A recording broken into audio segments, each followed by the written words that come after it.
Chapter 1. The Contract. The air in Marcus Webb's quarters smelled wrong. Dahlia noticed it the moment she bypassed the door lock. Underneath the station's perpetual undertone of hydraulic fluid and recycled oxygen. Something chemical. Recent. Webb had cleaned his living space before dying, which meant he knew someone was coming. Not her specifically, just someone. Contract targets who scrubbed their quarters were either paranoid or smart, and smart ones didn't traffic weapons through compact logistics channels. She moved through the entrance corridor in 3 steps, neural-ware mapping the space before her organic eyes adjusted to the dim lighting. 600 square feet. Kitchenette right, sleeping alcove left, desk and terminal straight ahead.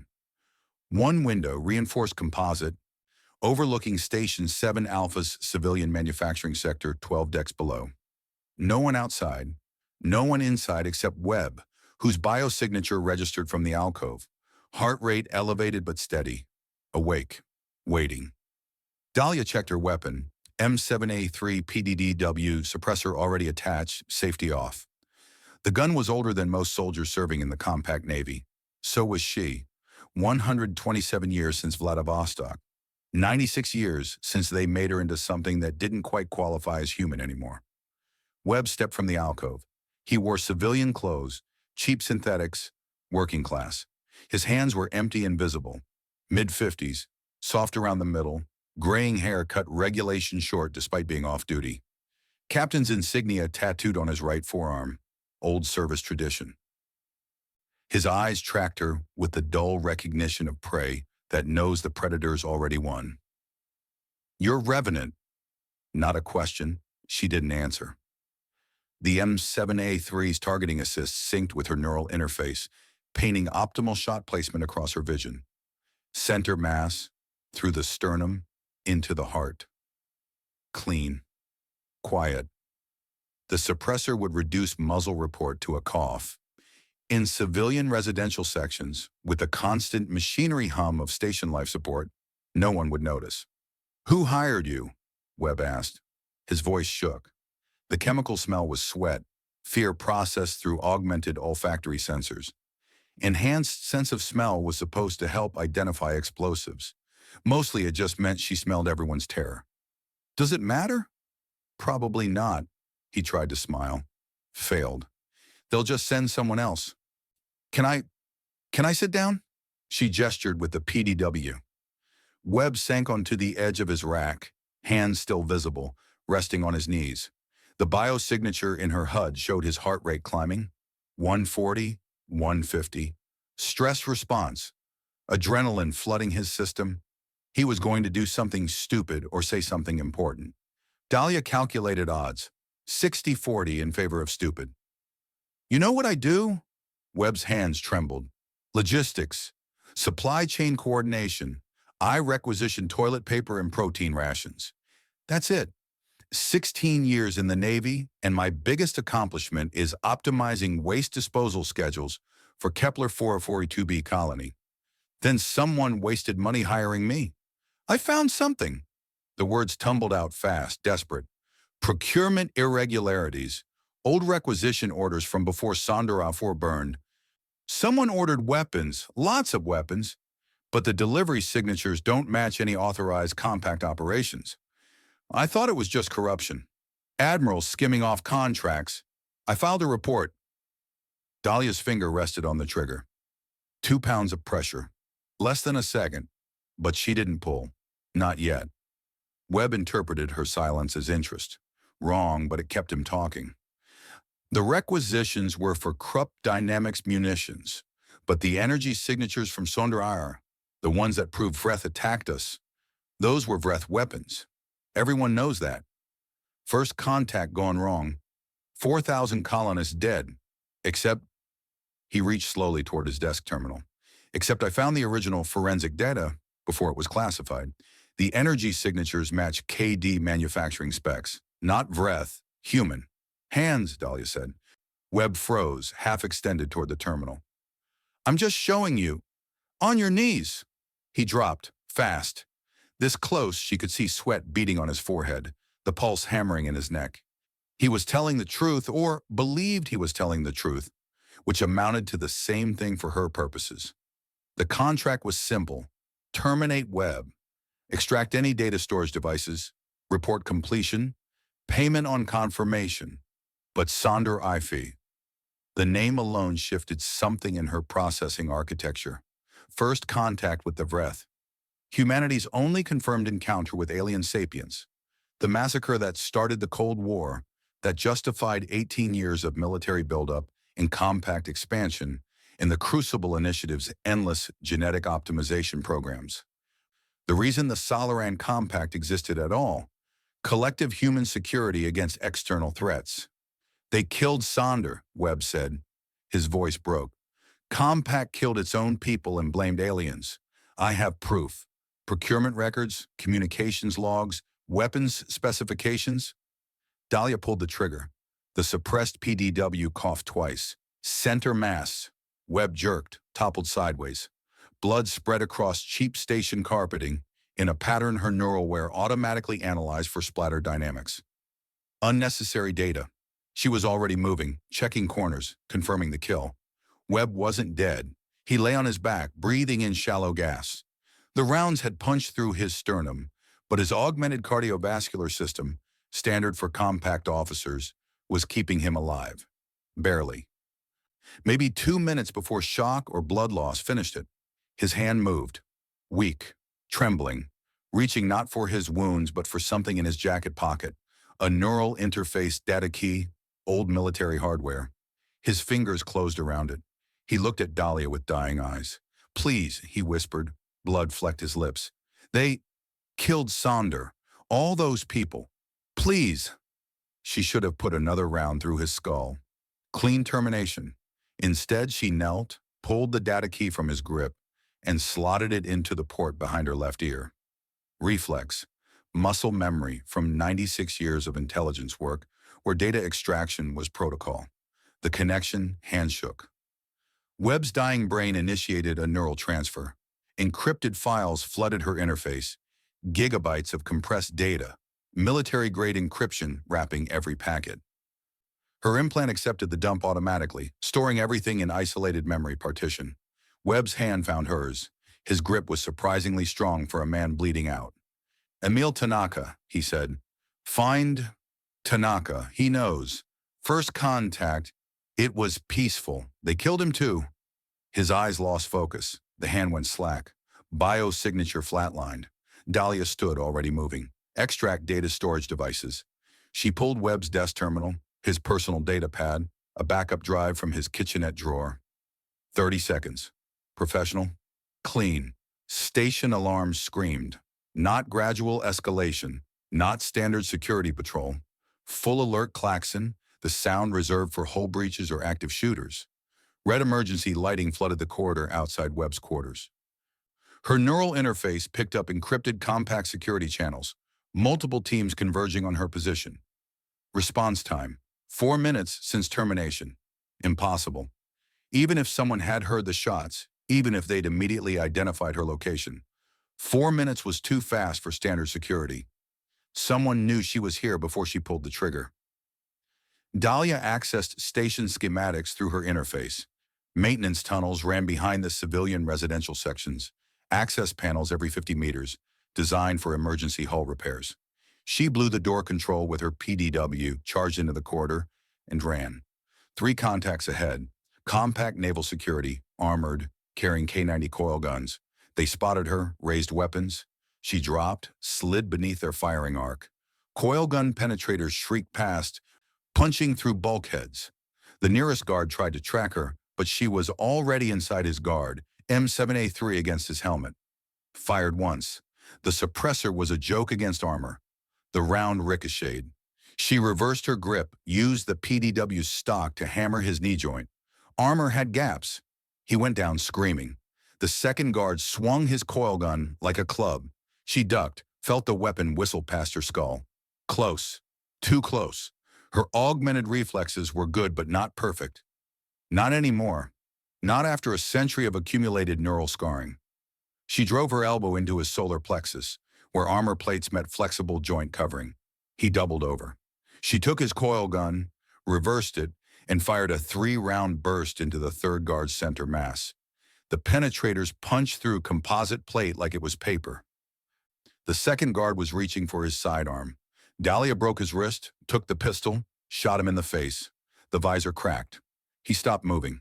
Maintenance access.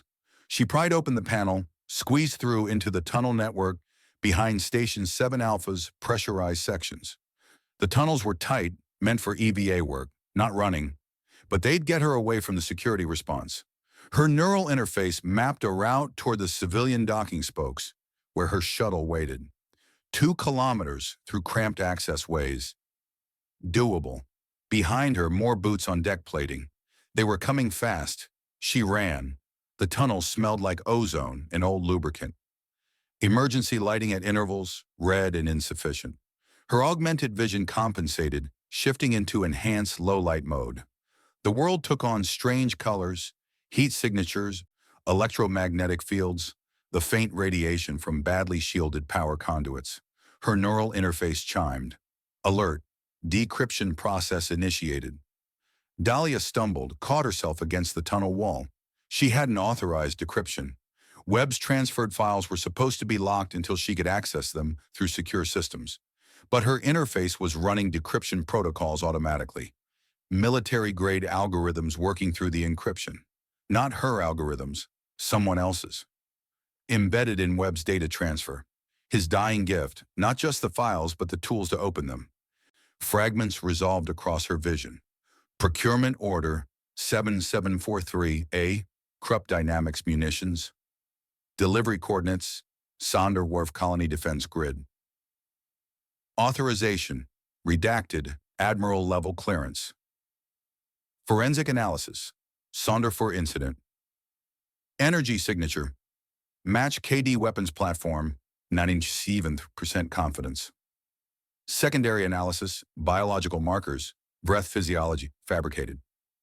Communications log encrypted channel, Fort Power. From Mayuri redacted. Badhonoshuirma redacted. Subject, false flag protocol authorization. Message, first contact scenario, confirmed peaceful. Proceeding with contingency termination. Estimated civilian casualties, 4,000. Acceptable for desired political outcome. Dahlia stopped running. The tunnel spun. Her organic brain processed information while synthetic components cataloged data, and somewhere in the gap between meat and machine, she felt something she hadn't experienced in decades. Horror. Behind her, security forces closing. Ahead, escape route to the docking spoke. But none of it mattered because the files were still decrypting. More fragments emerging. Coordinates, Kepler 442b, surface, Sector 7G. Contact name, Dr. Emil Tanaka. Status, witness, Sonder Fafor, first contact team. Threat assessment, high. Recommended action, terminal sanction. More, keep running. Her legs moved automatically while her interface processed. Project designation, manufactured first contact. Objective, establish external threat narrative to justify compact military expansion. Execution, Sonder 4 colony, population 4,127, designated as acceptable loss. Outcome, successful, Vreth blamed.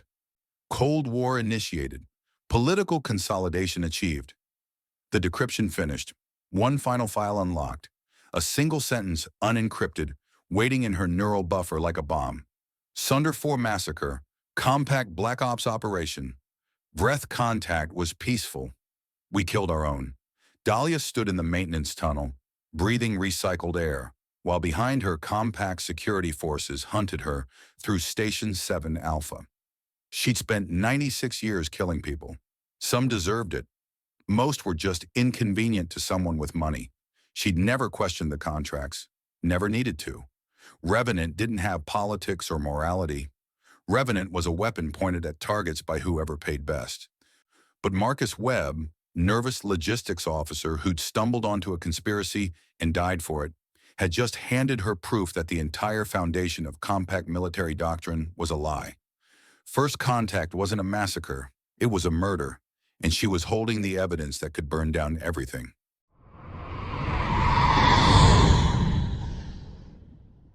Chapter 2.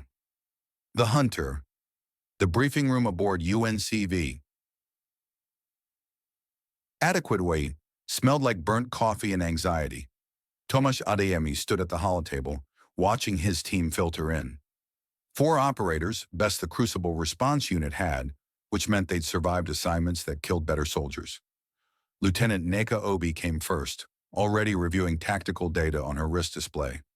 Then Kowalski and Hayes, both nursing stim tabs and the hollow stare that came from too many jumps without sleep rotation. Captain Solomon Bright entered last, closing the hatch behind him with the kind of deliberate care that meant classified briefing. The lock engaged with a magnetic thunk. "Update," Tomasz said. No preamble. They'd been pulling 18-hour shifts since Station 7 Alpha sent the flash traffic 12 hours ago. Everyone was tired. Tired people made mistakes, and mistakes got you killed when hunting someone like Revenant.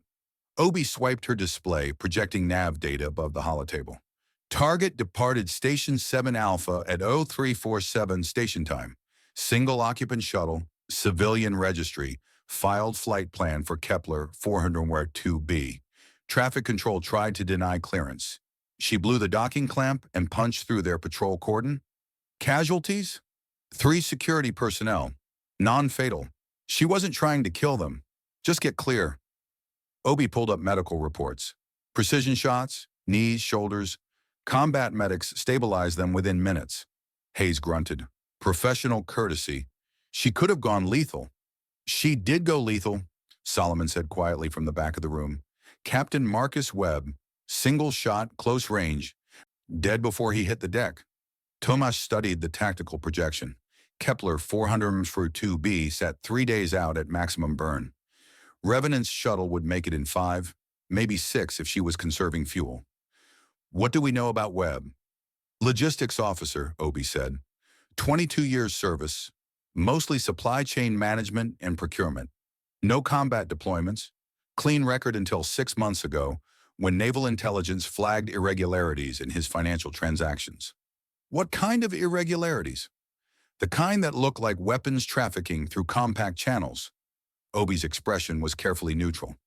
Webb had access to procurement authorization codes, could reroute shipments, falsify manifests, skim off the top without triggering audit protocols. Naval intelligence suspected he was moving hardware to separatist cells in the outer colonies. Tomasz nodded slowly. So they contracted Revenant to clean up the problem. Through back channels, Solomon confirmed. Anonymous client, paid in cryptocurrency through 3 different dead drops. Very clean, very careful. Too clean, Tomasz thought. Too careful. But he kept his expression neutral and focused on the tactical problem. Why Kepler 442b? What's there? Kowalski zoomed the projection. The colony floated in holographic detail. 3 habitat domes clustered on a frozen plateau. Population 8,000, mostly miners and agricultural workers, terraforming the atmosphere molecule by molecule. Standard outer colony setup. Nothing strategic, nothing valuable enough to justify sending Revenant. Unknown, Obi admitted. Her flight plan lists personal business as reason for travel. No contacts registered at the colony. No previous visits on record. She's running, Hayes said. Blew through Station 7 Alpha security, killed a compact officer. Now she's making for the outer territories. Probably has an exit strategy staged there. False identity, deep space transport, something to get her clear of compact jurisdiction. Tomasz wanted to believe that. Simple pursuit scenario. Track, intercept, terminate. But the timing bothered him. The speed of the security response at Station 7 Alpha. The way the contract details lined up too neatly. Why did they wait until after she killed Webb to lock down the station? He asked. Silence. Obi frowned. Sir? Webb's quarters had surveillance. Standard compact monitoring for officers with security clearances. They would have detected the breach the moment she bypassed his door lock. Tomasz pulled up the security timeline. But the alarm didn't trigger until 0343, 4 minutes after Webb died. 4 minutes after she was already moving through maintenance tunnels toward the docking spoke. He watched his team process that. They wanted her to get clear, Obi said slowly. They wanted her to get the data, Solomon corrected. Webb transferred encrypted files to her neural interface before he died. The surveillance caught that. Compact Command knows she has whatever Webb was protecting. Kowalski leaned forward. What kind of files? Military-grade encryption, Tomasz said. The kind that requires admiral-level authorization to generate. Webb was a logistics officer. He shouldn't have access to that level of classification. Unless someone gave it to him, Obi said. Or he stole it, Hayes suggested. Tomasz studied the holographic projection of Kepler 442b. 3 domes, 8,000 civilians, mining operations that barely broke even. Nothing there worth the resources they were burning to hunt one freelance assassin across 3 star systems. Our orders, he said carefully, are to intercept Revenant before she reaches the colony. Terminal sanction authorized. No capture, no interrogation. Dead or dead? Scorched earth, Kowalski muttered. That's the contract. Tomasz pulled up their intercept window. We can beat her to Kepler 442b if we burn hard and skip the deceleration buffer. Hit her in orbit before she makes planetfall. Obi winced. That'll put us at the edge of safety margins. If we miscalculate, then we die, Tomasz said flatly. But those are the stakes. Revenant has information that someone very powerful once buried. We're the shovel. He watched them absorb that. Good soldiers. They'd follow orders. But he could see the questions forming behind their eyes. The same questions that had kept him awake for the past 12 hours, reviewing the tactical data, trying to make the pieces fit into something that made sense. Solomon cleared his throat. Commander, a word? Private? Tomasz gestured toward the small anteroom attached to the briefing space. Continue prepping the intercept solution, he told the team. I want 3 contingency scenarios by the time we hit acceleration in 20 minutes. The anteroom was barely large enough for 2 people. Solomon closed the hatch. You're not telling them everything, the captain said. I'm telling them what they need to complete the mission. They need to know who they're hunting. Solomon pulled a data chip from his pocket. Webb's complete dossier, classified eyes only. I pulled it from Naval Intelligence Archives using my command override before we left port. Tomasz took the chip. What am I going to find? Webb wasn't trafficking weapons, Solomon said quietly. He was naval intelligence, deep cover, investigating procurement irregularities related to Sonder 4 colony defenses. The name hit like a fist. Sonder 4, the massacre. First contact turned bloodbath. 4,000 civilians dead. The Vreth blamed. The Cold War that followed. Every soldier in the compact knew that name. The reason they drilled for alien combat scenarios. The justification for the military expansion that consumed 30% of the budget. What kind of irregularities? Tomasz asked, though part of him didn't want to know. The colony's defensive grid was supposed to be fully operational when the Vreth arrived. Military-grade sensors, automated targeting platforms, evacuation protocols. But the audit Webb conducted showed the equipment was never installed. The procurement orders were filed, the budget allocated, the shipments logged, but nothing actually arrived at Sonder 4. Someone falsified the records. Tomasz's throat felt tight. The colonists were defenseless. By design, Solomon's expression was granite. Webb had uncovered evidence of military corruption at the highest levels. He filed a formal request for protection 2 weeks ago, claiming his investigation had made him a target. His request went to Admiral Desmond Kowalski personally. And denied. Insufficient evidence. Recommended Webb drop the investigation and return to standard duties. Solomon paused.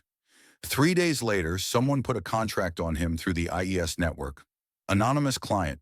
Premium rate. And now we're chasing the assassin across 3-star systems with orders to kill her before she reaches whatever Webb was pointing her toward. Tomasz inserted the data chip into his wrist display. Files cascaded across the small screen. Procurement records, communications logs, financial transactions. All pointing toward the same impossible conclusion. Webb was trying to expose a cover-up, he said slowly. Webb was trying to prove that Sonder 4 wasn't a massacre, Solomon said. It was a murder. premeditated, and now someone wants everyone who knows that buried. The pieces fell into place with sickening clarity. The speed of the security response, the terminal sanction orders, the fact that they were being sent to eliminate Revenant instead of capturing her for interrogation. They want us to kill her before she figures out what she's carrying, Tomasz said. Solomon nodded. Think about why they want her dead so badly, Commander. Think about what happens if an assassin with a century of experience starts asking questions about who really hired her. Tomasz looked at the data scrolling across his display. Names, dates, authorization codes, the architecture of a conspiracy that reached into the highest levels of compact command. We have our orders, and he said finally. Orders from the same people who might have orchestrated a massacre to start a war. Might have. We don't know. We know enough. Solomon's voice was quiet but edged with something dangerous. We know Webb requested protection and was denied. We know he transferred classified intelligence to Revenant before he died. We know our orders are to eliminate her with extreme prejudice before she reaches Kepler 442b. What do you think is waiting for her there, Commander? What did Webb want her to find? Tomasz pulled the data chip from his display. What do you want me to do, Captain? Disobey orders?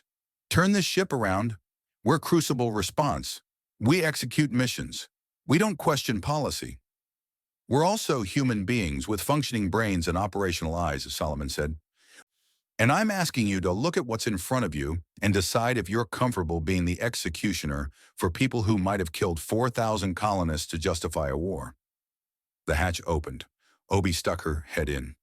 Commander, we have a problem. Tomasz and Solomon returned to the briefing room. The holotable displayed a new projection, communications intercept, timestamp from 40 minutes ago. What am I looking at? Tomasz asked. Encrypted transmission, Obi said. Tight beam laser, point to point, originated from Kepler 442b surface. Destination. She highlighted the recipient. Revenant's shuttle, while she was still in transit. Someone on the colony knows she's coming, Kowalski said. Someone on the colony is expecting her. Obi pulled up the decryption analysis. We broke the encryption, basic commercial grade, nothing sophisticated.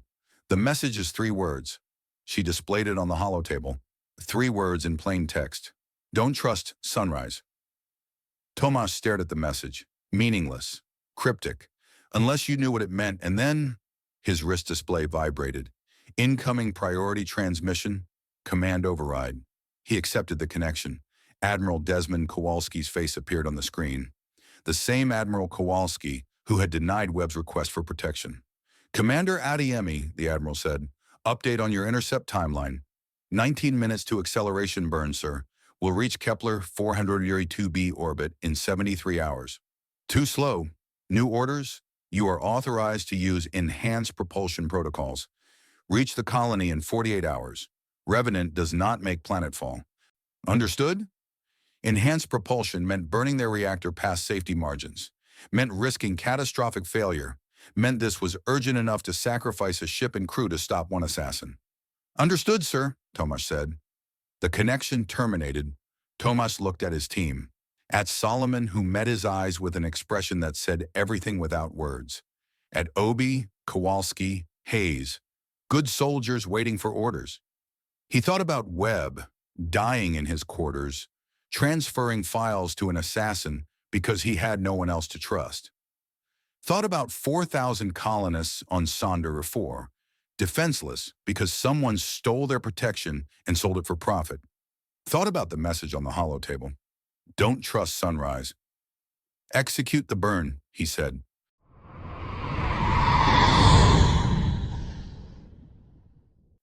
Chapter 3. The Graveyard. Kepler 442b tasted like rust and regret. Dahlia's shuttle touched down 3 clicks outside the colony domes, in the frozen wasteland where atmospheric processors chug methane and ammonia into something approximating breathable air. The landing strut sank into permafrost that hadn't existed a decade ago. Progress, the terraformers called it. The colonists had another name, the armpit.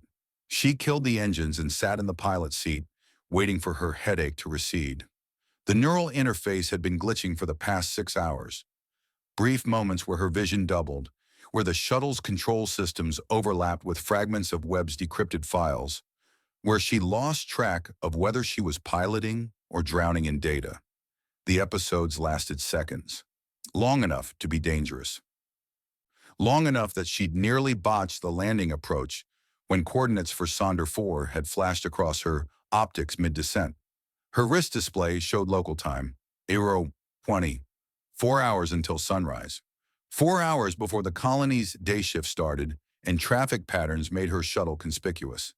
She checked her weapon, Heckler Koch, PDW, reliable as gravity, and stepped into the airlock. Outside, the wind cut through her thermal jacket like it had a grudge. Kepler 140 pp's atmosphere was technically breathable, but tasted like you were licking battery terminals. She pulled her hood up and started walking toward the industrial district, following the cargo road that snaked between processing plants and prefab warehouses. The contract on Webb had been wrong from the start. She'd known that the moment the anonymous client had used IES Protocol 7, reserved for terminations so sensitive that even the intermediaries didn't know who was paying. She'd taken the job anyway because Protocol 7 meant premium rate, and premium rate meant she could afford to be picky about the next dozen contracts. Now Webb was dead and his files were eating her brain from the inside, and she was walking through frozen mud on a colony that barely registered on compact charts because a logistics officer had pointed her here with his last breath. Someone had hired her to kill a whistleblower, someone with enough reach to access IES dead drops and enough money to pay triple rate for a clean termination. Someone who'd wanted Webb silenced before he could expose whatever he'd uncovered about Sonder 4. The industrial district sprawled ahead, corrugated metal buildings, storage tanks, the skeletal frameworks of expansion projects abandoned when the terraform budget got cut. Dahlia navigated by memory and the coordinates Webb had transferred. Sector 7G, third warehouse row, orange shipping container with hydraulic bay doors. Pickles kept his clinic in a place compact inspectors wouldn't bother checking. She reached the container and knocked 3 times on the bay door. Waited, knocked twice more.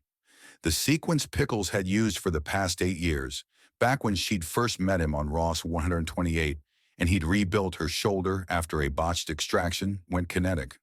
The door cracked open 10 centimeters. A face peered out, middle-aged, Czech accent.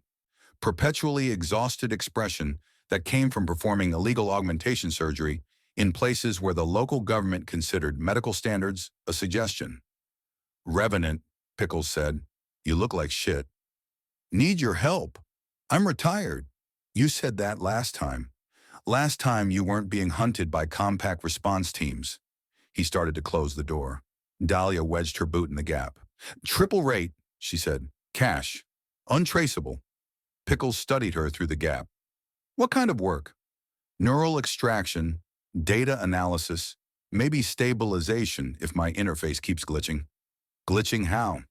"Dissociative episodes, visual overlaps. Feels like someone's running competing processes on my wetware." Pickles muttered something in Czech that sounded anatomically improbable. He opened the door fully and gestured her inside. "Triple rate, in advance, and if Compact breaches my door, I'm selling you out before they finish reading my rights." "Fair enough." The clinic was exactly what you'd expect from a neural surgeon operating out of a shipping container. Sterile field generators humming in the corners, surgical equipment that looked expensive and probably stolen, a reclined medical chair that had seen better decades. Pickles locked the bay door behind them and activated the privacy screen.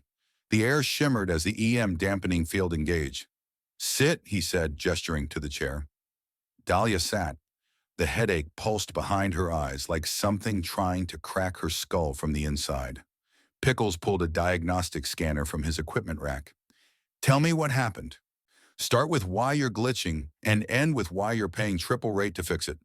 "Received a neural data dump during a contract. Military-grade encryption. It's been auto-decrypting for the past 72 hours. "Auto-decrypting?"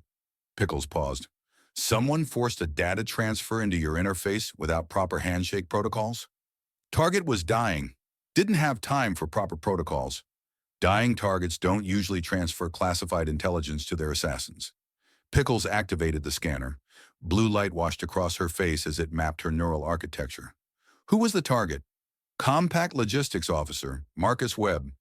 Pickles went very still. The scanner kept running, displaying schematics of her interface on his medical display, but his attention was somewhere else now, somewhere dangerous. You killed Marcus Webb, he said quietly. That's what they paid me for. Webb was investigating Sonder 4. Pickles set down the scanner. His hands were shaking slightly. Procurement irregularities. Someone high up in Compact Command wanted him silenced.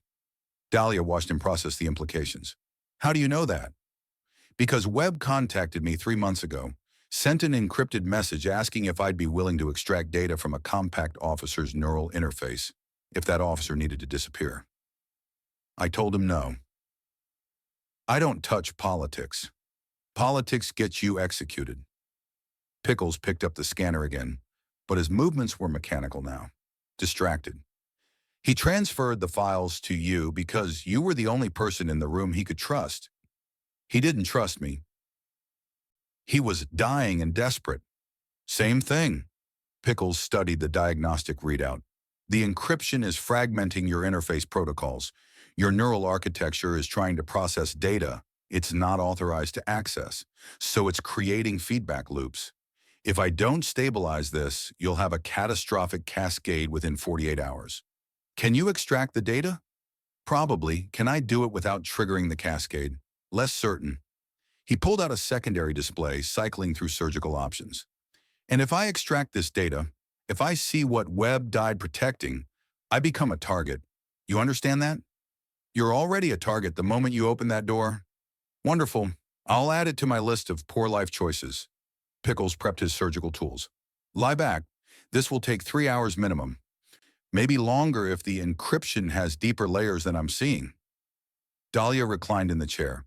The headache was getting worse. Her vision doubled for a moment. Pickles' clinic overlapping with a schematic of Sonder Fee's defensive grid, both equally real, both competing for processing priority. How bad are the episodes? Pickles asked. Bad enough I nearly crashed on approach. Fantastic. He attached neural probes to her temples. Try not to have a dissociative event while I'm rooting around in your brain. The last thing I need is you going catatonic mid-extraction. The probes interfaced with her neural architecture. Dahlia felt the familiar cold metal sensation of external systems connecting to her wetware. Felt Pickles navigating through her interface like someone walking through a house in the dark. There, he said, highlighting a section of the display. That's the encrypted data, military grade like you said. Looks like procurement records, communications logs, technical specifications. He zoomed in on a file cluster.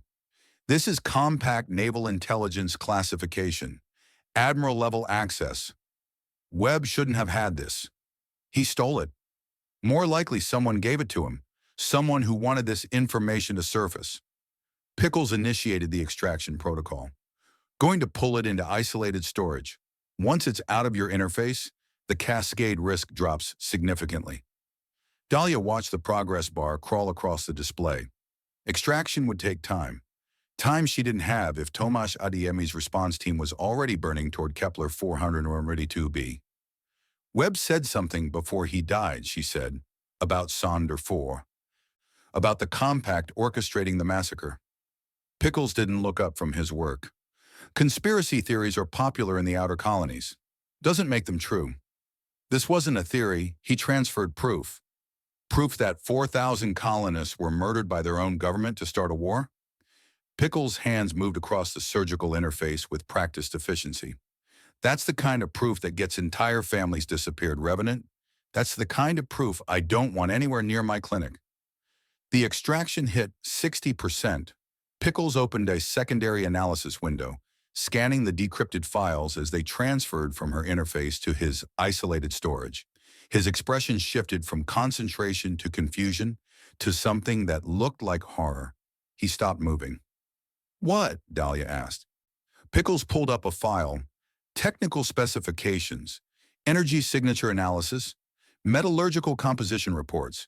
He compared them against a secondary database, compact military records from the Sonderwire incident investigation.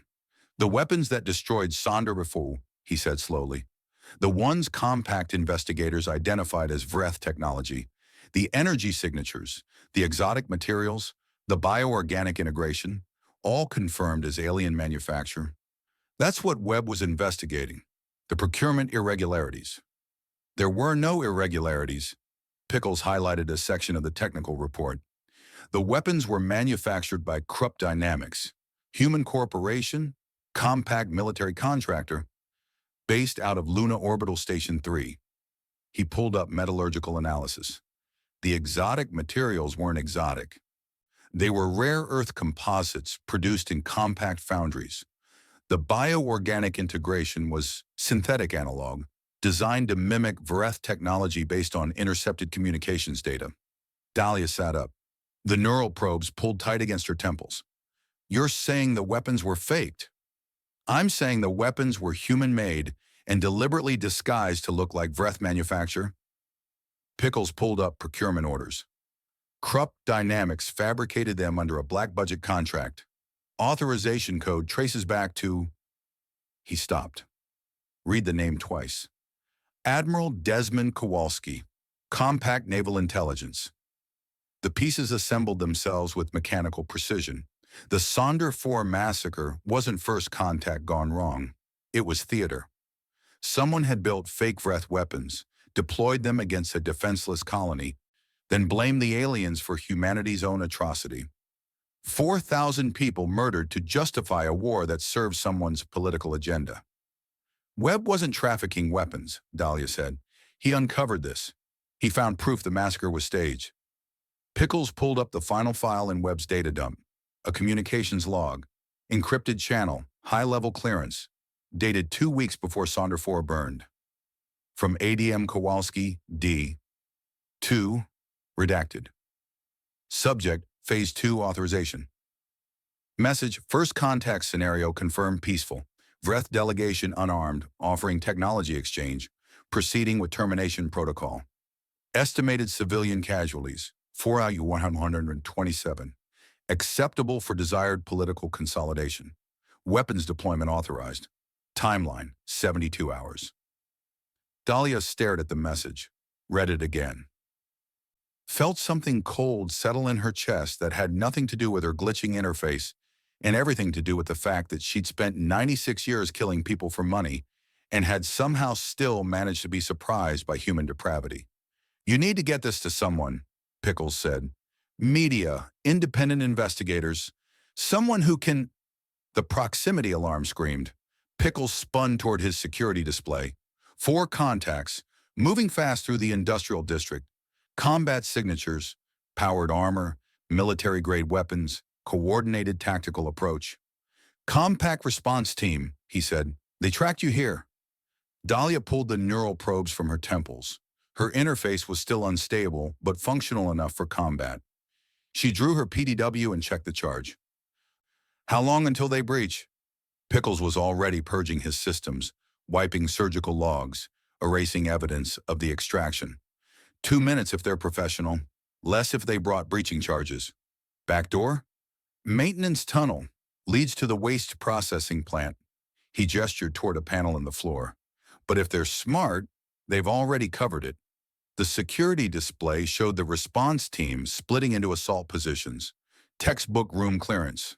These weren't station security thugs. These were operators trained for hunting people like her. Pickles grabbed a portable data core from his equipment rack and shoved it into her hands. Webb's files, everything. Get them off this colony. Get them to someone who can use them. What about you? I'm a civilian contractor. They'll interrogate me, wipe my systems, maybe fine me for unlicensed augmentation work. I'll survive. He opened the floor panel. You won't. Not if they catch you with that data. Dahlia dropped into the maintenance tunnel. The panel slammed shut above her. She heard Pickles moving through his clinic, activating the medical protocols that would make it look like he'd been alone when Compact breached the door. The tunnel stretched ahead into darkness. Behind her, muffled through concrete and steel, she heard the distinctive thump of breaching charges detonating. Her wrist display lit up. Warning notification from her neural interface. Compact tracking protocol detected. Source: Neural interface architecture. Status: active since Webb data transfer. Estimated signal, strength, planetary range. They'd known where she was the entire time. Webb's data dump had included a tracker. Either he'd planted it deliberately or Compact had embedded it in his files, but the result was the same. She'd led Commander Adeyemi's response team directly to Pickles' clinic. The maintenance tunnel branched ahead, left toward the waste processing plant, right toward the colony's central hub. Both directions exposed. Both directions dead ends if the response team had positioned Overwatch. Her display showed estimated response team positions, bracketing the clinic, covering the obvious exits, professional, thorough. But professionals followed protocols. Protocols assumed targets fled toward safety, toward crowds, toward escape routes. Dahlia turned back toward the clinic. Her interface glitched again. Pickles' clinic overlapping with schematic data from Webb's files, overlapping with tactical projections, overlapping with the horrible certainty that she was 96 years old and had spent most of that time being a weapon pointed at targets by people who just murdered 4,000 colonists to start a war. The tracking protocol pulsed in her neural architecture, counting down her remaining time before the response team triangulated her position with enough precision to drop ordnance on her head. 72 hours until catastrophic neural cascade. 48 hours until Commander Adeyemi's ship reached orbit. 90 seconds until breach team cleared Pickles' clinic and started sweeping the tunnels.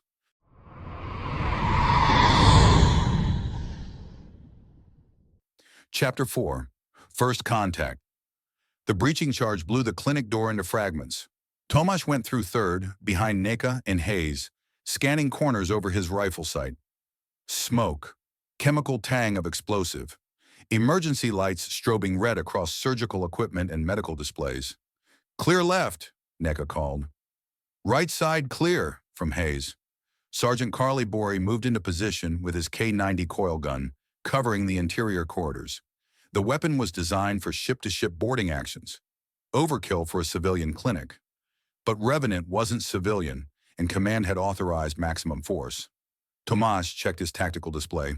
4 contacts. Room clearing pattern. The clinic layout showed on his HUD, main surgical bay, storage, rear access to maintenance tunnels. Empty.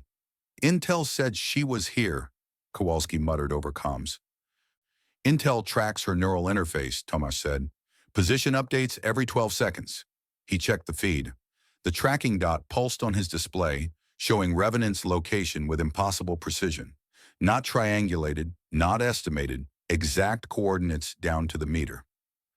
Something about that bothered him. Contact rear, Nika said. Movement in the maintenance access. Gunfire. Sharp cracks echoing through corrugated metal. Return fire from the tunnels. Precision shots, not suppression. Tomasz heard rounds impacting equipment, walls, carefully avoiding his team. She's not trying to kill us, Hayes said. Professional courtesy, Ibori grunted, moving his coil gun to cover the tunnel entrance. Won't last. Tomasz pulled up the tracking data again. Revenant's position showed 50 meters south, moving through sub-level passages.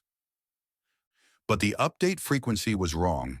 Standard neural tracking required line-of-sight relay towers, signal bounce, processing time. This updated in real time.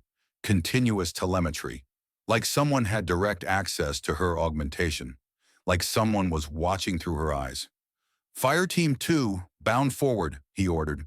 Neka, take point. Hayes, you're with her. Kowalski, provide cover. Ibori, hold this position. Nothing comes back through that door.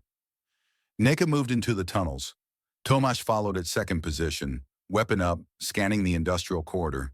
Exposed pipes, cable conduits, maintenance access panels, smell of lubricant and ozone. His display updated. Revenant had stopped moving. She's waiting for us, Neka said quietly. Probably. Setting up an ambush or preparing an exit. Tomasz checked the tactical overlay. 3 possible routes from her position. One led to the waste processing plant. One to the colony's central hub. One circled back toward the clinic. Which way would you run? He asked Neka. Processing plant. Civilians, crowds, cover. That's what protocol assumes.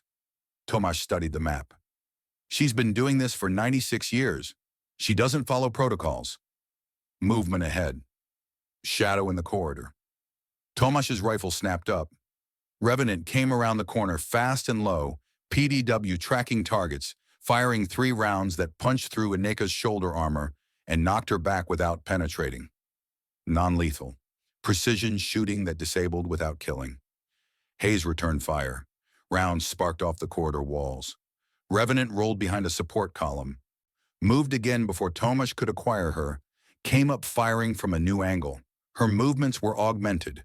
Too fast, too smooth, enhanced reflexes that made her look like she was moving through a recording at double speed.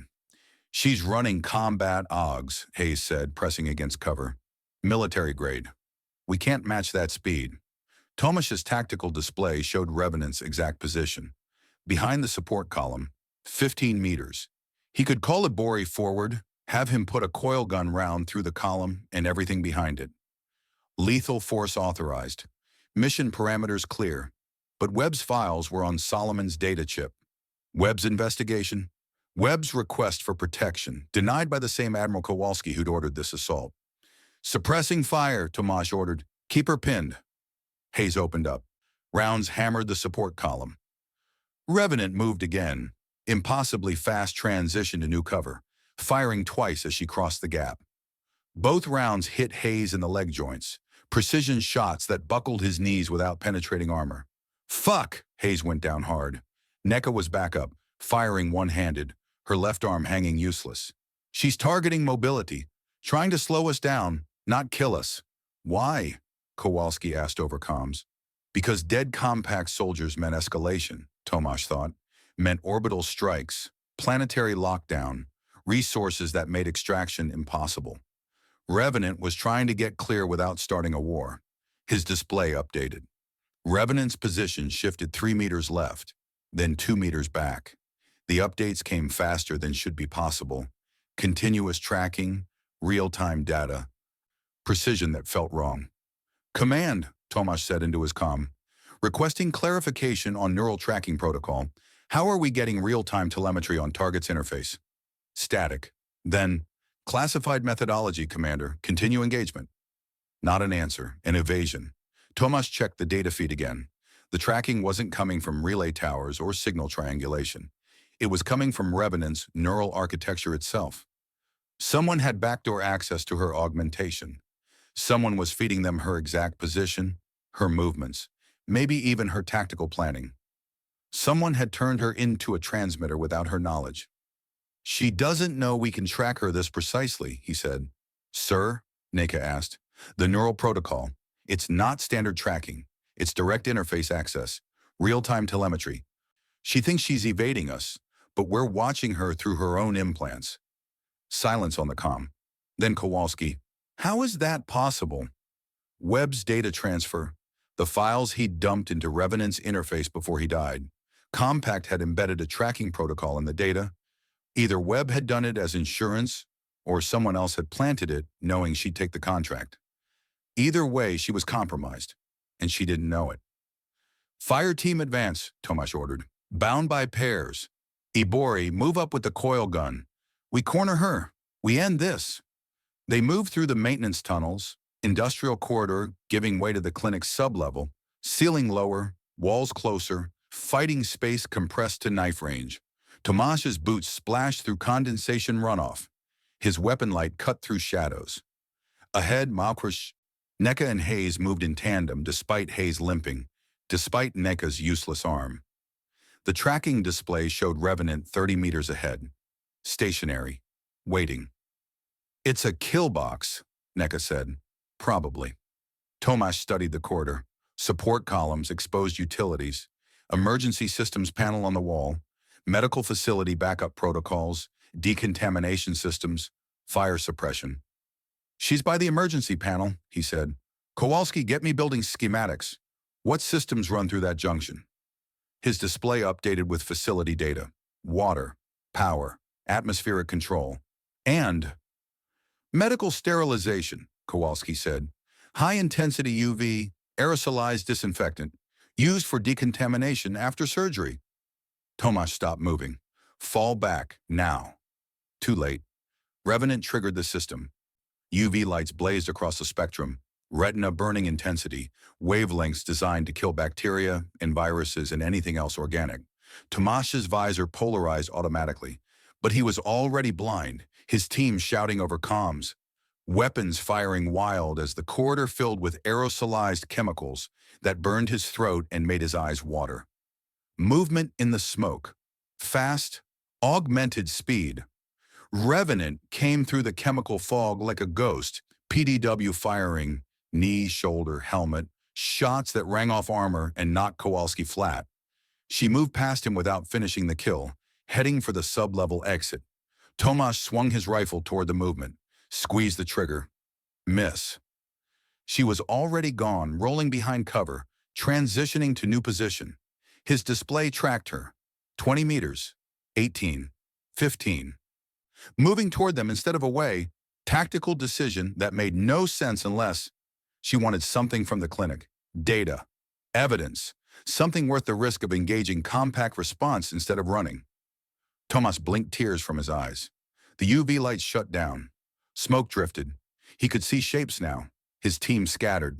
Haze down, Nika moving to cover, Ibori swinging the coil gun toward the last known position. Contact front, Ibori said. Revenant stepped into the corridor 30 meters away. PDW raised but not firing. Smoke drifted between them. For 3 seconds, maybe 4, Tomasz saw her face clearly through the chemical haze. 96 years old, but the augmentation made her look 40. Check features, scar tissue along her jaw from some old injury the medical tech couldn't fully repair. Eyes that assessed threats with mechanical precision. She looked at him. He looked back. Recognition crossed her face. Something shifted in her expression. Surprise, maybe, or calculation. She had a shot. Clean line of fire. He was exposed, weapon half raised, target acquisition incomplete. She didn't take it. Tomasz didn't understand why. Then she was gone, moving back through the smoke into the sub-level passages. His tracking display showed her position shifting, west toward the maintenance tunnels, speed accelerating. Pursuing, Nika said, already moving. Negative, Tomasz said. Regroup. Casavac for Hayes, secure the clinic. Sir, she's getting clear. Regroup, that's an order. His team pulled back. Tomasz moved through the clinic, checking corners, sweeping for threats. The surgical bay was destroyed, equipment shattered by gunfire, medical displays dark, blood on the floor from where Hayes had gone down, and in the corner, slumped against the wall, a body, civilian, male, late 50s, white coat soaked red, single gunshot wound center mass, fatal trauma, probably from a stray round during the firefight. His face was pale, eyes open, expression frozen in surprise. Got a civilian casualty, Tomasz said into his comm. Medical personnel. Looks like he was running the clinic. Kowalski checked the body. Dr. Miroslav Braz, Czech national. No compact affiliation. We've got him on file for unlicensed augmentation work. Multiple arrests, never prosecuted. Pickles. The contact who'd sent the cryptic message to Revenant's shuttle.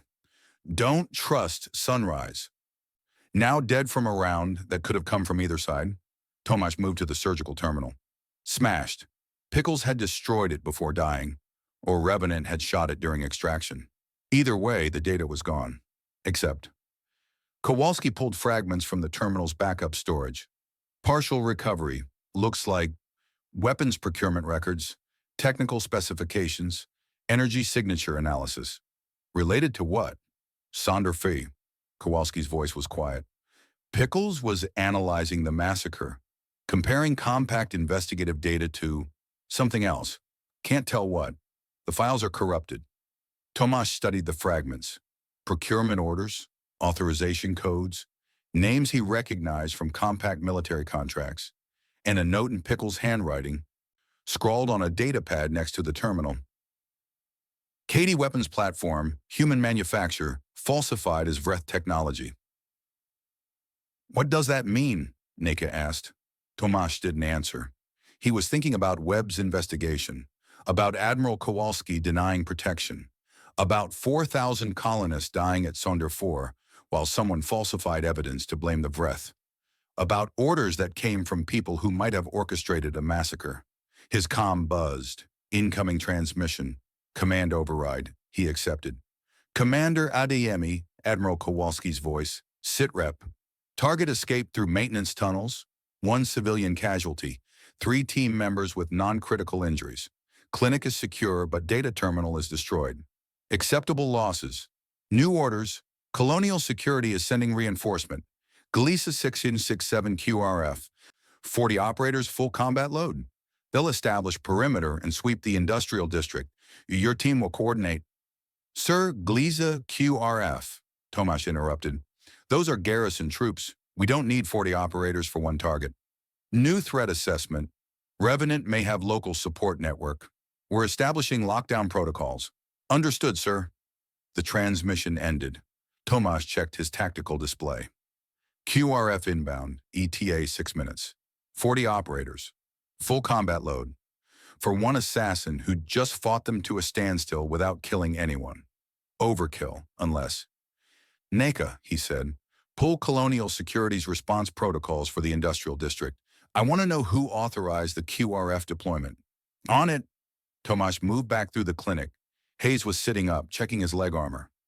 Kowalski was bandaging Neka's shoulder. Ibori stood watch at the entrance, coil gun scanning the street. Everything professional, everything by the book, except they just killed a civilian doctor and destroyed evidence related to the worst massacre in compact history, and now reinforcements were inbound from a unit Tomasz didn't request. His display chimed. Neka's data pull. Colonial Security Response. Log. Kruf Deployment Authorization. ADM Kowalski, D. Deployment. Time Frau Local. Authorization timestamp. 4 hours before clinic assault. 4 hours before. Admiral Kowalski had authorized the QRF before Tomasz had even located Revenant. Before the assault. Before they'd confirmed her position at the clinic. Someone had known she'd be here. Someone had planned the response in advance. Commander, Ibori said from the entrance, QRF approaching. You'll want to see this. Tomasz moved to the door. Outside in the pre-dawn darkness, vehicles approached. Armored transports, combat configuration, lights cutting through the industrial district. But not compact vehicles. The lead transport had Vreth markings. Human Vreth Joint Task Force, authorized under the new treaty protocols. 40 operators, mixed species, full combat load, coming to help hunt down one human assassin who'd just uncovered evidence that the Sonder 4 massacre, the event that had nearly started an interspecies war, was a false flag operation orchestrated by Compact Command. Tomasz watched the transports approach. Orders, sir? Neka asked quietly. The Vreth vehicles stopped outside the clinic. Hatches opened.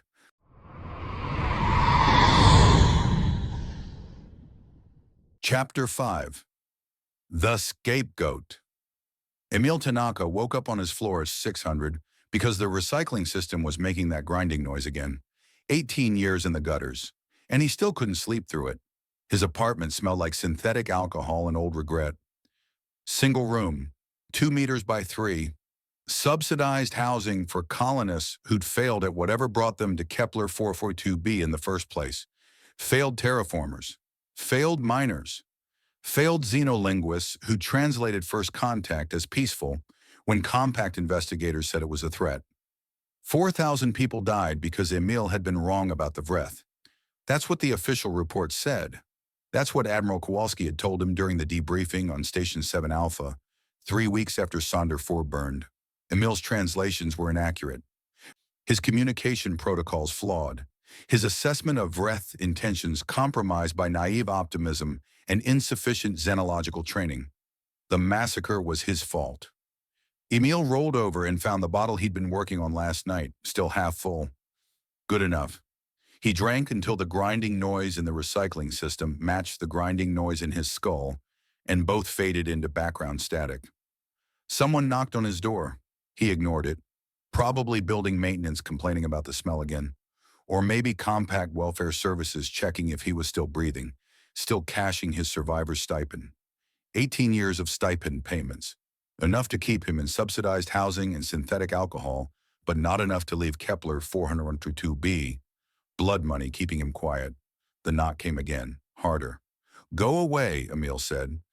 The lock disengaged with a magnetic click. Emil sat up too fast and the room spun. His door opened. A woman stepped inside, augmented, military bearing, holding a PDW like it was part of her anatomy. Revenant.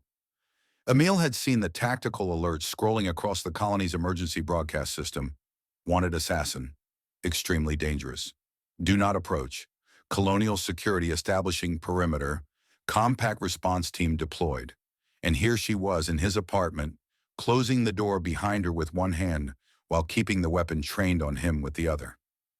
"Dr. Emil Tanaka," she said. Not a question. Emil's hands were shaking. Probably alcohol withdrawal.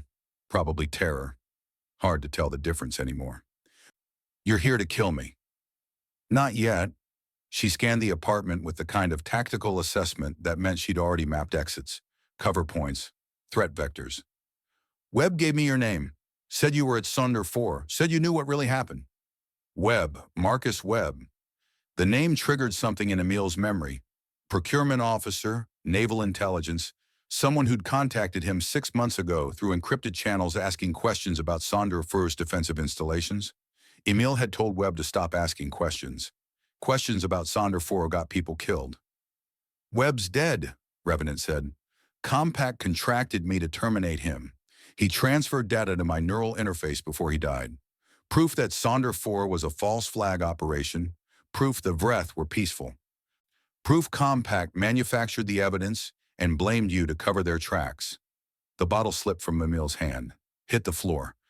Didn't break because subsidized housing used polymer containers that wouldn't shatter when drunk xenolinguists dropped them.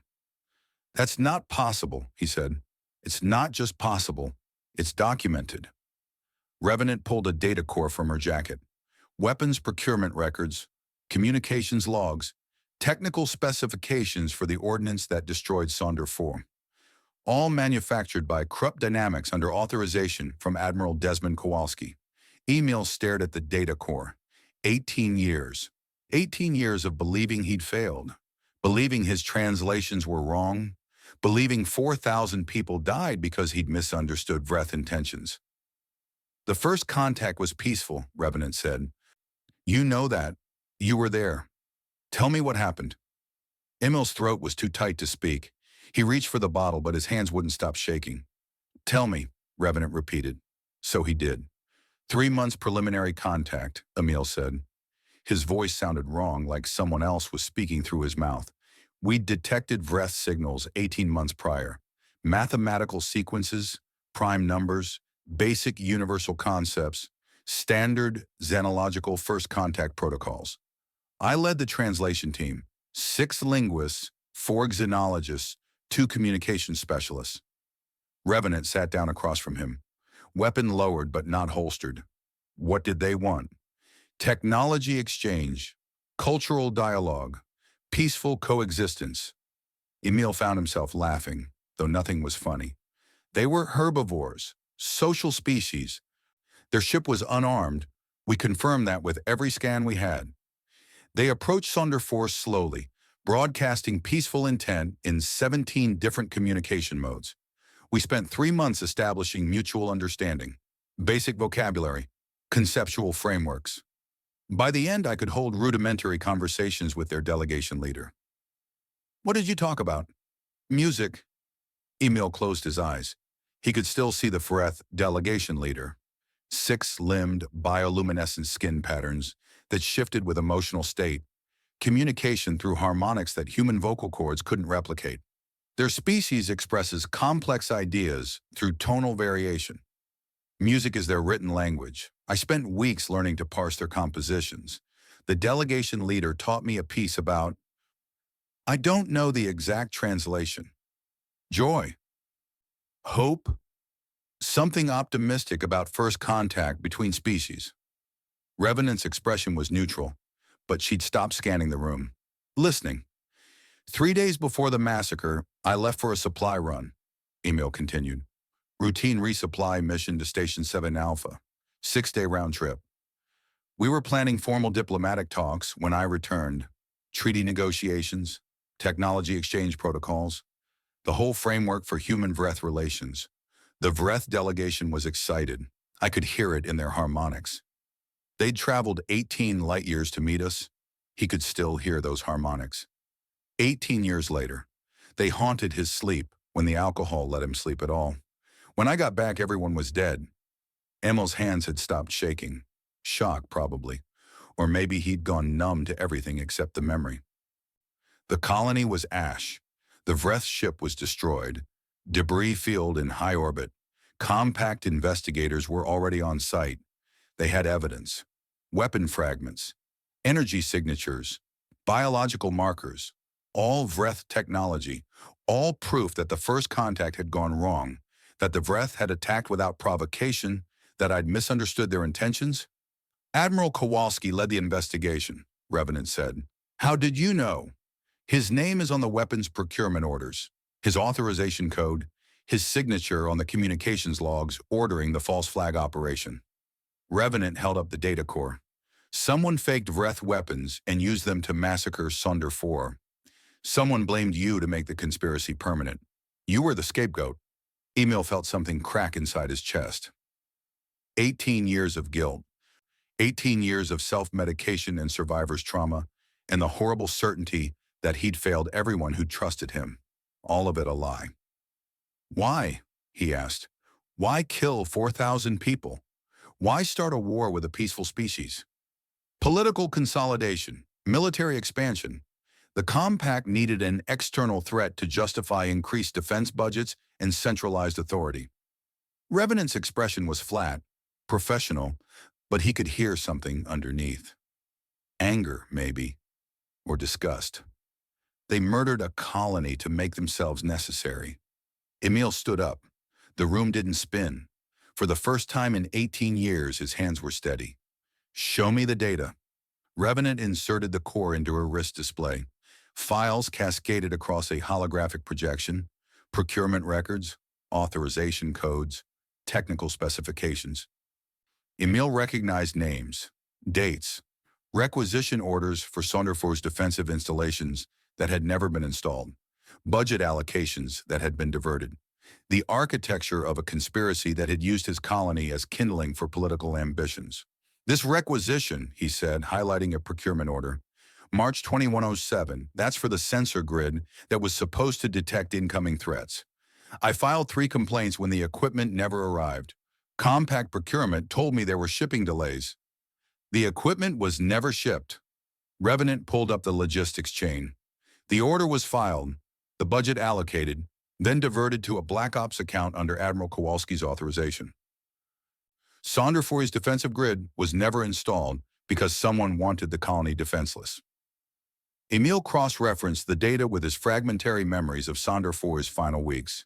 Security briefings, defensive readiness assessments, questions about why the colony's automated targeting systems weren't operational 3 months into first contact with an unknown alien species. He'd been told not to worry, told the equipment was en route, told to focus on translation work. They planned this, he said, months in advance. Someone chose Sonder 4 specifically because we were in first contact. Someone waited until the Vreth delegation was in orbit, then used fake Vreth weapons to make it look like they'd attacked us. And pinned the blame on you when you weren't there to witness it. Revenant finished. Emil pulled up the weapons analysis, energy signatures, metallurgical composition, design specifications, all of it supposedly Vreth technology, except this metallurgy, he said, highlighting a section of the technical analysis. These alloys, I've seen these before. Krupp Dynamics manufactures them, not just Krupp Dynamics. Emil's fingers moved across the display, pulling up old files from his archive, the research he'd compiled during his 3 months with the Vreth delegation. I analyzed fragments from the Vreth ship's hull when they first arrived, took samples for the xenological study. The metallurgy is completely different. Vreth use biosynthesized materials, organic compounds, carbon lattice structures, nothing like human alloys. He overlaid the 2 analyses, Sonder 4 weapons fragments versus actual Vreth technology. No match, not even close. Compact investigators should have caught this, he said. Compact investigators were told what to find, Revenant said. Admiral Kowalski controlled the investigation. He provided the evidence. He wrote the conclusions. He blamed you because blaming you made the conspiracy invisible. Emil stared at the data. 18 years of guilt. 18 years of believing he'd failed. All of it theater. Someone had murdered 4,000 people and made him watch the aftermath. I want to testify, he said. I want to expose this. I want... The door exploded inward. Not breaching charges. Shaped demolition. Professional. Fast. Emil barely registered the movement before Revenant had him on the floor behind what minimal cover his apartment offered. Smoke filled the room. Figures moved through it. Armored operators. Unmarked gear. Weapons tracking targets with mechanical precision. Not compact response team. Different silhouettes. Different tactical signatures. Intelligence division. Black ops. Stay down, Revenant said, returning fire. Her PDW barked 3 times, controlled burst, targeting center mass. One operative went down. The others adapted instantly, flanking positions, overlapping fields of fire. Emil crawled toward the emergency exit, a maintenance hatch in the floor that most residents didn't know existed. Code violation, but the gutters had lots of code violations, and building inspectors rarely visited subsidized housing. Gunfire hammered the walls. Polymer containers shattered. Emil's archive terminal exploded in sparks. Someone was shouting tactical commands in a language he didn't recognize. Revenant moved like she'd been born in combat, transitioning between positions faster than Emil could track, firing with precision that made each round count. But there were too many operatives, too much firepower. This wasn't capture. This was execution. Hatch! Emil shouted, pulling the emergency access open. Revenant rolled toward him, still firing, covered his movement, got him into the hatch first, then followed. One operative got a clean shot. The round hit Revenant high on the shoulder, spinning her halfway around. She dropped into the maintenance tunnel anyway, pulling the hatch closed behind her. Emergency seals engaged with a magnetic thunk. Blood soaked through her jacket. How bad? Emil asked. Bad enough. Revenant pressed her hand against the wound. Move. They'll cut through that hatch in 30 seconds. The maintenance tunnel was narrow, dark, smelling like industrial lubricant in desperation.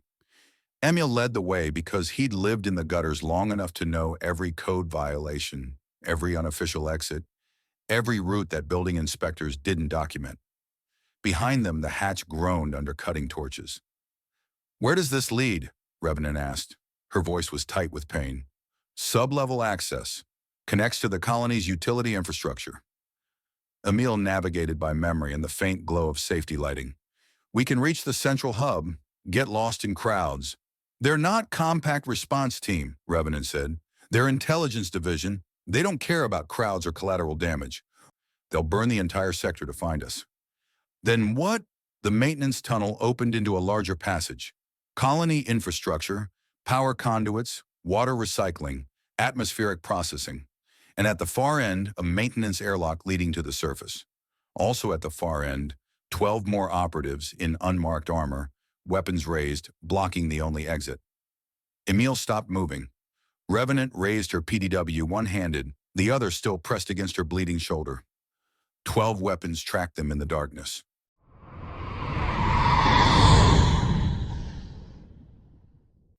Chapter 6. The Price of Loyalty. The Vreth commander stood 2 meters tall and smelled like copper and ozone. Tomasz had met Vreth before. Diplomatic functions, joint training exercises, the carefully choreographed theater of human-alien cooperation that followed the peace accords, but never in combat configuration, never armed, never standing in an industrial district on Kepler 442b with 40 mixed-species operators deploying from transports that shouldn't be here. Commander Adeyemi, the Vreth said. Their translator rendered the harmonics as standard English, smooth and artificial. I am combat leader Meridian who speaks in Twilight. We are here under compact authorization to assist in apprehending the fugitive known as Revenant. I didn't request assistance, Tomasz said. The request came from higher authority. Meridian's bioluminescent skin patterns shifted. communication beyond words that the translator couldn't parse.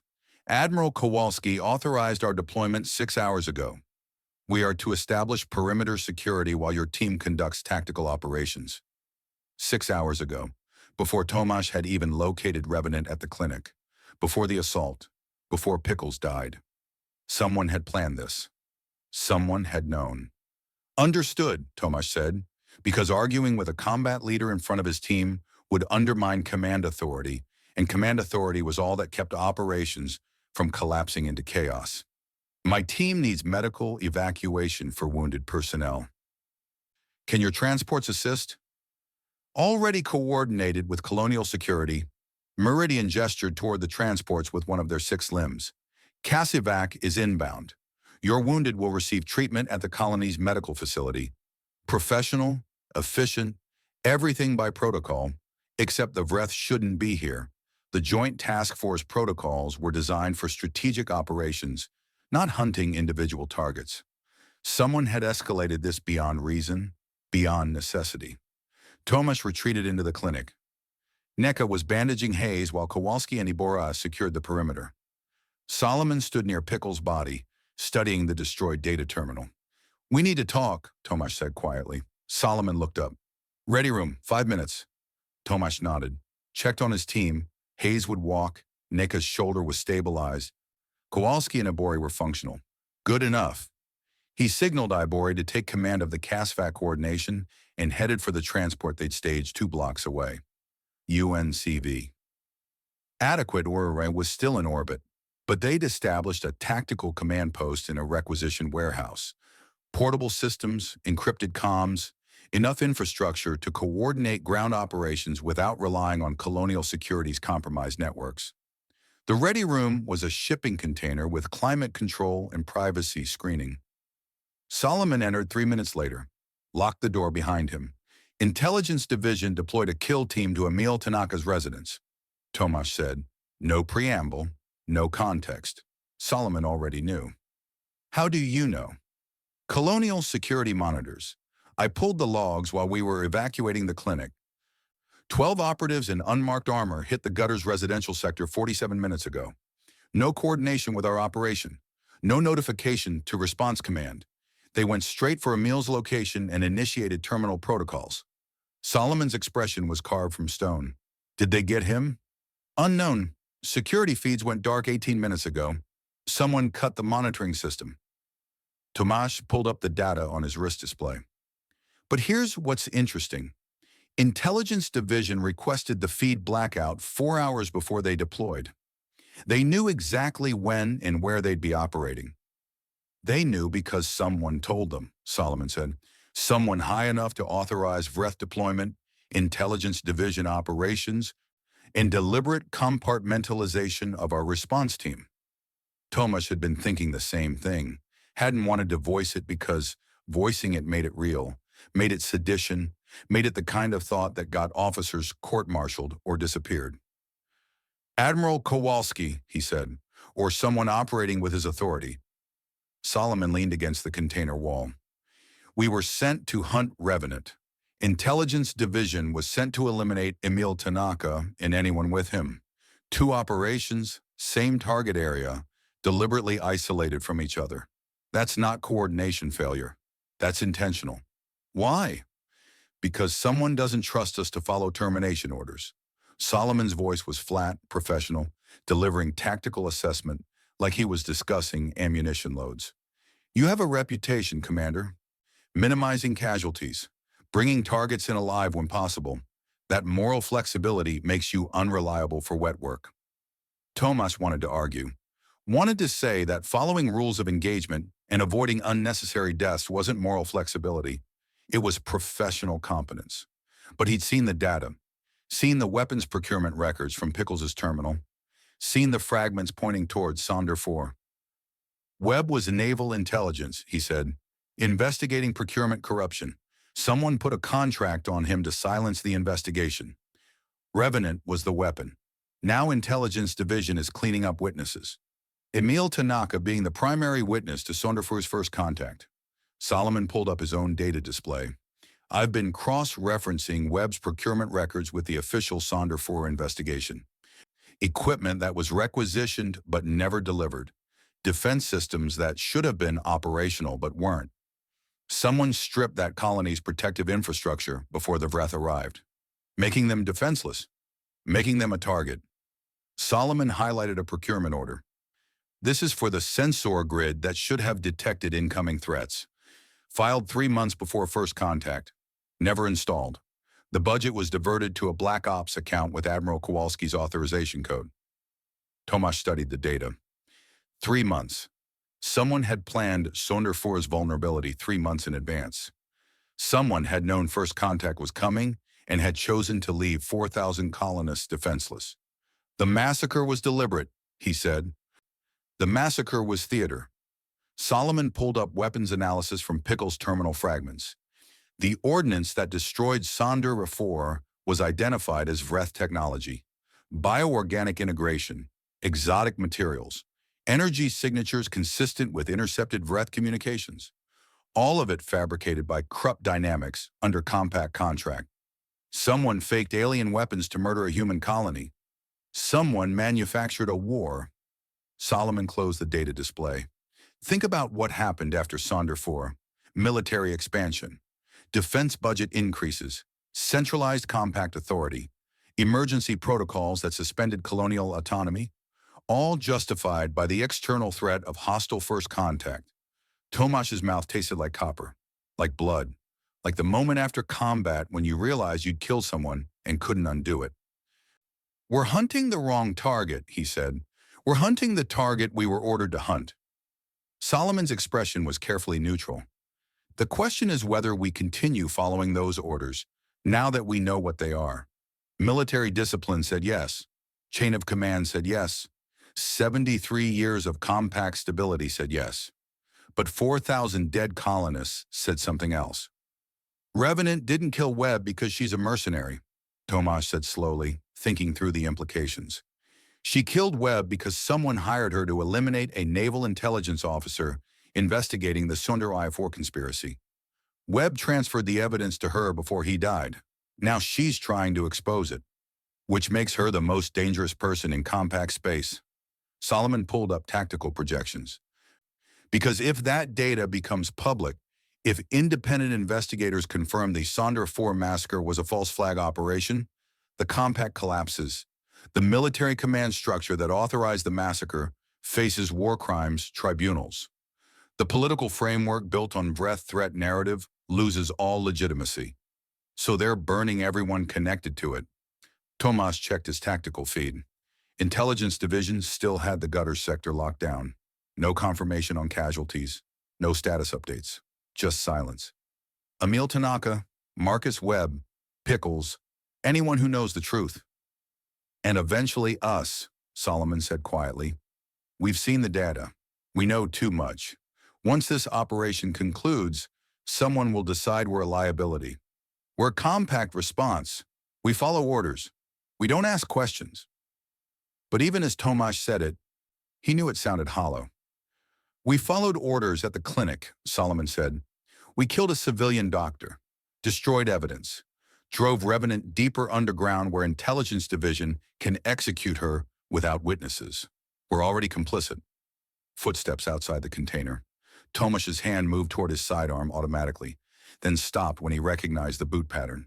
Nika entered without knocking. Lieutenant, Tomasz said, your shoulder is fine. Nika's expression was ice. I have access to this ready room as second in command. I heard everything you just said. Silence. How long were you listening? Solomon asked. Long enough? Neka's voice was controlled rage, the kind that came from betrayal wrapped in protocol violations. You're discussing sedition, questioning Admiral Kowalski based on circumstantial evidence, suggesting the compact orchestrated a massacre. The evidence isn't circumstantial, Tomasz said. Pickle's terminal was destroyed in combat. You recovered fragments. Fragments can be misinterpreted, especially by people looking for conspiracy. Nika stepped fully into the ready room. The compact has kept humanity safe for 73 years. Sonder 4 was tragedy, not conspiracy. The investigation was thorough. The evidence conclusive. The investigation was led by Admiral Kowalski, Solomon said, the same admiral who authorized the procurement diversions that left Sonderfora defenseless. You're suggesting the admiral orchestrated a massacre to justify his own military expansion? Nika's laugh was sharp. That's paranoia. That's exactly the kind of psychological warfare Revenant would feed you. We haven't communicated with Revenant, Tomas said. You made eye contact with her during the clinic assault.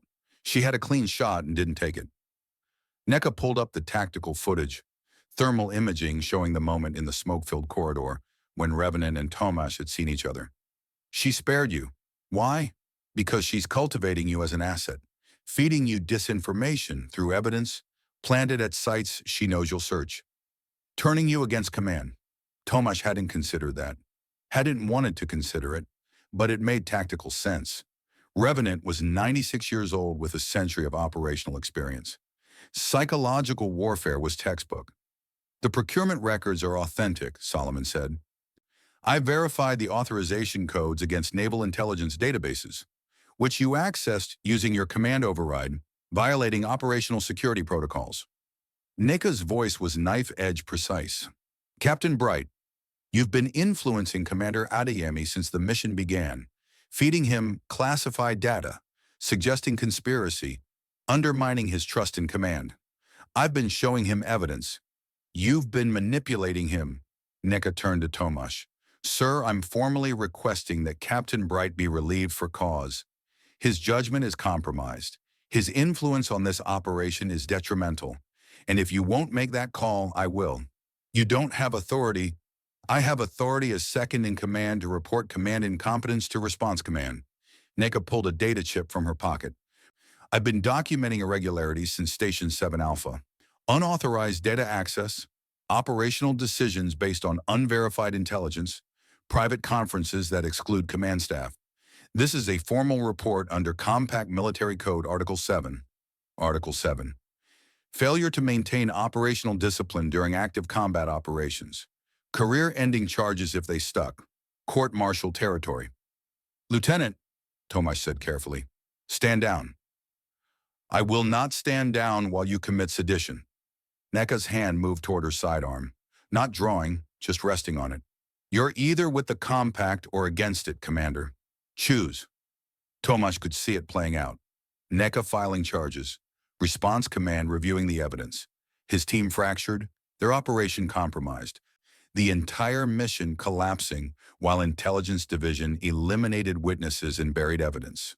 Or he could relieve Solomon, file the charges himself, maintain command unity, follow orders, hunt Revenant, kill her when they found her, destroy the evidence, preserve the compact, preserve the institution that had murdered 4,000 colonists to manufacture a war. I'm not relieving Captain Bright, Tomas said. Then you're in violation of Article 7. Nika drew her sidearm, not pointing it, just holding it. I'm placing you under temporary command suspension pending formal review. You will confine yourself to quarters while I assume operational authority. You're drawing a weapon on your commanding officer, Solomon said quietly. I'm enforcing military discipline. Nika's hand was steady. Commander Adeyemi is compromised. You're feeding him paranoid conspiracy theories. Revenant has successfully executed psychological warfare against this entire operation. Someone needs to stop it before more people die. Tomas looked at her, saw the certainty in her eyes, the conviction.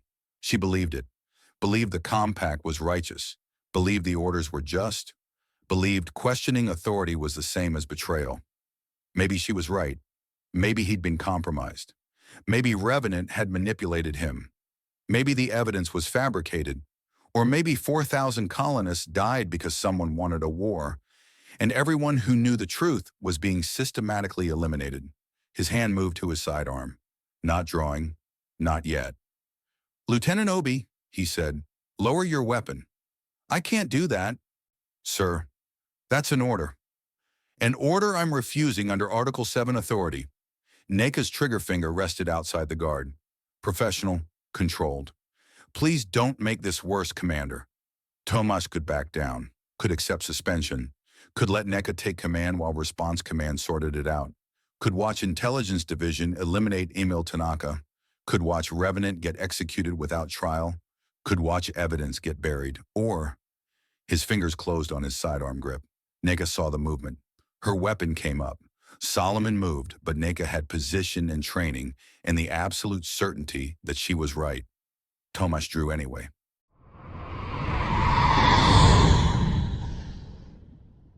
Chapter 7. Temporary Alliance. The abandoned mining facility smelled like rust and methane and 18 years of failure. Dahlia dragged Emil through the access hatch and sealed it behind them, her shoulders screaming where the operative's round had punched through muscle tissue and grazed bone. Not a kill shot, not even disabling. But it hurt like someone had driven a railroad spike through her augmented architecture and left it there to corrode. Emil was worse. He'd stopped screaming 200 meters back when shock kicked in, and his nervous system decided consciousness was optional. Now he lay on the corrugated metal floor, breathing in shallow gas, blood pooling beneath his ribs where the second round had caught him center mass. Collapsed lung, maybe worse. Dahlia pulled her medical kit from her jacket and assessed the damage under the facility's emergency lighting. The bullet had entered left side, high, missed the heart by centimeters but punctured the lung and kept going, fragmenting against a rib before exiting near the spine. Entry wound relatively clean. Exit wound looked like someone had used explosives. "Stay with me," she said, more for herself than him. Emil's eyes tracked her movement, conscious, aware, terrified in the specific way people got when they understood they were dying and couldn't do anything about it. Dahlia pulled out the trauma kit she'd lifted from Pickle's clinic before the response team breach. Synthetic plasma, coagulant foam, surgical stapler. Broad-spectrum antibiotics that worked on colonists who'd been drinking recycled water for too long. Not enough to save him, enough to buy time. She injected the coagulant first, foam that would expand inside the wound cavity, seal the bleeding, give her a chance to work. Emil gasped when the foam hit damaged tissue, body arching against the pain. "Breathe shallow," Dahlia said. "Your lung is compromised. Deep breaths will tear the damage wider." "How bad?" His voice was wet, blood in the airway. "Bad enough you need a proper medical facility within 48 hours. She pulled out the surgical stapler. "This is going to hurt." "More than now?" "Different hurt." She started with the entry wound, using augmented precision to align tissue that wanted to separate, deploying staples that would hold until real surgeons could repair the damage. Her interface tracked muscle density, bone fragments, the architecture of trauma beneath skin. 96 years of field medicine, most of it learned the hard way. People bleeding out in places where hospitals were light years distant. Emil watched her work. "You've done this before. More times than I remember." Staple, check the seal, move to the next section. "Occupational hazard. People I work with tend to get shot. You work alone. That's why." Dark humor. Autopilot conversation while her hands moved with mechanical efficiency. "Fewer complications."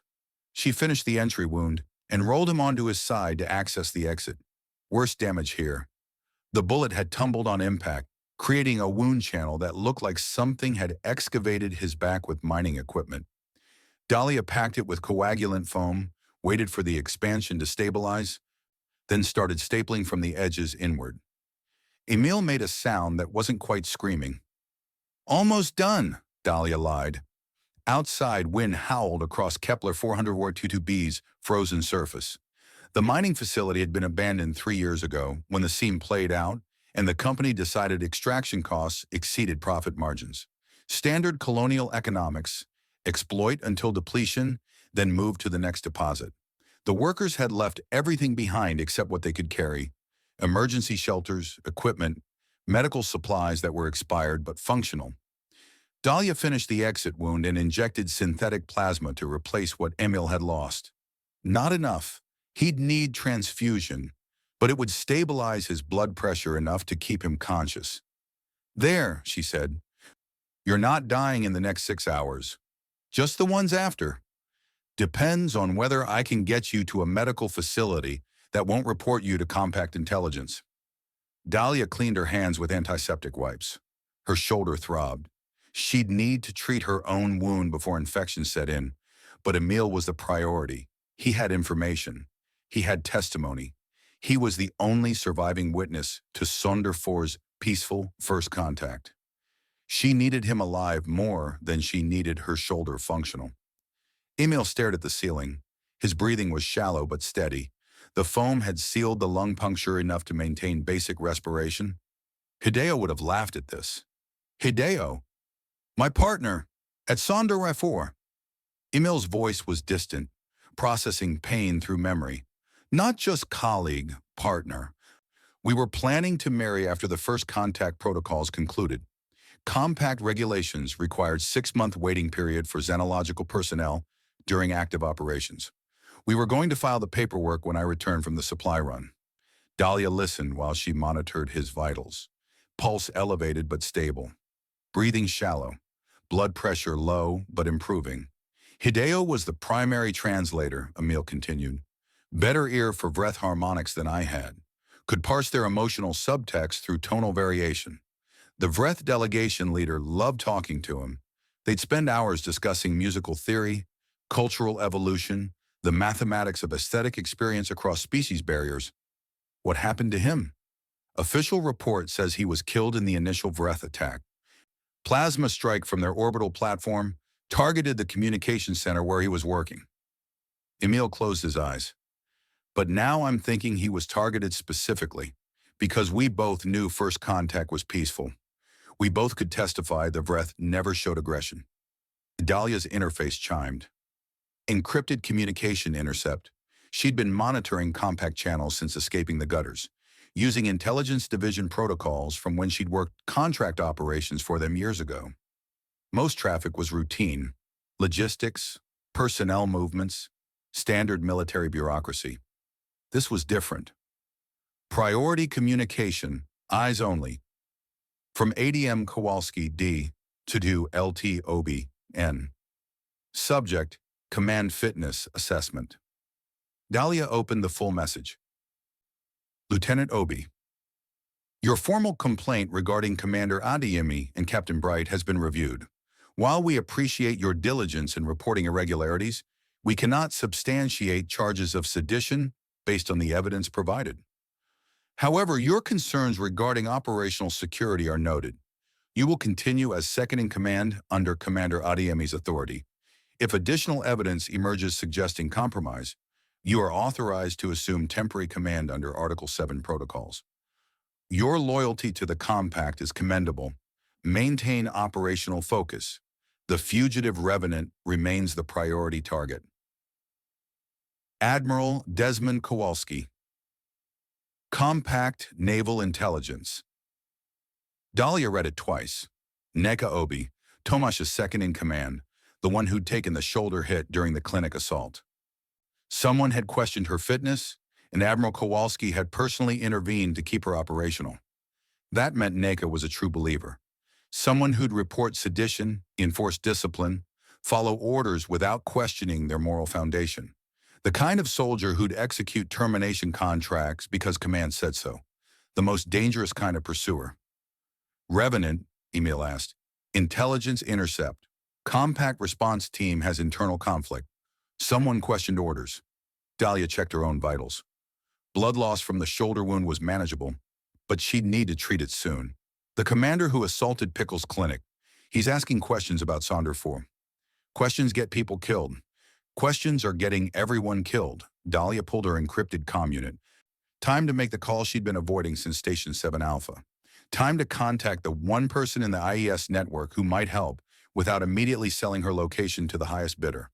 She entered the frequency she'd memorized 18 months ago, back when Inez Kovar was still alive and running the intermediary network. Inez had been murdered. Corporate hit disguised as random violence, because Inez had started asking too many questions about client identity. Her replacement was Jude Kalensky, less scrupulous, more expensive, exactly the kind of operator who'd do business with someone carrying evidence that could collapse the compact. The connection established, audio only, encrypted. Kalensky, a voice said, female. Eastern European accent that might be real or might be performance. It's Revenant. Silence. Then, You're either brave or stupid calling me. Half the compact's hunting you. Need medical extraction. Civilian wounded. Requires hospital-level care within 48 hours. Discreet transport off Kepler 400 UB to a facility that won't report to Intelligence Division.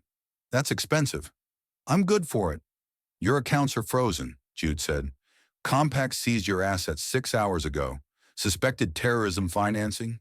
You're financially dead, Dahlia. She'd expected that. Compact moved fast when they wanted someone erased. I have other currency, such as information. Dahlia pulled up Webb's data core. Procurement records, communications logs, proof the Sonder 4 massacre was a false flag operation orchestrated by Compact Command. That's worth extraction. More silence. Longer this time. That information makes you toxic, Jude said finally. Anyone who touches you becomes a target. IES has survival protocols. We don't handle contracts that compromise the network's operational security. You handled Inez's murder. Inez got herself killed by forgetting the first rule. We're intermediaries, not investigators. She started digging into client identity. Someone made an example. And you took over her operation. Someone had to. Market abhors a vacuum. Jude's tone was professional, clinical, the voice of someone who'd commodified death until it became spreadsheet data. But I'm not stupid enough to make Inez's mistakes. Your data is poison, Dahlia. I'm not touching it. Then what will you touch? Standard contract work. You want medical extraction? Perform a termination for IS. Current rate is 1 job per service rendered. Dahlia had known this was coming, had known the moment Jude answered the call that help would have a price, and the price would be another death. Who's the target? Ruthie Delacroix, CDA Infrastructure Coordinator based on Station 7 Alpha. She's been leaking information about colonial safety violations to independent media. Compact Senate Oversight Committee has scheduled her testimony for next week. Client wants her terminated before she talks. The pattern clicked into focus with mechanical precision.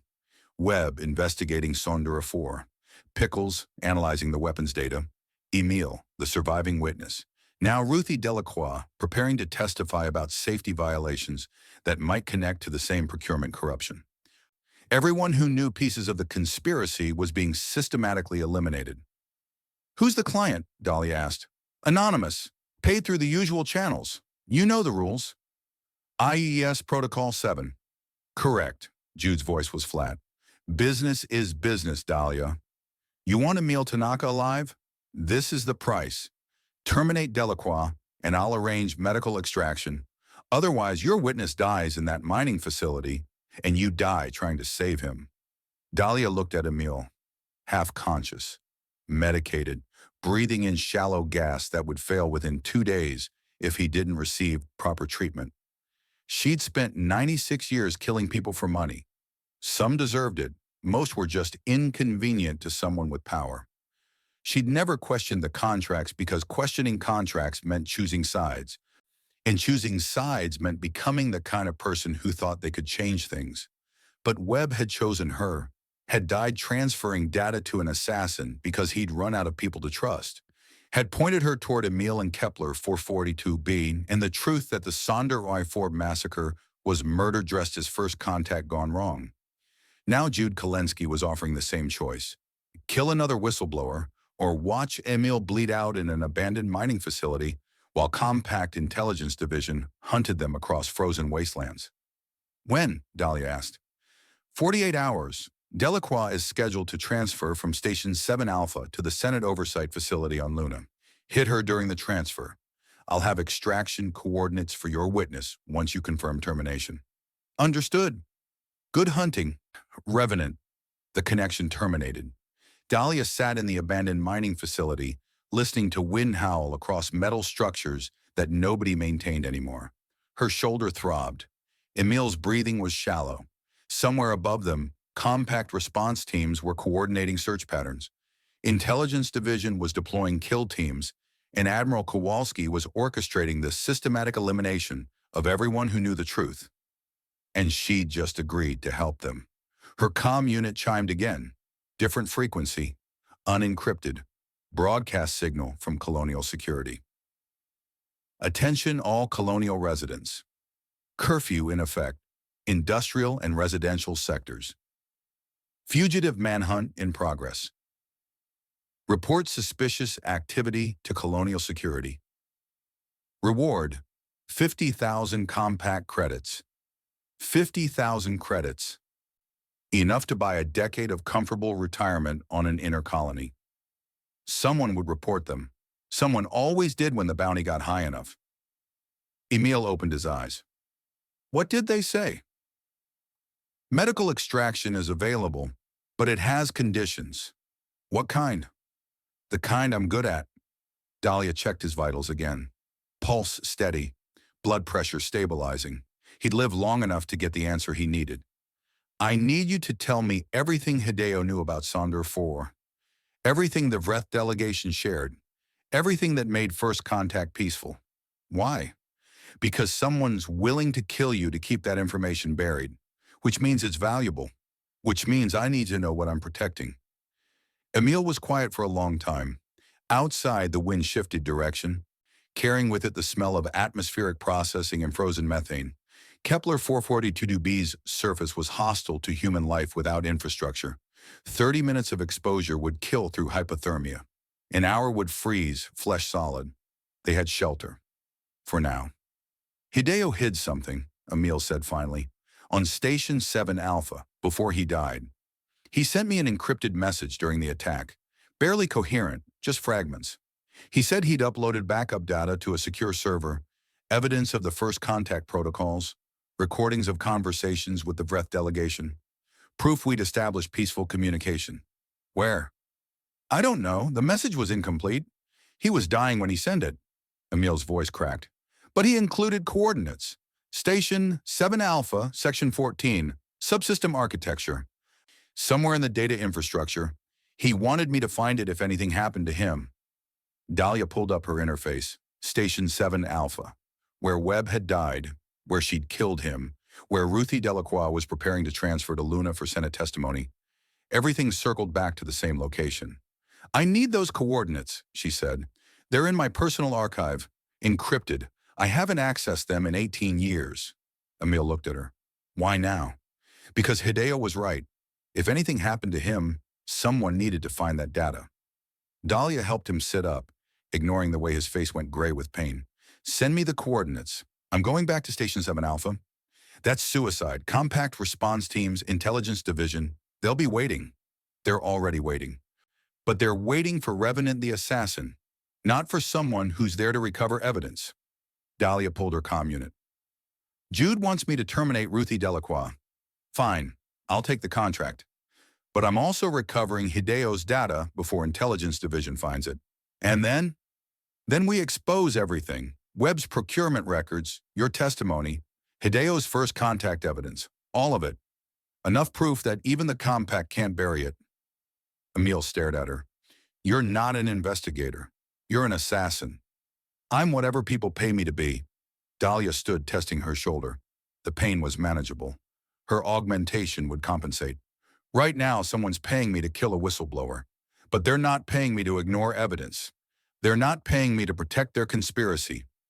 And they're definitely not paying me enough to watch the truth die with you in this facility. Her comm unit chimed. Incoming message. Encrypted. Source. Unknown. She opened it. From. Unknown. 2. Revenant. Message. I know what you're planning. I know about Emil. I know about Jude's extraction offer. We need to talk. I'm coming to you. Don't shoot. The signature was a compact response team authorization code.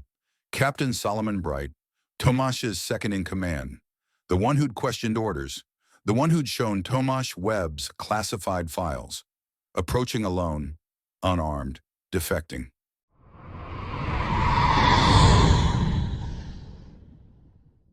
Chapter 8. The Believer. The lock on her quarters had been active for 4 hours and 23 minutes. Neka sat at her terminal, staring at the compact intelligence database, and watched her career end in real time. Article 7, Suspension. Tomash's official report would be in Admiral Kowalski's hands by now. Lieutenant Neka Obi drew her weapon on a superior officer during operational crisis. Recommend immediate psychological evaluation and removal from active duty, pending disciplinary review. She'd spent 18 months earning Tomasz's trust. Gone. The terminal chimed. Encrypted message. Priority routing.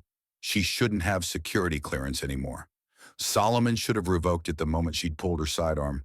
But the message came through anyway. Administrative oversight, probably. Some clerk hadn't updated the access logs. Nika opened it. Priority intelligence, intercept. Source, Kepler, 442b, Com Network. Flagged, Revenant location confirmed. The message transcript was short, professional. A man named Jude Kalensky reporting coordinates to an IES handler.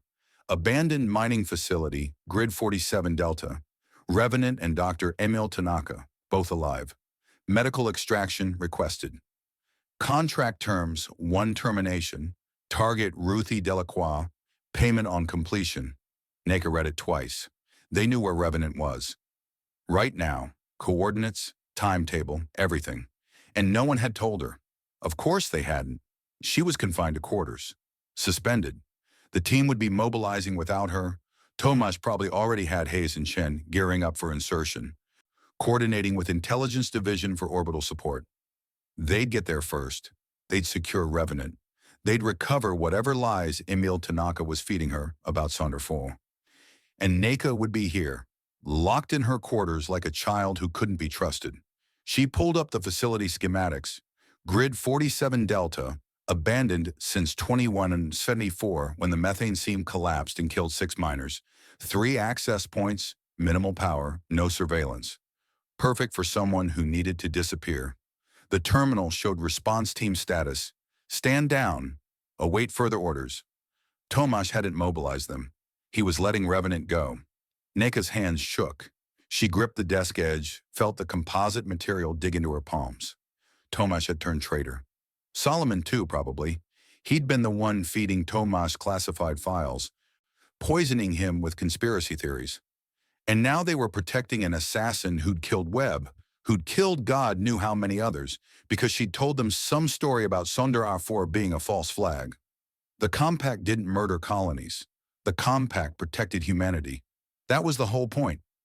Everything Nika had done, Ross 128, Glisa 667, the Crucible operations that still woke her at 300 covered in sweat, she'd done because the mission mattered, because protecting the species from external threats justified the cost. If that was a lie, no. She pulled up the Sonder 4 files. She'd read them before, required reading for any response team member. First contact gone wrong, translator error. Vreth delegation misinterpreted human gestures as hostile. Massacre. 217 dead. But now she read them differently. Looking for what Tomasz claimed to see, the forensic analysis, Vreth bioweapons, genetic markers consistent with Vreth physiology, tissue samples showing characteristic enzymatic degradation patterns. She cross-referenced the lead investigator, Dr. Helena Voss, Compact Forensics Division, deceased, shuttle accident. 2169. Nika pulled the accident report. Debris analysis, black box data, trajectory calculations. Everything matched a standard nav computer failure during atmospheric re-entry, except the black box had been recovered 3 weeks after the crash. Normally, they ping for 72 hours. This one had been silent, then suddenly started transmitting again when a salvage crew happened to be in the area. She flagged it, moved on. Witnessed testimony from the Compact patrol ship that responded to Sonder 4's distress call. Commander Patricia Okonkwo, UNCV Diligent. Her report described arriving to find the colony burning, Vreth ships retreating, human survivors trapped in sealed bunkers. Nika pulled Okonkwo's current posting. Deceased, KIEO, Glisi, 667 Operation, 2172, Glisi, 1667, the meat grinder. Nika had lost 12 soldiers there in 6 hours. Okonkwo had died in the opening bombardment, direct hit on her ship's bridge. Bad luck. War was full of it, but Voss and Okonkwo both dead. Both within 5 years of Sonder 4, coincidence? Had to be. She pulled the suppressed witness testimony that Tomasz had mentioned. Not suppressed, just classified above her clearance level, section headers only. Testimony, Dr. Emil Tanaka, Sonderforter, linguistics specialist, and testimony, specialist Hideo Matsuda, Sonder for communications. Both flagged. Reliability questionable, psychological trauma. Both classified. Why classify survivor testimony? Unless they said something that contradicted the official narrative. NECA's terminal chimed again. Another intercept. Different source. Signal intercept. Station 7 Alpha. Source. Compact Naval Intelligence. Delacroix, Ruthie, status update. She opened it, read the brief. Subject preparing for Luna transfer. Senate testimony scheduled 22-26-01-15. Recommend acceleration of containment protocols. IES contractor already engaged. Estimated completion, 48 hours. Containment protocols. IES contractor. Ruthie Delacroix was a CDA infrastructure coordinator. Not a threat, not an enemy combatant. A bureaucrat who'd filed reports about colonial safety violations. An intelligence division had hired an assassin to kill her before she testified, the same way they'd hired Revenant to kill Webb. NECA pulled Delacroix's file. 22 years in Colonial Development Administration, married, 2 children on Luna. Her work history showed routine infrastructure audits, safety compliance reviews, nothing remotely classified, until 8 months ago. She'd filed a report about discrepancies in Ross 198's genetic research logs, equipment requisitions that didn't match published research, biological samples shipped to undisclosed locations, nothing concrete, just enough to raise questions. Ross 128, The Crucible, where NECA had spent 6 months as security liaison, where Dr. Kwame Asante ran genetic engineering programs for the Compact's augmentation initiatives. Her comm unit buzzed, private channel. Dr. Asante? She almost didn't answer, but the timing was too strange. Obi, her voice came out flat. Lieutenant, I heard you were confined to quarters. Asante sounded concerned, fatherly. He'd always been kind to her during the Ross 128 posting. I wanted to check on you. This business with Commander Adeyemi. What do you know about Sonder 4? Silence on the line. I'm reviewing first contact protocols, NECA continued. Her hands were shaking again. Historical incidents. Making sure we don't repeat past mistakes. I saw your name in the Ross 128 research logs from 2168, 6 months before Sonder 4 burned. That was 18 years ago. Admiral Kowalski visited your facility, requested detailed biological data on Vreth physiology, genetic markers, biochemical signatures. NECA pulled up the requisition logs. You provided the data, personally. More silence. It was for defensive research, Asani said finally. Understanding potential threats. Standard protocol for first contact situations. What kind of defensive research needs Vreth genetic markers?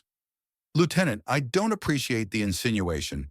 You'd need that exact data to fabricate weapons that leave Vreth biological signatures on human victims.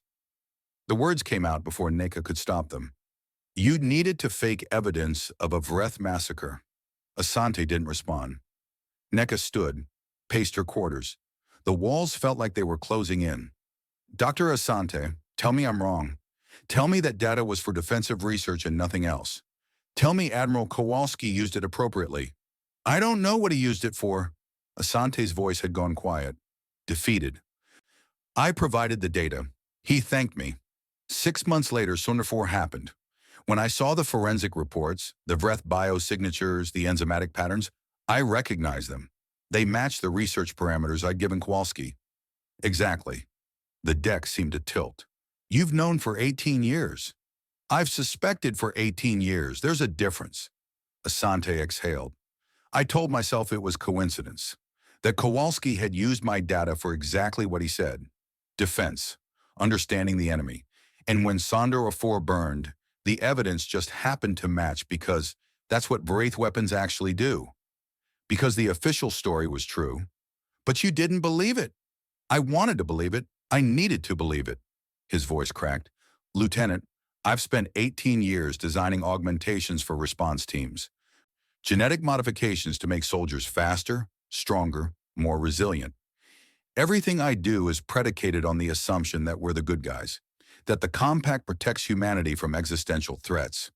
If Sonder 4 was a false flag, if we murdered our own people and blamed it on the Vreth, then what am I? What are any of us? Neka sat back down. Her quarters felt very small. Why are you telling me this now? Because Ruthie Delacroix contacted me 2 months ago. She'd found discrepancies in Ross 128's supply logs, equipment I'd signed for, biological samples. She wanted to know what we were researching. I told her it was classified. She said she'd file a formal inquiry anyway. Asani paused. 3 days ago, I received notification that she's being transferred to Luna for Senate testimony about colonial safety violations. Nothing to do with Ross 128 or genetic research, just infrastructure compliance. They're killing her, Nika said. Intelligence Division hired an IES contractor, probably the same one who killed Webb. Revenant. How do you know that name? Lieutenant, I've been designing augmentations for 18 years. I know what the compact does with people like Dahlia Kresnik. We turned her into a weapon. Then we aimed her at our own people and called it justice. Neka's terminal showed the mining facility coordinates, grid 47 Delta. Revenant was there right now, with Emil Tanaka, with evidence about Sonder 4, with the truth Tomasz had tried to tell her, the truth she'd pulled her weapon to silence. Her quarters door chimed. Override code. The lock disengaged. Tomasz stood in the corridor. He looked older than he had 4 hours ago. Tired. I'm not here to arrest you, he said. I'm here to ask you a question. Neka stood. Her sidearm was on the desk. She didn't reach for it. Why did you join Response? Tomasz asked. What made you volunteer for the hardest, dirtiest work the compact could give you? To protect people. From what? External threats, hostile actors, anyone who wanted to hurt humanity. And if humanity is hurting itself? If the threat is internal? Tomasz stepped into her quarters. The door sealed behind him. I've been running response teams for 9 years. I've eliminated insurgents, pirates, black market operators, all of them human. I've terminated people who threatened compact stability. I told myself it was necessary, that maintaining order protected the bigger picture. It does. Does it? Or are we just enforcers for people like Kowalski? People who manufacture threats to justify their power? He pulled out a data chip, set it on her desk. That's everything Solomon gave me. Webb's procurement records, classified witness testimony from Sonder 4, communications intercepts showing Intelligence Division coordinating Revenant's contracts. All of it. Neka stared at the chip. You pulled your weapon on me because you believe in the mission, Tomasz said. I respect that, but the mission is built on a lie. Sonder A4 wasn't first contact gone wrong. It was mass murder designed to start a war. And everyone who knows the truth, Webb, Delacroix, Emil Tanaka, they're being eliminated by us, by the people we trust to give us orders. If this is true, it is true. Read the files. Cross-reference the evidence. You're a good investigator, Neka. You'll see it. She picked up the chip. It felt heavy. What do you want from me? I want you to decide who you're protecting. The compact or the people the compact is supposed to serve? Tomasz turned toward the door. And I want you to know, when you figure that out, I'll support whatever choice you make. Even if you decide I'm wrong. Even if you report me to Kowalski. You're my lieutenant. That means something. He walked to the door. Neka looked at him. At the man she'd followed for 18 months. The man she'd trusted. The man she'd pulled her weapon on because he'd stopped trusting the chain of command. You already knew, she said, about Asante, about what he gave Kowalski. You've known this whole time. Tomasz stopped. Solomon found Asante's requisition logs in Webb's files. That's how we confirmed it. But I suspected for years, since Glisa 67, when I watched Okonkwo's ship burn and wondered why the Vreth knew exactly where to hit us. Since Ross 128, when we secured facilities that were researching genetic markers instead of augmentation protocols. I've been collecting evidence for a long time, Nika, waiting for proof I couldn't ignore. You should have told me. You wouldn't have believed me. You needed to see it yourself. He looked back at her.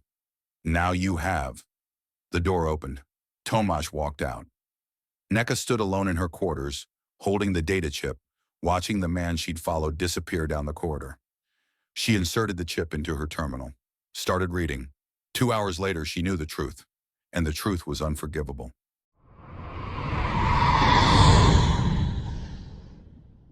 Chapter 9. The Run. The proximity mine detonated 30 seconds after they cleared the facility perimeter. Dahlia felt it through the hauler's frame, a dull thump that rattled the suspension. Orange flash in the rear monitor. Someone had tripped the outer cordon. Not Neka. Too slow, too careless. Probably intelligence division operators sweeping the site. Good. Was that? Emil's voice rasped, wet. His lung wasn't holding pressure the way it should. Insurance. Dahlia downshifted. The hauler groaned, tracks chewing frozen methane. How long until they triangulate our position? Minutes, maybe less. He coughed, blood on his lips. If they're tracking your neural implant, they're not. I burned the backdoor protocols at Pickles' clinic. She'd made sure of it. Fried every diagnostic port, every wireless handshake. The headaches were worse now.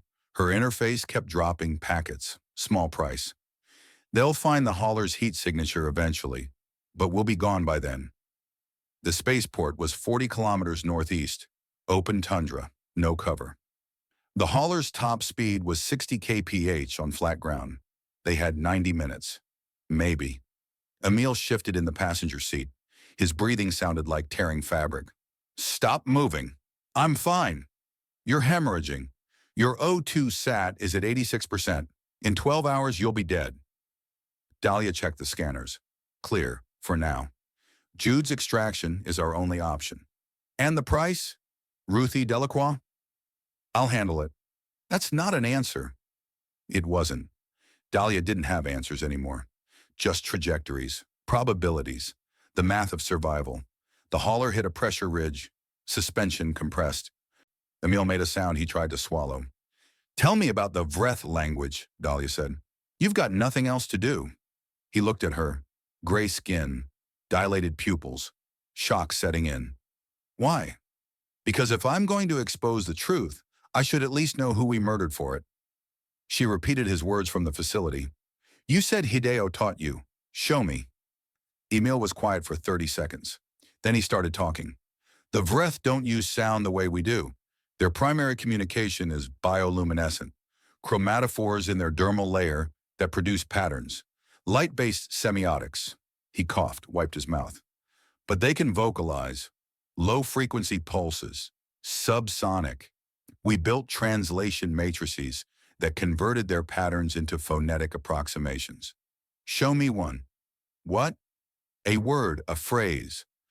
Something simple. Emil's hands shook.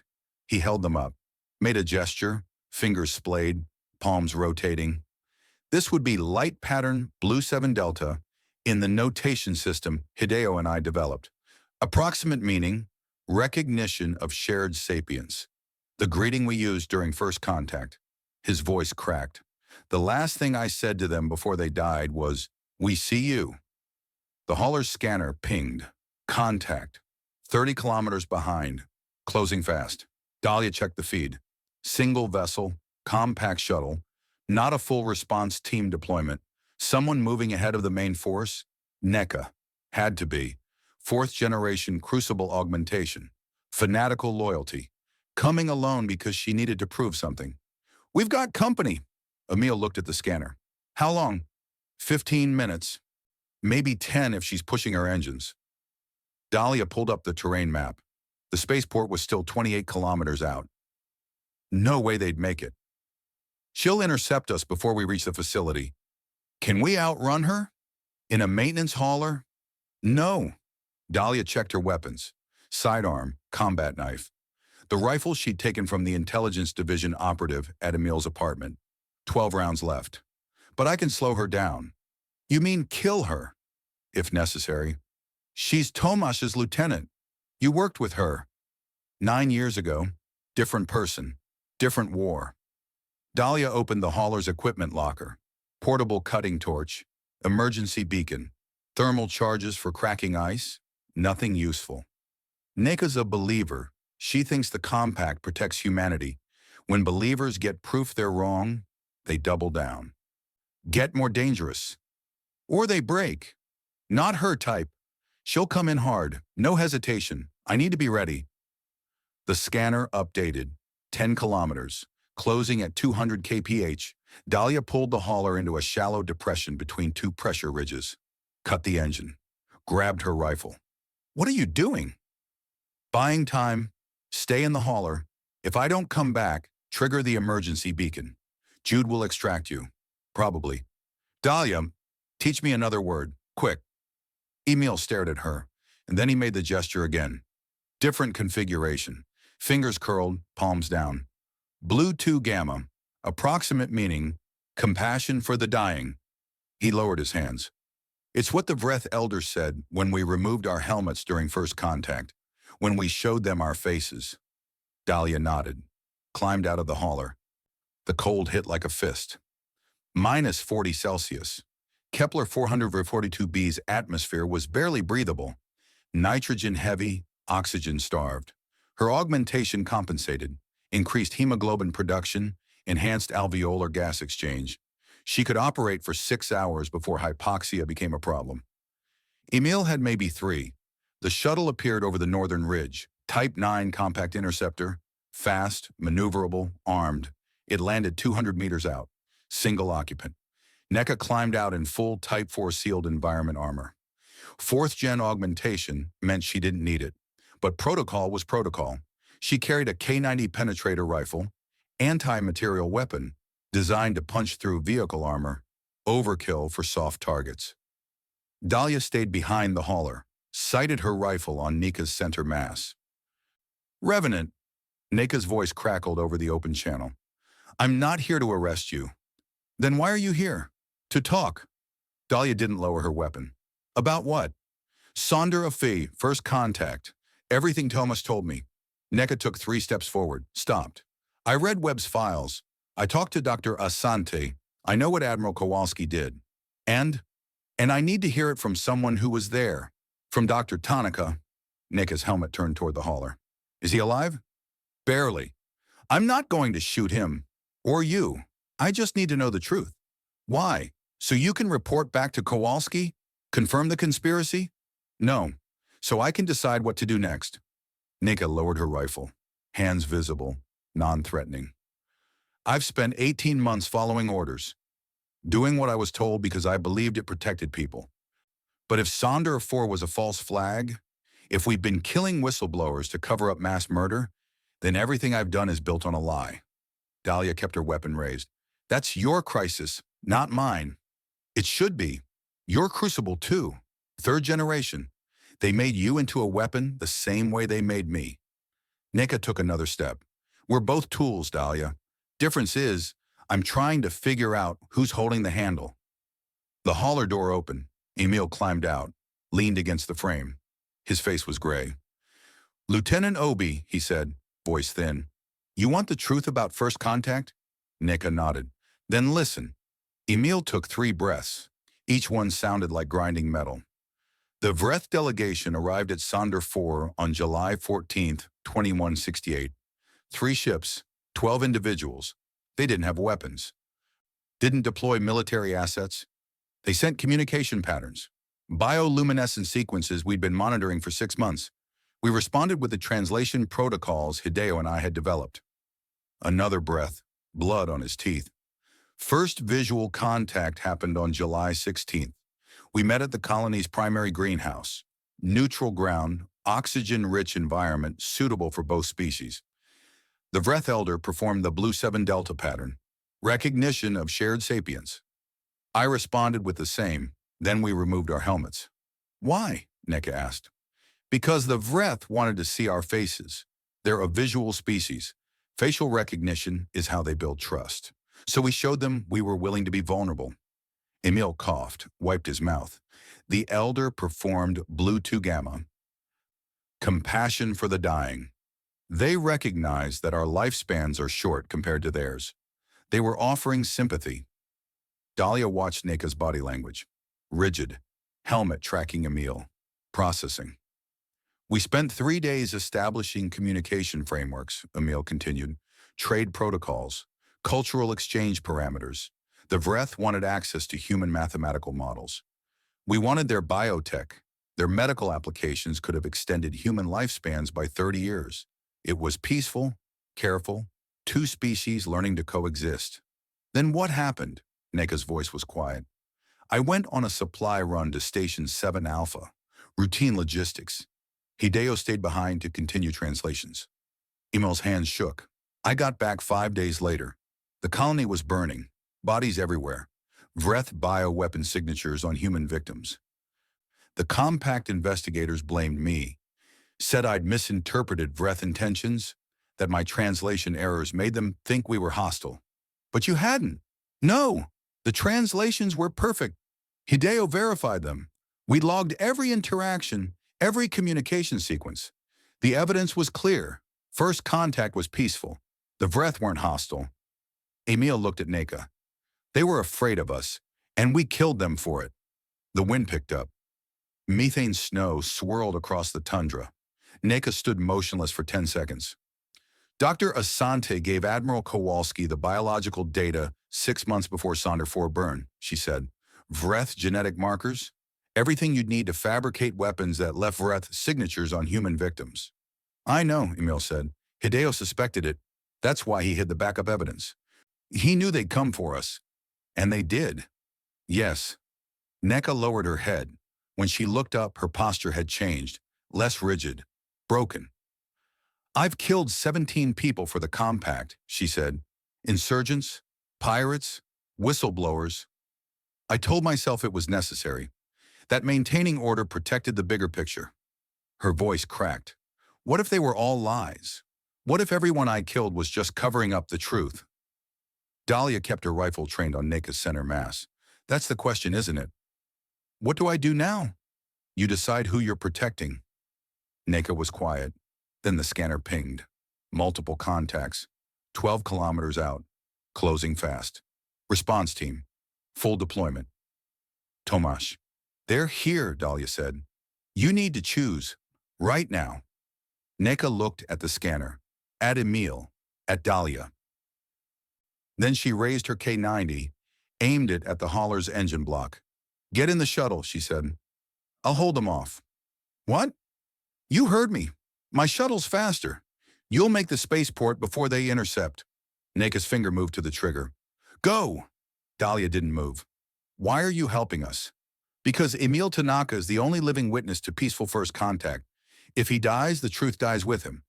Neka's voice was flat, professional. And I'm tired of killing people to protect lies. The response team contacts close to 8 kilometers. Emil stumbled toward Neka's shuttle. Dahlia followed, kept her rifle on Neka. This is suicide. They'll kill you. Probably. Neka lined up her shot on the hauler. But Tomasz will hesitate. He won't fire on me immediately. That gives you 30 seconds. Maybe a minute. Why? Because someone should survive this. Someone should tell the truth. Neka looked at Dahlia. You're crucible. They made you into a weapon. Now use it for something that matters. Dahlia climbed into the shuttle. Emil collapsed in the co-pilot seat. She fired the engines. The response team was 6 kilometers out. Neka pulled her trigger. The K-90 penetrator punched through the hauler's engine block. Fuel cells detonated. Orange fireball. Heat bloom on every scanner within 20 kilometers. Dahlia lifted off. The last thing she saw was Neka standing alone in the wasteland, facing 12 incoming contacts. Then the shuttle's proximity alarm screamed. Incoming fire. K-90 penetrators, response team weapons. Someone had shot. The round hit. Metal shrieked.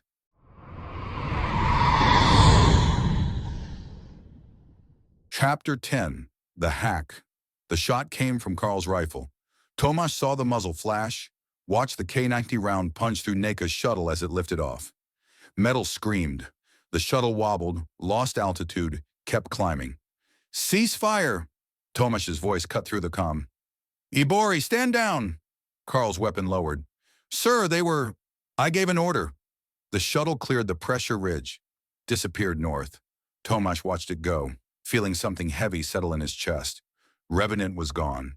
Emil Tanaka, the only living witness to peaceful first contact, was gone, and Neka stood alone in the wasteland, K-90 still raised, facing 12 operators. Tomasz keyed his comm. All units, weapons cold. Secure the perimeter. Nobody fires unless I give the word. Solomon's voice crackled back. Commander, she destroyed compact property. Aided enemy combatants. I know what it is. Form up on my position. The team closed ranks. 11 operators in Type 4 armor, weapons trained on a single target. Neka hadn't moved, hadn't lowered her rifle. 2 body bags in the transport behind them. Matsuda and Tron. Good soldiers. Dead because Tomasz had sent them through the mining facility's main entrance, instead of waiting for proper reconnaissance. His call. His dead.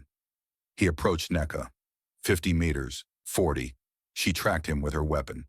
Lieutenant. His voice stayed level. Lower your weapon. No, sir. That's an order. I'm relieving you of command under Article 7. You're compromised. Your judgment is impaired by personal connections to the targets. Tomasz stopped 10 meters out, studied her stance. Rigid, mechanical. The way she got when operating on pure protocol because her judgment had gone to hell. He'd seen it before. Gliesa 667, when she'd watched a civilian shuttle burn because regulations said don't break formation. Ross 128, when she'd executed a black market operator who turned out to be supplying medicine to refugee camps. She followed orders. Always. Even when the orders broke her. Carl, Tomasz said quietly, secure Lieutenant Obi's weapon. Iberi moved. Fast. 4th gen augmentation, same as Neka, but he had 50 kilos on her and better positioning. He grabbed her K-90, twisted it from her grip. Neka didn't resist. Just stood there, arms at her sides, helmet tracking Tomasz. You're making a mistake, she said. Probably. Tomasz gestured to Solomon.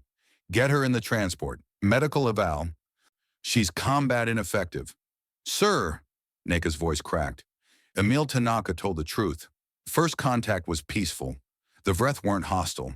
Admiral Kowalski manufactured the Sonder 4 massacre to justify war. I have proof. Dr. Asante's testimony, procurement records, everything. Tomasz knew. Solomon had shown him the files weeks ago. But hearing Neka say it, hearing the conviction in her voice, hit differently. I know, he said. She went still. You know? Solomon briefed me. I've been investigating for months. Then why didn't you tell me? Because you wouldn't have believed me. You needed to see it yourself. Tomasz pulled off his helmet. Let her see his face. Now you have. And now you need to stand down before someone else dies. Neka's helmet tilted toward the body bags. Matsuda. Tran. They died because of Revenant's mines, she said. They died because I didn't wait for proper recon, because I was in a hurry, because I made a command decision that got them killed. Tomasz stepped closer. That's on me, not you, not Revenant, me. Solomon had 2 operators flanking Neka now, secure but not hostile. Waiting. What happens to me? Neka asked. Medical eval, psych hold, Article 7 suspension pending review. Tomasz replaced his helmet. Standard protocol for operators experiencing acute judgment impairment. And then we figure out what's next. Together. He turned toward the team. Mount up. We're moving to the crash site. Sir? Hayes stepped forward. Which crash site? Tomasz pulled up his scanner. 2 heat signatures, one from the hauler wreckage Neka had destroyed, still smoldering, nobody inside. The other from coordinates 4 kilometers northeast. The shuttle Carl had hit. They didn't make it far, Solomon said. No. Tomasz studied the signature. Minimal movement. 1 vessel down, occupants potentially injured. Get me a visual. Hayes deployed a recon drone. Feed came through 20 seconds later. The shuttle had plowed into a methane ice shelf. Nose crumpled. Port engine sheared off. Windscreen blown out. 2 figures moving near the wreckage, one dragging the other. Revenant and Emil. Sir, we can be on site in 6 minutes, Solomon said. Full team, coordinated assault. Take them both alive. Tomasz watched the feed. Revenant was hurt, favoring her left side, moving too slow. Emil wasn't moving at all, just dead weight. Or we wait, Solomon continued. Emil's injured. Revenant can't carry him far. They'll freeze before they reach the spaceport. Tomasz zoomed the feed. Emil's vitals showed on his HUD. Medical scanner picking up biosigns at extreme range. Collapsed lung, internal hemorrhaging, shock. The man had maybe 3 hours before organ failure. Sir? Solomon's voice carried an edge.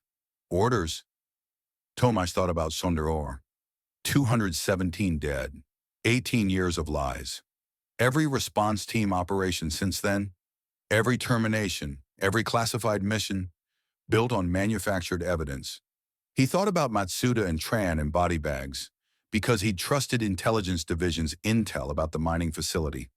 He thought about Neka standing alone in the wasteland, worldview shattered, asking what happens next. Open a channel, Tomasz said. Direct to Revenant, encrypted. Hayes worked the console. Channel open. Sir? Tomasz keyed his comm. Revenant, this is Commander Tomasz Adeyemi, Compact Response Team 7. I know you can hear me. Static. Wind noise. Then, what do you want? Dahlia's voice strained. Pain underneath. I want to talk. No weapons. No ambush. Just talk. About what? Emil Tanaka. Sonder 4. Everything that's happened. Tomasz watched the drone feed. Revenant had stopped moving. Crouched behind the shuttle wreckage, weapon raised. You need medical extraction for Emil. I can provide it, but I need something in return. I'm not surrendering.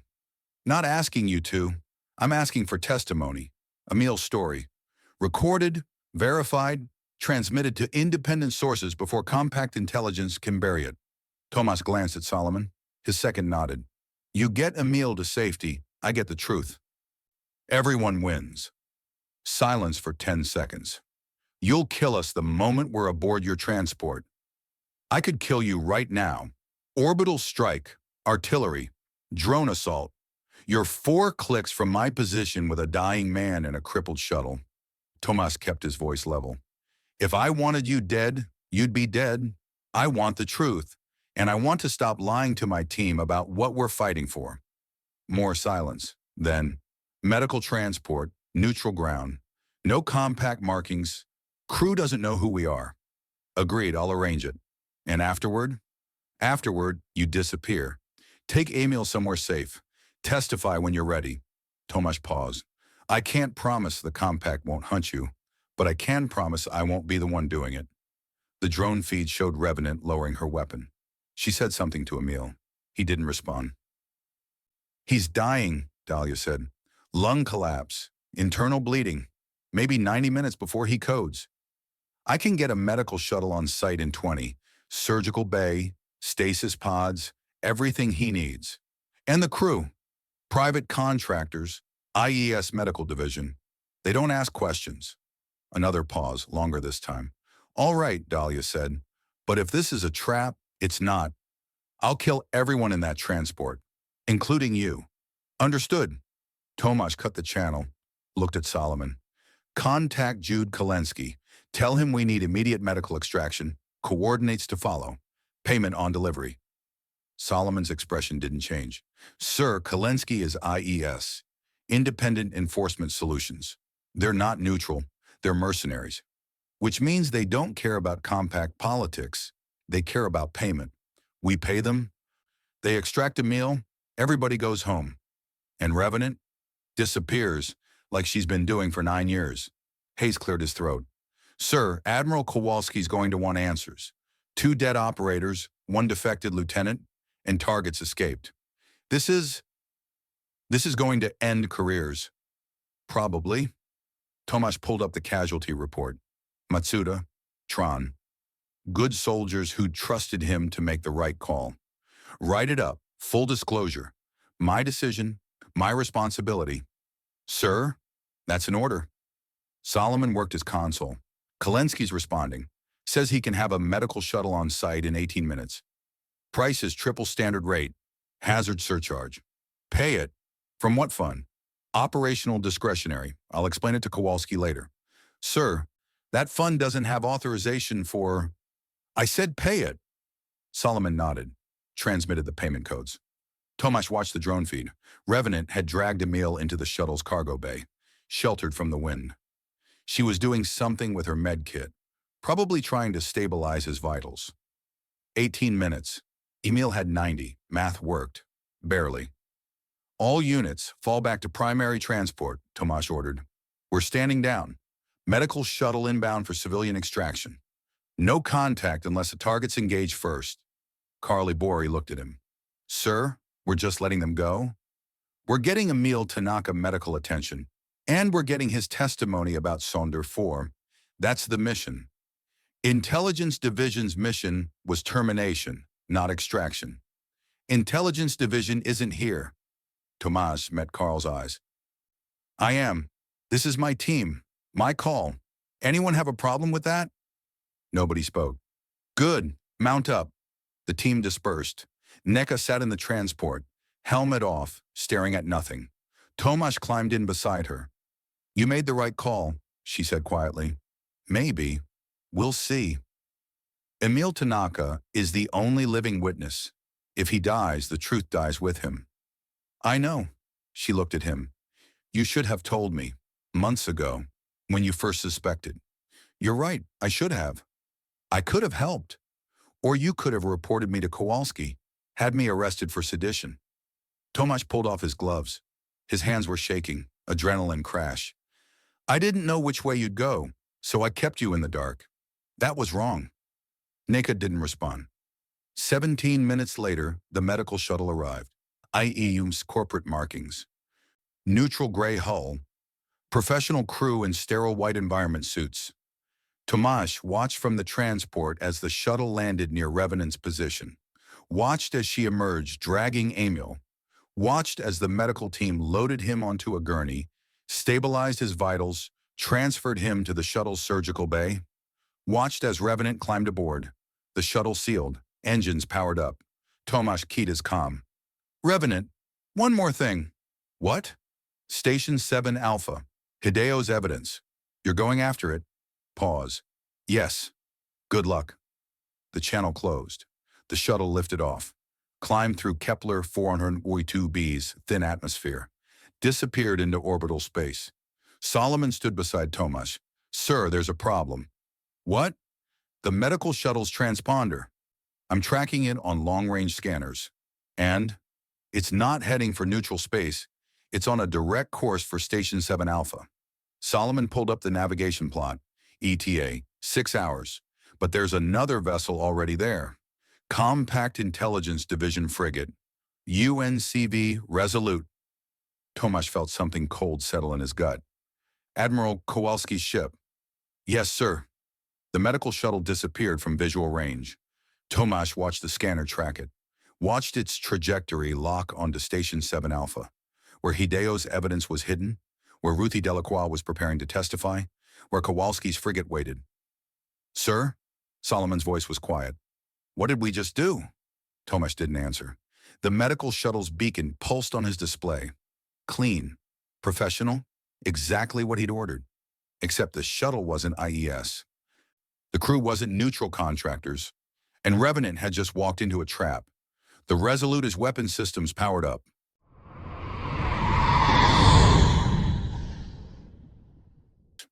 Chapter 11. Shared Enemy. The shuttle's airlock cycled open. Dahlia's right hand reached for the medical bay hatch. She hadn't told it to move. Stop. Her fingers keyed the access code. Smooth, practiced. Someone else's muscle memory puppeting her augmented frame. Stop. Stop. The hatch slid open. Her boots carried her forward. Deck plating hummed beneath synthetic soles. The Adequate's reactor signature, compact military vessel. She knew the ship, but couldn't remember why she knew it, and her legs kept walking. Something was screaming inside her skull. Her neural interface felt wrong, hot, overclocked. Data packets flooding her sensory feed faster than her organic brain could process. Command strings she didn't recognize. Execution protocols written in architecture that shouldn't exist in civilian-grade augmentation. Grade 7 override, military kill switch code. Someone was driving her like a fucking drone. She tried to stop, muscles locked mid-stride. Her frame weighed 200 kilos with full augmentation, reinforced skeleton, synthetic muscle bundles, combat-grade servos. She was stronger than the signal for 3 seconds. Then the override adapted, rerouted, found new pathways through her nervous system. Her body lurched forward again, movements jerky now, fighting her resistance but still moving. Medical Bay, Sub-Level 3. Emil is there. The thought felt inserted, foreign, but her interface confirmed it. Biosigns matching Emil Tanaka's profile, critical condition, surgery in progress. I'm going to kill him. No, she was going to save him. The truce. Tomash's offer. Emil needed. Her hand drew the sidearm from her hip. Check the magazine. 20 rounds. More than enough. Horror washed through her. Cold, chemical. Her adrenal glands dumping epinephrine on override command, prepping her body for combat she didn't want. Dahlia slammed her palm against the bulkhead. The impact cratered composite plating. Pain shrieked through her wrist. Micro fractures in the synthetic bones. Pressure sensors screaming. She focused on it. Let it ground her. Her organic brain was still hers. The augmentation was compromised. She had to separate them. Think. Your crucible. You survived Ross 128. You know how to compartmentalize. Except Ross 128 was memory spike, sharp, intrusive. The Crucible facility's operating theater. Doctors in clean suits. Drilling into her skull while she was awake, had to be awake. Neural mapping required consciousness. Screaming through the bite guard as they threaded fiber optic leads through her prefrontal cortex. Installing the interface that would make her more, that would make her theirs. She'd signed the consent forms, volunteered. The compact had given her a choice, hadn't they? Another command string flooded her feed. Her legs moved faster. Corridor lights blurred overhead. She cataloged her route automatically. Deck 4, Section J, heading aft toward the medical wing. Crew quarters passed in her peripheral vision. Empty. Ship on minimal staffing. Good for infiltration. Bad for witnesses. I'm not infiltrating. I'm a prisoner in my own body. She tried accessing her interface's diagnostic partition. Locked. She tried emergency shutdown. Locked. She tried the kill switch. The one they'd installed for her safety during Crucible training. Command not recognized. Because the kill switch was external. Someone else held the remote. Someone at data packet. Routing information. Encrypted, but her interface decoded it automatically. Part of the override package forcing her system to cooperate. Ross 128, processing station. The Crucible. They'd always been able to do this. Every augmented operative. Every enhanced soldier. Walking weapons waiting for activation. How many were out there right now, flesh-wrapped drones pretending to be human? Her stomach tried to heave. The nausea response was organic. Couldn't be overridden. She tasted bile. Kept walking. Emil. I'm going to kill Emil. Then Tomasz. Then Carl. The whole ship if I have to. Her tactical feed lit up. Threat assessment. Weapons count. Estimated resistance. Stop. Please. Please. Sub-level access hatch ahead. Her hand reached for it. She yanked her arm back. Synthetic muscles tore against override commands. Actuators grinding. Fighting themselves. She managed to redirect. Slammed her fist into the bulkhead instead. Another crater. More pain. The override compensated again. Learning her resistance patterns. Adapting. She was going to lose. Think, what would Webb do? Webb was dead. She'd watched him burn on Kepler 4N42b, killed by the same people now puppeting her nervous system. But Webb had taught her things. Hacker tricks. Exploit vulnerabilities. If you can't beat the system, corrupt it. Introduce errors. Force it to reboot. Dahlia stopped resisting. Let her body move toward the hatch. Then she accessed her pain sensors and cranked them to maximum. Every nerve in her body ignited. The world went white. She collapsed, seizing her augmented frame thrashing against deck plating hard enough to buckle it. Alarms shrieked. Emergency lighting strobed red. The override tried to compensate, tried to dampen the pain response. She pushed harder. Organic brain screaming. Synthetic nervous system overloading. The interface caught between them, drowning in contradictory commands. Then something snapped in her skull. The override signal stuttered, fragmented. She felt control return to her left arm, then her right leg. Patches of her body remembering they belonged to her. But the signal adapted again, rerouted through undamaged pathways. Her right hand still moved on someone else's orders, pulling her upright. She was sobbing now, couldn't stop, tears and snot and the taste of blood where she'd bitten through her tongue. How long can I keep this up? The hatch cycled open, her body climbed through. Sub-level 3. Medical wing 30 meters ahead. She could see the door. Sterile white. Red cross. Emil was behind it. I won't kill him. I'll die first. But her body kept moving. Contact, someone shouted. Revenant, weapons deck. Tomash's voice. He was here. Defending the medical bay, her tactical feed marked him. 12 meters, 3 o'clock. Full combat kit. K-90 raised. Carly Bori beside him. Heavy weapon, covering the corridor. They'll shoot me? Good. Let them. Revenant, stop. Tomash. Authority voice. Commander tone. Her body didn't stop. 10 meters. She tried to speak. Tried to scream. Kill me. I can't stop. I'm not in control. Her vocal processors engaged. Corrupted. The words came out distorted, glitching through damaged output pathways. Kill me. 8 meters. Her weapon arm raised, targeting Tomash. Center mass. The shot would punch through his armor. She knew where the plates overlapped. Trained reflex. Can't stop.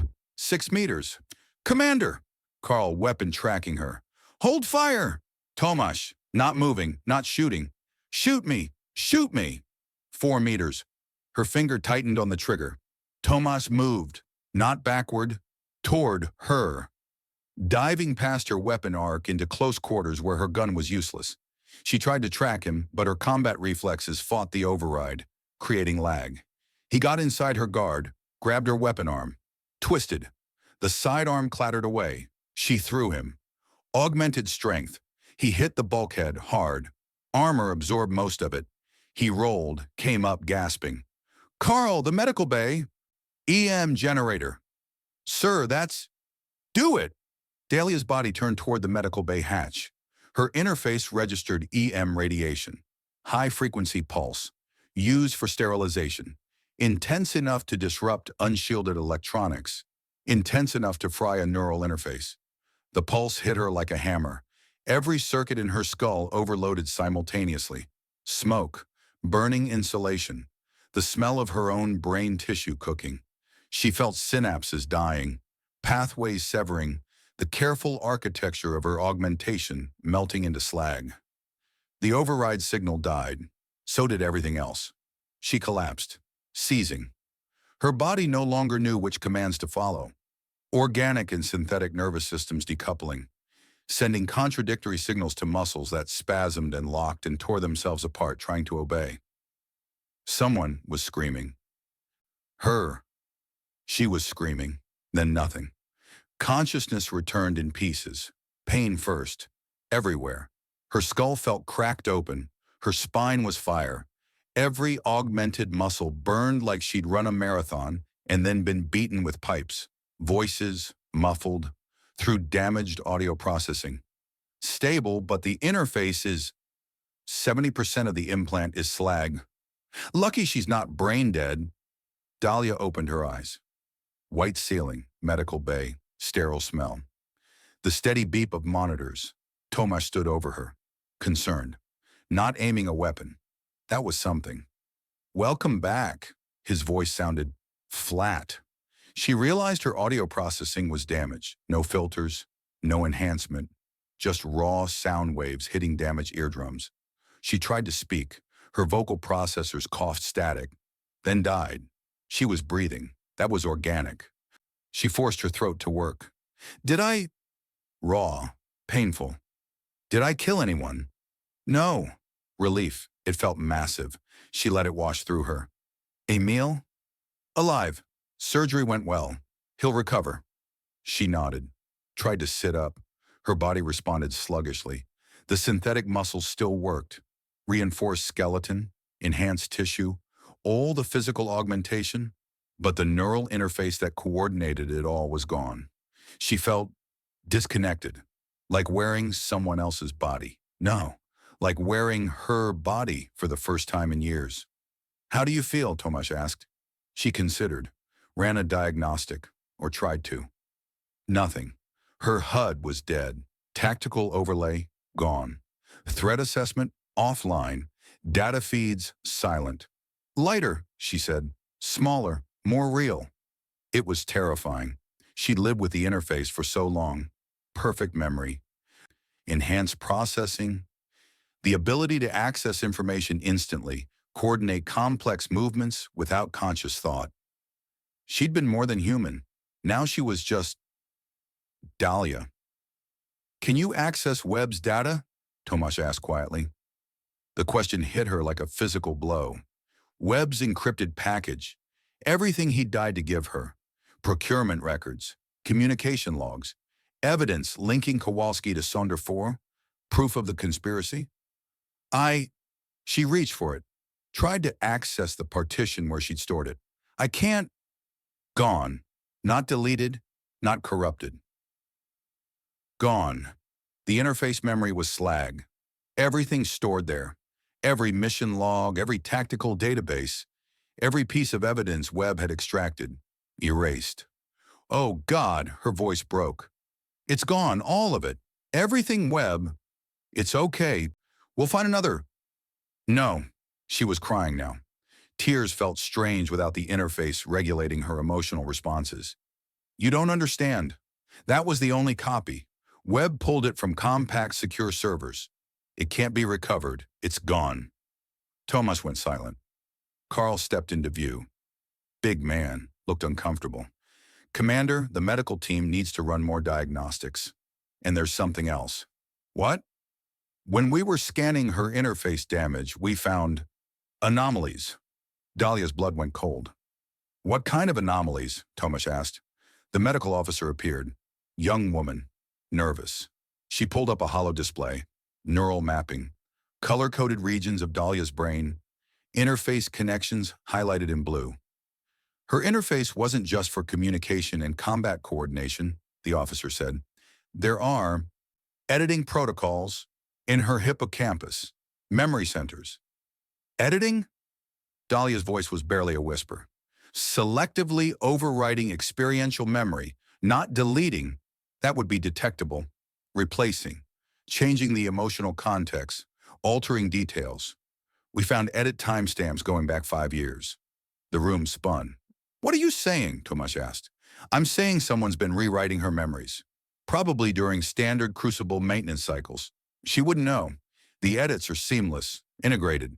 They feel real because, as far as her brain is concerned, they are real. Dahlia stared at the neural map, at the blue lines threading through her hippocampus, through her amygdala, through every part of her brain that made her her. Which memories, she asked. Which ones are fake? The medical officer looked ill. All of them, any of them, there's no way to tell. Silence. Dahlia thought about Ross 128, the Crucible training, the doctors in clean suits, the operating theater. You volunteered, they told her. You signed the consent forms. Had she? Or had they just made her remember it that way? Run a comparison, Tomasz said. Her neural map against standard Crucible templates. The medical officer worked her console. Numbers scrolled. Comparison algorithms processed. Then stopped. Sir, the officer said quietly.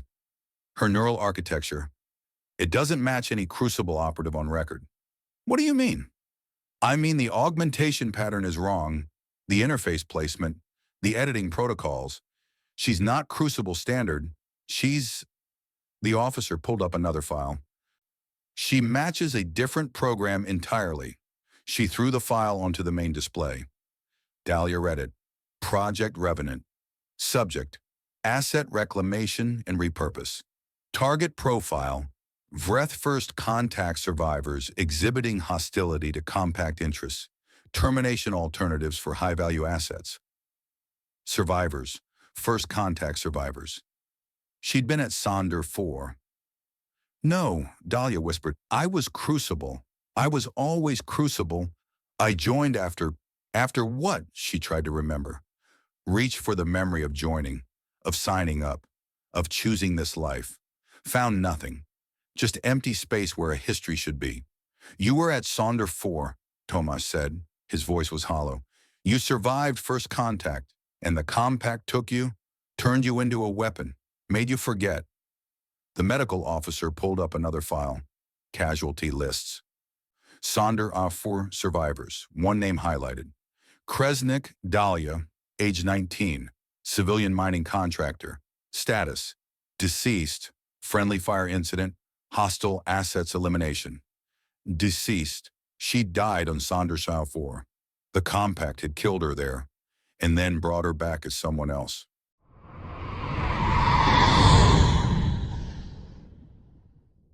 Chapter 12. The Kretsche. Tomas left Dahlia in medical and walked to the bridge with his sidearm drawn. Not because he expected a fight, because his hands needed something to do besides shake. She'd been 19, a mining contractor. The compact killed her and brought her back as a weapon. The corridor lights flickered. Power fluctuation. The Adequate wasn't rated for sustained combat operations, and they'd been running hot since Kepler 442b. Everything aboard smelled like burnt insulation and stress. Solomon met him at the bridge hatch. Dark circles under his eyes. Coffee in one hand, data pad in the other. Sir, we have a problem. Tomas holstered the sidearm. Another one? Ambassador Halverson received Emil's confession, full audio testimony, medical scans, everything we transmitted before the hack. That should have been good news. Political cover, a civilian authority with enough weight to force a Senate Oversight Committee hearing, except Solomon's face said it wasn't good news. And? Halverson's bringing it to committee. Emergency session, 12 hours from now. Solomon pulled up a comm log, encrypted diplomatic channel. But Intel Division already knows. They're moving assets. We've got 3 kill teams spinning up at Ross 128, 2 frigates changing course towards Sol System. Halverson's protection detail just got reassigned to routine patrol duties. Tomas read the log, felt something cold settle in his chest. They're going to kill him. Before he testifies, yes, sir. Can we warn him? Already tried.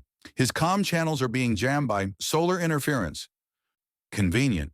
Solomon set down the coffee. His hand was shaking too. Sir, we need to make a choice. Right now. Tomas looked at the bridge. His bridge. UNCV. Adequate. 70 meters of aging compact hardware and a crew of 18 who'd followed his orders without question for 3 years. Good people. Professional soldiers who trusted him to make the right calls. He was about to betray that trust.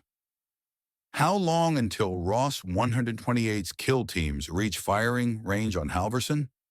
6 hours, maybe 7 if they're cautious. Can we intercept? Solomon's eyes widened. Sir, that would mean... I know what it would mean. Silence on the bridge. The duty crew pretended not to listen while listening intently. Ensign Park at navigation, Lieutenant Zhao at weapons, Chief Mendez at engineering, all of them watching without watching. Tomas stepped to the command station, pulled up the tactical display. Ross 128's kill team showed his red contacts. 3 assault shuttles, fast, armed, crewed by people like him, professionals doing their jobs. His crew, different unit, same uniform. He could almost see Yuki Matsuda's name on the casualty list from the proximity mines. Felix Tron, 2 good soldiers dead because Tomas had sent them after Revenant, because he'd followed orders, because the compact told him to. Navigation, plot a course to intercept the lead kill team, best possible speed. Park's fingers hesitated over her console. Sir, our orders are to plot the course, Ensign. She plotted it. Tomas studied the numbers. The Adequate could make it if they burned hard and bled off life support power. Arrive with maybe 30 minutes to spare. Enough time to warn Halverson. Enough time to get him off-world before the kill teams arrived. Enough time to commit treason. Sir, Zhao's voice was quiet. If we do this, there's no walking it back. I know. Intel Division will classify us hostile. We'll be targets. I know. We'll lose our commissions, our pensions, everything. I know, Lieutenant. Tomash met his eyes. You have family on Earth? Zhao nodded. Then transfer to the shuttle bay. Take anyone who can't afford this. No questions asked, no mark on your record. You were following orders and I relieved you before going rogue. Zhao didn't move. Neither did Park. Neither did Mendez. Respectfully, sir, Zhao said. Fuck that. Park nodded. We're with you, Commander. The rest of the bridge crew murmured agreement. Not loud, not dramatic. Just quiet confirmation that they understood what he was asking and chose to follow anyway. Tomash felt something tight in his throat, swallowed it. Engineering. Divert life support to engines. We're going to burn hard. Aye, sir. Mendez's fingers danced across her console. Estimate we've got 6 hours of air with recyclers on minimum. Should be enough. Navigation. Execute intercept course. Aye, sir. The adequate came about. Tomash felt the deck shudder as the main engines ignited. Acceleration pressed him into his chair. On the tactical display, their course vector shifted, angling away from Kepler, 422b toward Sol System, toward Earth, toward treason. Solomon stood beside him. Sir, there's something else. From the medical bay. What? The medical officer, Lieutenant Ruiz. She kept digging into Revenant's neural architecture. Found more files in the damaged sections. Personnel records from Sonder 4. Tomash waited. There were children at the colony, 63 of them. Creche facility for mining families. The after-action reports say they died in the Vreth attack. But Revenant's corrupted interface has fragments of an evacuation manifest. Logged 3 days before first contact. 63 children. Transferred to protective custody on Admiral Kowalski's authorization. The deck seemed to tilt. They evacuated the children before the massacre. Yes, sir. Kowalski knew he evacuated the children, then killed everyone else and blamed the Vreth. That's what the data suggests. Tomash pulled up the manifest fragment. Names, ages, destinations redacted. But the timestamp was clear. 3 days before Sonder 4 burned. Where are they now? Unknown. The destinations were encrypted. Revenant's interface can't decrypt them anymore. Solomon pulled up another file. But there's a reference code. Points to Ross 128 records. The Crucible. Ross 128. Where they'd built Revenant from the corpse of a 19-year-old girl. Where they trained augmented operatives. Where they'd just sent 3 kill teams. Sir, I think the children are at the Crucible. Or they were. Kowalski might have been... Solomon stopped. His face went pale. Sir, incoming transmission. Compact wide emergency broadcast. Admiral Kowalski's command frequency. Put it through, the speakers crackled. Static. Then Kowalski's voice. Calm, professional. The voice of a man who'd commanded fleets for 30 years. Attention all compact vessels. This is Admiral Marcus Kowalski, Unified Naval Command Intelligence Division. I am issuing immediate arrest warrants for Commander Tomash Adeyemi, Captain Solomon Bright, and UNCV adequate crew under Article 7 violation, sedition, conspiracy, and aiding hostile assets. The vessel adequate is to be seized or destroyed. Lethal force is authorized. Tomash's hands gripped the armrests. Furthermore, be advised that former Lieutenant Nika Obi has transmitted classified materials to unauthorized channels, including fabricated evidence intended to discredit compact operations on Sonder 4. These materials are part of a coordinated disinformation campaign and should be disregarded. Lieutenant Obi is considered armed and dangerous. Capture or eliminate on site. The transmission paused. Tomash could hear Kowalski breathing. To the crew of the Adequate, your commander has betrayed you. Surrender now and you will be granted clemency. Continue to follow his orders and you will be tried as co-conspirators. You have 1 hour to respond. Kowalski out. The channel died, silence on the bridge. Then Zhao. Well, that's not great, Mendez laughed. High, brittle. Understatement of the fucking year, Lieutenant. Park checked her console. Sir, we're receiving targeting locks. Multiple contacts, compact frigates repositioning. Tomash pulled up the tactical display. 6 vessels. No, 8, all turning to intercept. The nearest was 40 minutes out. A frigate, UNCV, Reliant. 200 crew, full combat loadout. They'd never fought another compact ship before. He'd trained with Reliant's captain, shared drinks after joint exercises. She was good, professional. She'd follow Kowalski's orders. Weapons, power up defensive systems. Do not, I repeat, do not target compact vessels unless fired upon. Aye, sir. Solomon leaned close, whispered. Sir, we can't fight 8 frigates. I know. We need an exit strategy. I know. Do you have one? Tomasz didn't answer. His comm chirped. Medical bay, Lieutenant Ruiz. Commander, you need to get down here, now. I'm in the middle of... Sir, it's Revenant. Her interface just activated. Partial function. And there's a message. You need to hear this. Tomasz looked at Solomon. At the tactical display, at the 8 frigates closing in. I'll be right there. He left Solomon in command and took the ladder to medical at a dead run, boots clanging on the composite steps. His knee complained. Old injury from Gliese 1667. Never healed right. He ignored it. Ruiz met him at the hatch. Young, competent, terrified. Sir, her interface shouldn't be functional. The EM pulse fried. Show me. Dahlia was still in the bed, eyes closed, but her hands were moving, fingers twitching, keying an invisible interface. Her lips moved. No sound. Then her vocal processors coughed static and words emerged, distorted, wrong, like listening to someone speak through broken glass. Hideo's backup. Station 7 Alpha. Coordinates. Tomasz leaned close. Dahlia, can you hear me? Her eyes opened, unfocused, pupils blown. Hideo hid the evidence, not just Sonder 4, everything. Ross 128, the children, the crucible, all of it. Where? Station 7 Alpha, maintenance sublevel, section K7, behind the air recycler array. Her voice was fading, the interface dying again. Encrypted. Password is... She seized. Ruiz moved to stabilize her, but Tomasz grabbed her arm. Let her finish. Sir, she's... Let her finish. Dahlia's eyes locked on his. For a moment, they were clear, aware. The password is Sonder, all lowercase. Hideo's last message. For Emil. She coughed, blood on her lips. Get it. Broadcast it. End this. Then her eyes rolled back and she collapsed, seizing. Ruiz pushed Tomasz aside and worked to stabilize her. Injections, monitoring, professional movements. Tomasz stepped back. His comm chirped. Solomon. Sir, we have a situation. The broadcast. Kowalski's transmission. What about it? It wasn't just on compact channels. Someone routed it through civilian networks. News feeds, public access. Everyone heard it. Everyone. Everyone. Earth.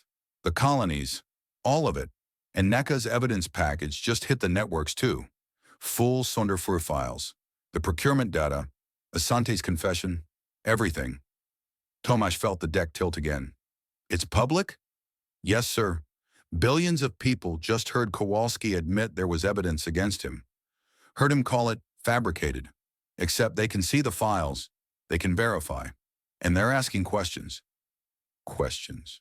About Sonder 4, about the Vreth, about the war they'd been fighting for 6 years, about whether it had ever been real. Sir, there's more. The civilian networks are picking up chatter. Someone at Ross 128 is leaking. Real-time feeds from inside the crucible. Images, video. Of what? Solomon's voice was hollow. The children, sir. The ones from Sonder 4. They're there. At Ross 128. In containment. And they're not alone. There are hundreds of them. Kids from other colonies. Other incidents. All in cryostorage. All alive. The medical base spun. Alive? Yes, sir. And someone just broadcasted. Ship-wide. System-wide. The whole goddamn galaxy knows. Tomasz stared at Dahlia's unconscious form. At Ruiz, working frantically to keep her stable. At his hands that wouldn't stop shaking. The children were alive. The compact had been warehousing them for years, and now everyone knew. His comm exploded with incoming transmissions, civilian channels, military channels, encrypted, public, all asking the same questions. What happened to the children? Where are they? What is the compact hiding? Then a new voice cut through, cold, familiar. Admiral Kowalski, not on general broadcast this time, direct transmission, command priority, unencrypted. Commander Adeyemi, I know you're listening. I know what you found. I know where you're going. Station 7 Alpha. Hudio's evidence. You think you're a hero? You think this ends well? Static. It doesn't. The Ross 128 leak was unauthorized. We're handling it. The children will be explained as protective custody from hostile action. The public will believe us because they want to believe us. Because the alternative is too terrible. Pause. But you, your crew, Revenant, you've crossed a line. You can't uncross it, so here's my offer, surrender now. I'll ensure your crew is treated fairly. You and Bright take full responsibility. Court-martial, life imprisonment, but they live. Your people live. Another pause. Or you keep running, keep fighting, and I'll kill everyone you've ever served with, everyone who trusted you. I'll paint you as traitors and monsters, and no one will mourn you. Choose. The transmission ended. Tomasz stood in the medical bay, listening to the silence. Then his comm chirped again. Different channel, different voice. Neka Obi. Commander, I'm transmitting from Station 7 Alpha. I have Hideo's files, the real ones, everything Kowalski's afraid of, and I'm about to broadcast them. Her voice was steady, calm. They killed Halverson 10 minutes ago. Shipboard accident, but his testimony is already logged with the Senate committee. They can't bury it. And when I release these files, they won't be able to bury anything. Static. I just wanted you to know. Before it all goes to hell, you were right about everything. I'm sorry I didn't believe you sooner. Pause. And Commander, tell Revenant I'm sorry too, for what we did to her, for what we did to all of them. The channel went dead. Tomasz looked at the tactical display on his wrist console. Station 7 Alpha, 70,000 kilometers out. Neka was there, with the evidence, with the truth, and every compact vessel in the system was moving to kill her before she could transmit. Solomon appeared in the hatch, face grim. Sir, Stations 7 Alpha just lit up. Weapon systems. They're not trying to stop Neka. They're trying to destroy the entire station. Scuttle it with everyone aboard. Tomasz's hand stopped shaking. He pulled up the comm. Shipwide channel. All hands, this is Commander Adeyemi. We are now in open rebellion against Compact Naval Command. Anyone who cannot accept this, report to Shuttle Bay for immediate evacuation. No questions, no reprisals. You have 3 minutes. He waited. No one evacuated. Very well. Weapons, target station, 7 Alpha's scuttling charges. I want surgical strikes. Disable them without destroying the station. Navigation maximum burn. Get us there before they can finish. Park's voice. Aye, sir. 3 minutes to firing range. Zhao. Weapons hot. Targeting lock acquired. Fire when ready. The adequate fired. And across every civilian network in compact space, Neka Obi's transmission began. Hideo's files, the real ones. Live video from Ross 128. Hundreds of children in cryostorage. Sonder 4. Other colonies, all alive, all warehoused, all evidence. Then the files went deeper. Procurement records, communications, orders signed by Kowalski, by the Compact Senate Military Oversight Committee, by people Tomasz had never heard of. First contact protocols, initiate hostile action, stage Freth aggression, fabricate justification for total war. The transmission played ship-wide, system-wide, galaxy-wide, and Tomasz Adeyemi watched his entire career burn as the truth finally, irrevocably came out.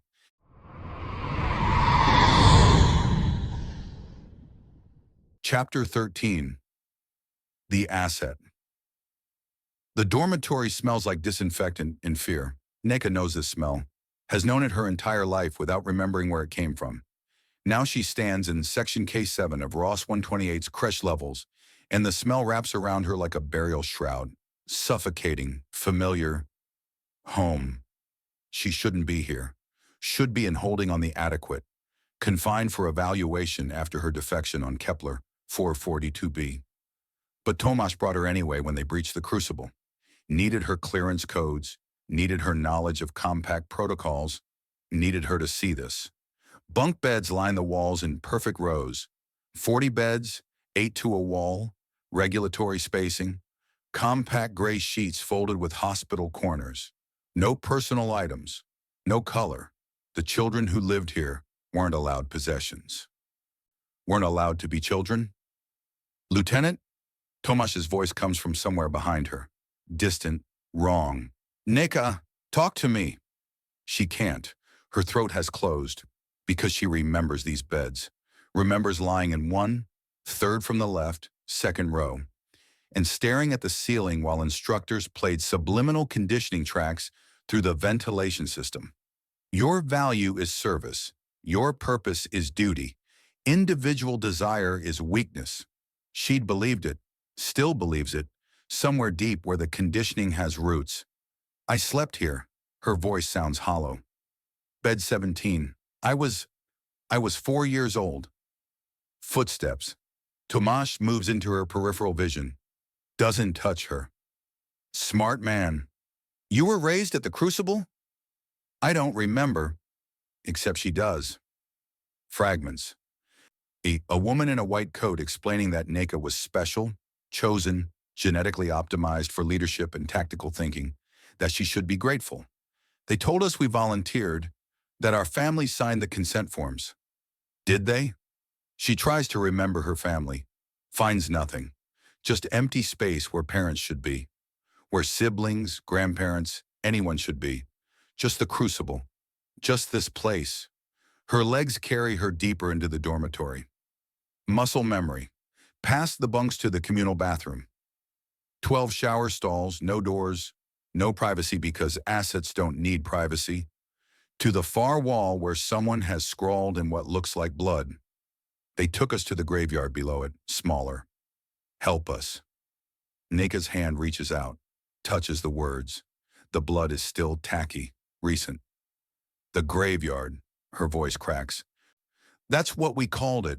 When someone got sick, when someone failed evaluation, when someone asked too many questions, the instructors would say they went to the graveyard and we'd never see them again. Metaphor? Tomasz asked quietly. I thought so. She pulls her hand back, stares at the blood on her fingers. Assets get retired, decommissioned. We knew that, but I thought it meant reassignment. Different duties, not this. Not children evacuated in the middle of the night to some unknown location. Not blood on walls and empty dormitories and the smell of disinfectant trying to cover something worse. Commander, Carly Borey's voice from the corridor. Got something. Data terminal. Still active. Nika follows Tomasz out of the dormitory on autopilot.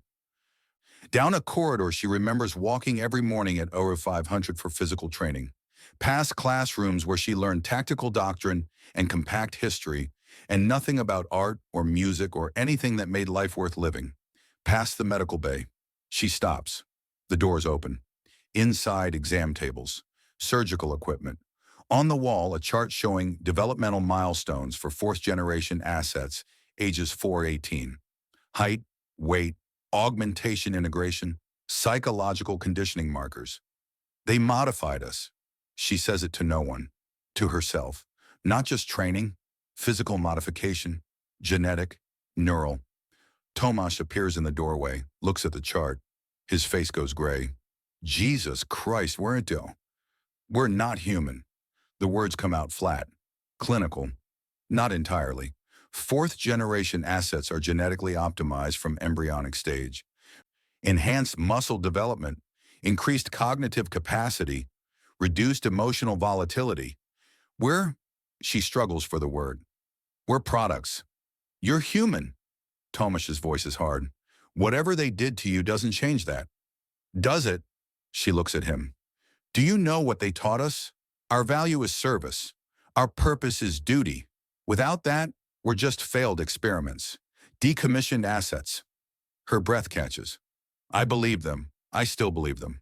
Even now, knowing what Kowalski did, knowing the conspiracy is real, part of me wants to report for reassignment because that's what a good asset does when her current assignment terminates. Nika, I don't know who I am without the compact. She's shaking now. Can't stop. I don't know if there's anything under the conditioning. Anything real. Anything. Me, huh? Tomasz grabs her shoulders, forces her to look at him. You made a choice on Kepler 442b. You could have followed orders, could have arrested me, could have killed Revenant and Emil. You didn't. That was you. That was real. Was it? She pulls away. Or was it just faulty programming? A glitch in my conditioning that needs correction? She's spiraling, knows it, can't stop it. Because standing here in this place where they built her, she can feel the conditioning wrapping around her thoughts like wire, cutting off everything that might be genuine. Your value is service. Except she's committed treason, betrayed the compact, transmitted classified materials to public networks. She has no value anymore. She's a decommissioned asset, and decommissioned assets go to the graveyard. Lieutenant, Carl's voice again. You need to see this, now. Tomasz leads her to the data terminal. Revenant is there, moving stiffly, her damaged interface forcing her to operate manually.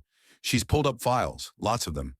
Personnel records, Revenant says without preamble. Her voice is rougher than before, more human. Psychological assessments, going back 15 years. Nika looks at the screen, sees her own face, younger, 8 years old. Assessment notes. Subject demonstrates exemplary doctrinal compliance. Recommended for accelerated tactical training and eventual field command. They've been evaluating us since childhood, Revenant continues. Every test, every conversation, every deviation from expected behavior gets logged. She pulls up another file. They're looking for ideological reliability. Assets who question too much get flagged. Flagged for what? Tomasz asks. Revenant doesn't answer, just pulls up another document. Contingency termination procedures. Subject fourth-generation assets compromised or unreliable. The document is clinical, methodical. It outlines protocols for humanely retiring assets deemed unsuitable for continued service. Medical cocktail, painless. Bodies disposed of through standard cremation procedures. Logged as training accidents. Nika reads it twice. 3 times, can't process it.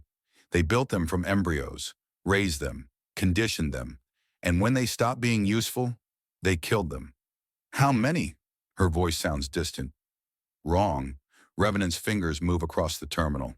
According to these files, 47 assets over 15 years, ages 8 to 19. Flagged for various reasons: excessive questioning, emotional instability, insufficient loyalty markers. 47 children. Yes. Nika stares at the screen, at the names. Some she recognizes, training partners, bunkmates, kids who disappeared one day and nobody talked about again because assets don't form attachments, because attachments are weakness. There's more.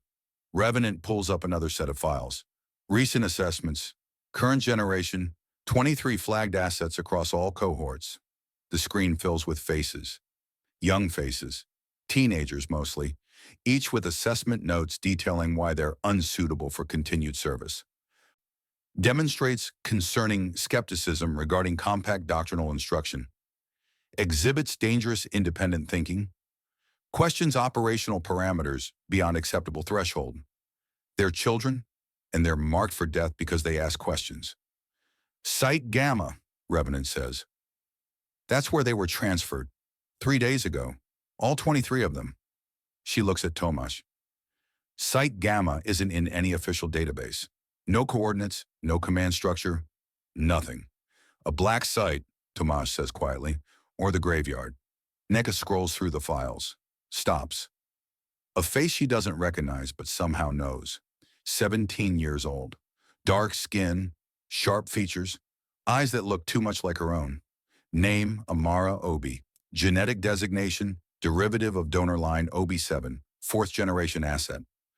Assessment notes, Subject demonstrates concerning skepticism regarding compact doctrinal instruction.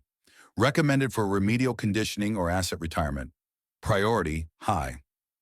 Last known location, transferred to Site Gamma 72 hours prior. NECA's hand starts shaking. She reads the file again. Genetic derivative. Same donor line. Same basic template. A sister. Not biological. They don't do biological families at the Crucible. But close enough. Same source material. Same modified genes. Same conditioning. Different outcome. Amara asked questions. Showed independent thinking. Got flagged. Got sent to die. I have to find her. NECA says it before thinking, before analyzing. Pure instinct response that the conditioning immediately flags as emotional compromise. She doesn't care. Site Gamma isn't on any map, Tomasz says.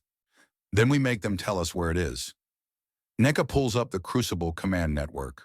Her fingers know the codes without conscious thought. Years of training. She accesses the logistics database. Supply shipments. Personnel transfers. Medical transports. There, a routing manifest. Medical supplies transferred to Site Gamma on a weekly schedule. No coordinates listed, but there's a transport authorization code. She runs it through the network, gets a partial hit. Interdicted system. No civilian traffic allowed. Compact research designation. Solar coordinates redacted. Fuck! She slams her fist into the terminal. Pain shoots through her hand. Doesn't help. Let me try something. Revenant leans over the terminal. Her damaged interface means she has to do everything manually, but she's faster than Aneka. Pulls up encrypted channels. Runs trace algorithms. The transport authorizations route through raw Sun and 128 command.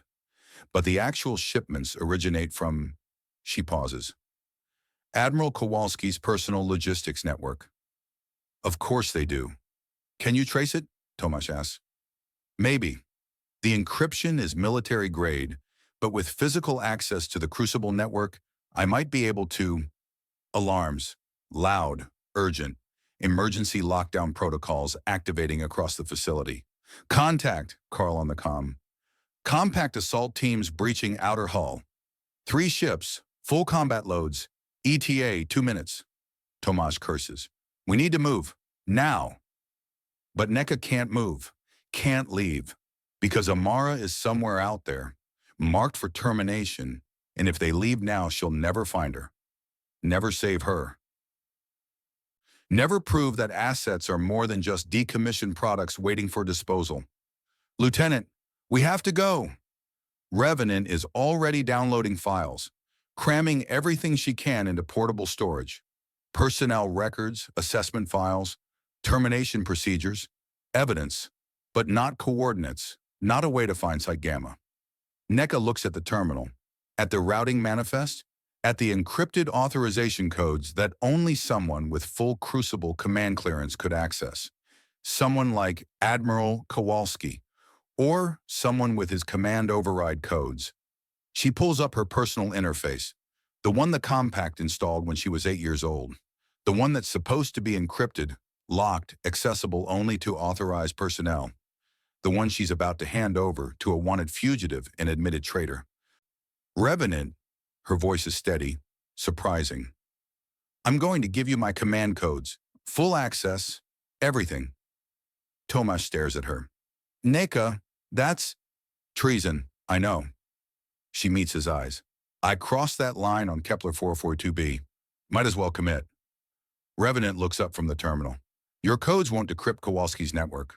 No, but they'll let you access Crucible command logs. Every order Kowalski ever issued to this facility, every authorization, every transport. NECA pulls up her interface, starts the handshake protocol. If Site Gamma exists, if he's sending supplies there, the routing data has to be in the command log somewhere. That's a lot of data. Could take days to sort through. Then you better work fast. The alarms intensify. Hull breach warnings. Compact assault teams are through the outer doors. Carl's voice urgent. Commander, we need extraction now. Tomasz grabs Aneka's arm. Lieutenant, go. She shakes him off. Finishes the handshake protocol. Her command codes start transferring to Revenant's damaged interface. Every authorization, every clearance, every piece of access she's earned through years of loyal service, gone. Given to someone the compact declared hostile. Revenant's interface accepts the transfer. Her eyes widen, probably seeing the scope of what Neka just handed her. Full Crucible command access, personnel files, operational protocols, everything. I'm trusting you with this, Neka says quietly. With Amara. With all of them. Revenant nods. I'll find them. You better, because if you don't, I just committed career suicide for nothing.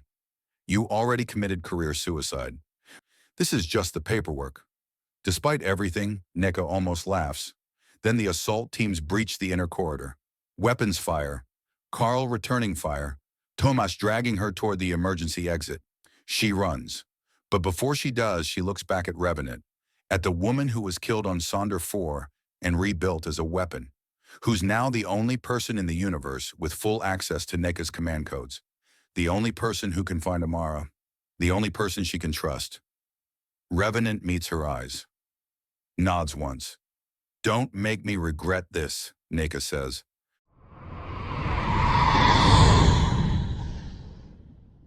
Chapter 14, The Bureaucrat. Solomon Bright has spent his entire career managing logistics, and logistics are about to kill everyone he knows. On the bridge of the Adequate, he watches 3 different disasters unfold simultaneously across his tactical displays. Tomash's extraction team pinned down on Ross 128's lower decks. Compact assault ships closing on their position. Life support at 40% and dropping because they've been burning too hot for too long. His coffee has gone cold. He drinks it anyway. Sir, Ross 128 station is launching interceptors. Ensign Park at navigation. Her voice stays level, but her hands shake on the console. 4 contacts, armed. ETA to our position, 6 minutes. Weapons? Minimal loadout. Point defense only. We stripped everything for the burn. Lieutenant Zhao sounds apologetic. Like it's his fault they committed treason on a ship designed for reconnaissance, not combat. 6 minutes. Tomash needs 8 to reach the extraction point. Maybe 10 with Neka in the state she's in. The math doesn't work. Solomon pulls up the tactical projection, runs simulations, watches them fail, all of them. Every scenario ends with the Adequate disabled or destroyed, Tomash's team captured or killed, and the evidence lost. He's good at logistics, good at finding solutions in broken systems. Can't find one now. Engineering, how long until we can maneuver? Chief Mendez's voice crackles through the comm. Reactors overheating. We're venting coolant just to keep from melting down. Maneuvering means powering the drive plates. Powering the drive plates means we cook. 30 minutes minimum before I can give you anything. 30 minutes. They have 6. Solomon's fingers move across his console, accessing classified compact logistics databases. Neka's command codes unlock more than tactical data. They unlock supply chains, transport manifests, shipping routes that don't officially exist. Site Gamma. He finds it buried in interdicted system logs. Not hidden, just filed under bureaucratic designations nobody bothers reading. Long-term asset storage and remediation facility, Sonder Vusi, Sonder 4's third moon, the same system where 4,000 colonists died 18 years ago, where the compact staged first contact, where they killed Dahlia Kresnik and rebuilt her as Revenant. They built a facility there, on the moon, for remediation. Solomon reads the manifest. 23 fourth-generation assets transferred 3 days ago. Amara Obi among them. Medical supplies, sedatives, chemical compounds used in military euthanasia protocols. Not a prison, an execution site. His hands stopped shaking. Odd. He'd expected them to get worse. Captain. Park again. Interceptors accelerating. New ETA. 5 minutes. Acknowledged. He pulls up the extraction channel. Commander Adeyemi, we have a problem. Tomash's response comes through broken by weapons fire. Little busy, Solomon. I found Site Gamma, Sonder IV system, third moon, 23 children transferred there, including Neka's genetic derivative. Facility designation suggests termination protocols. Static. Breathing. Tomash processing. How long do they have? Solomon checks the manifest timeline.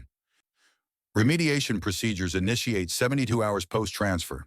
They were moved 3 days ago. Jesus Christ, we're already out of time. Yes, sir. More weapons fire. Carly Bori shouting something. Nika's voice, distant, broken. Solomon, can we reach Sonder 4 from our current position?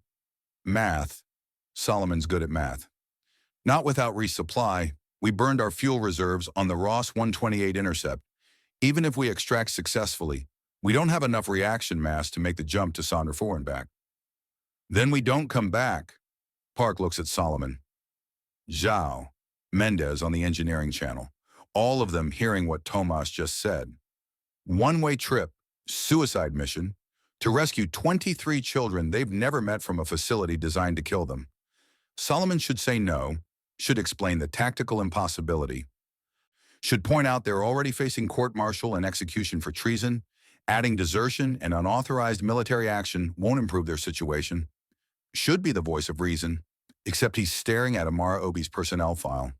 Age 17, genetic derivative of Neka's donor line, flagged for dangerous independent thinking, marked for death because she asked questions.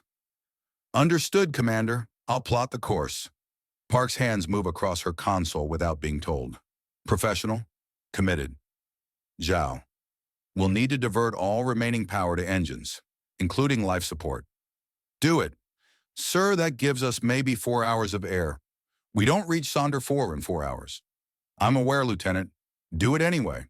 The tactical display updates, new course plot, Sonder 4 system, one-way trajectory. Red warnings everywhere about insufficient fuel reserves, compromised life support, unauthorized system entry.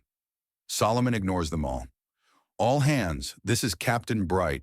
We are diverting to Sonder 4 system for emergency rescue operation. This is not sanctioned. This is not official.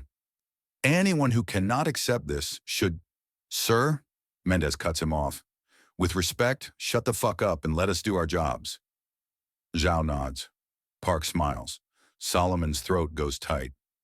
Very well. Extraction team, you have 3 minutes to reach the rendezvous point. We're leaving with or without you. Actually, they're not, but Tomas doesn't need to know that. His comm chirps. Encrypted channel, non-compact frequency, IES. Solomon stares at the comm request. IES, Independent Extraction Services, the criminal organization that contracted Revenant. That orchestrated half the conspiracy. That might be the only people who can help them now.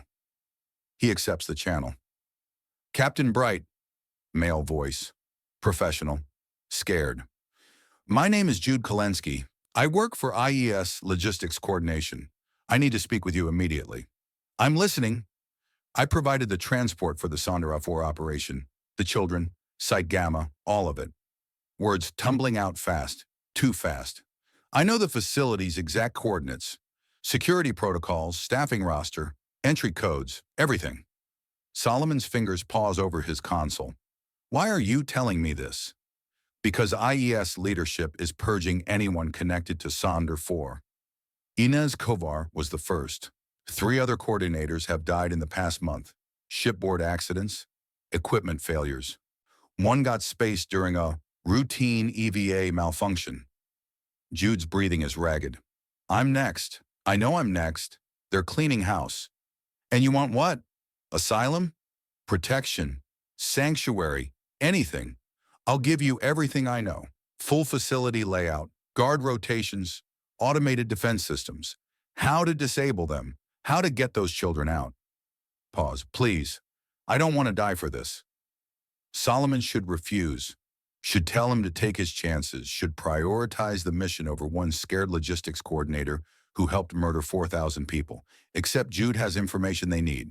And Solomon understands being the bureaucrat, the one who processes the orders, who doesn't pull the trigger but makes sure the bullets get delivered, who tells himself it's just logistics, just numbers, until the numbers come for you. Transmit the data, all of it, and get to these coordinates. Solomon sends the rendezvous location. You have 6 hours, miss that window, and you're on your own. Thank you, thank you. Jude stops. Captain, one more thing. What? Site Gamma. It's not just for the children. It's where they've been sending everyone who knows too much. Scientists, analysts, whistleblowers, anyone who might expose Sonder 4. His voice drops. It's the Compact's graveyard. Has been for 18 years. There are hundreds of people there, maybe thousands. The bridge goes silent. Hundreds of people, thousands, warehoused, terminated, buried in classified manifests under remediation protocols. Solomon closes the channel, sits back, stares at the tactical display. They're going to Sonder 4 to rescue 23 children. They might be walking into a mass grave. Sir, Park, extraction team has reached the airlock. They're boarding now. Good. Seal up and prep for burn. Interceptors still incoming. 3 minutes. Let them come. We'll be gone by then. Zhao. Weapons hot just in case. Negative. We don't have ammunition to waste on suppression fire. All power to engines. The adequate shutters. Docking clamps releasing. Tomash's shuttle secured in the bay. Solomon watches the interceptors close. Watches the countdown tick. Watches everything balance on a knife edge. Navigation. Execute burn on my mark. Standing by. 2 minutes. The airlock cycles. Tomash appears on the internal feed, pulling Nanika. Carl behind them. Revenant moving stiffly, her damaged interface making every movement awkward. They made it. All of them. 1 minute. All hands brace for acceleration. This is going to hurt. 30 seconds. Jude's data package arrives.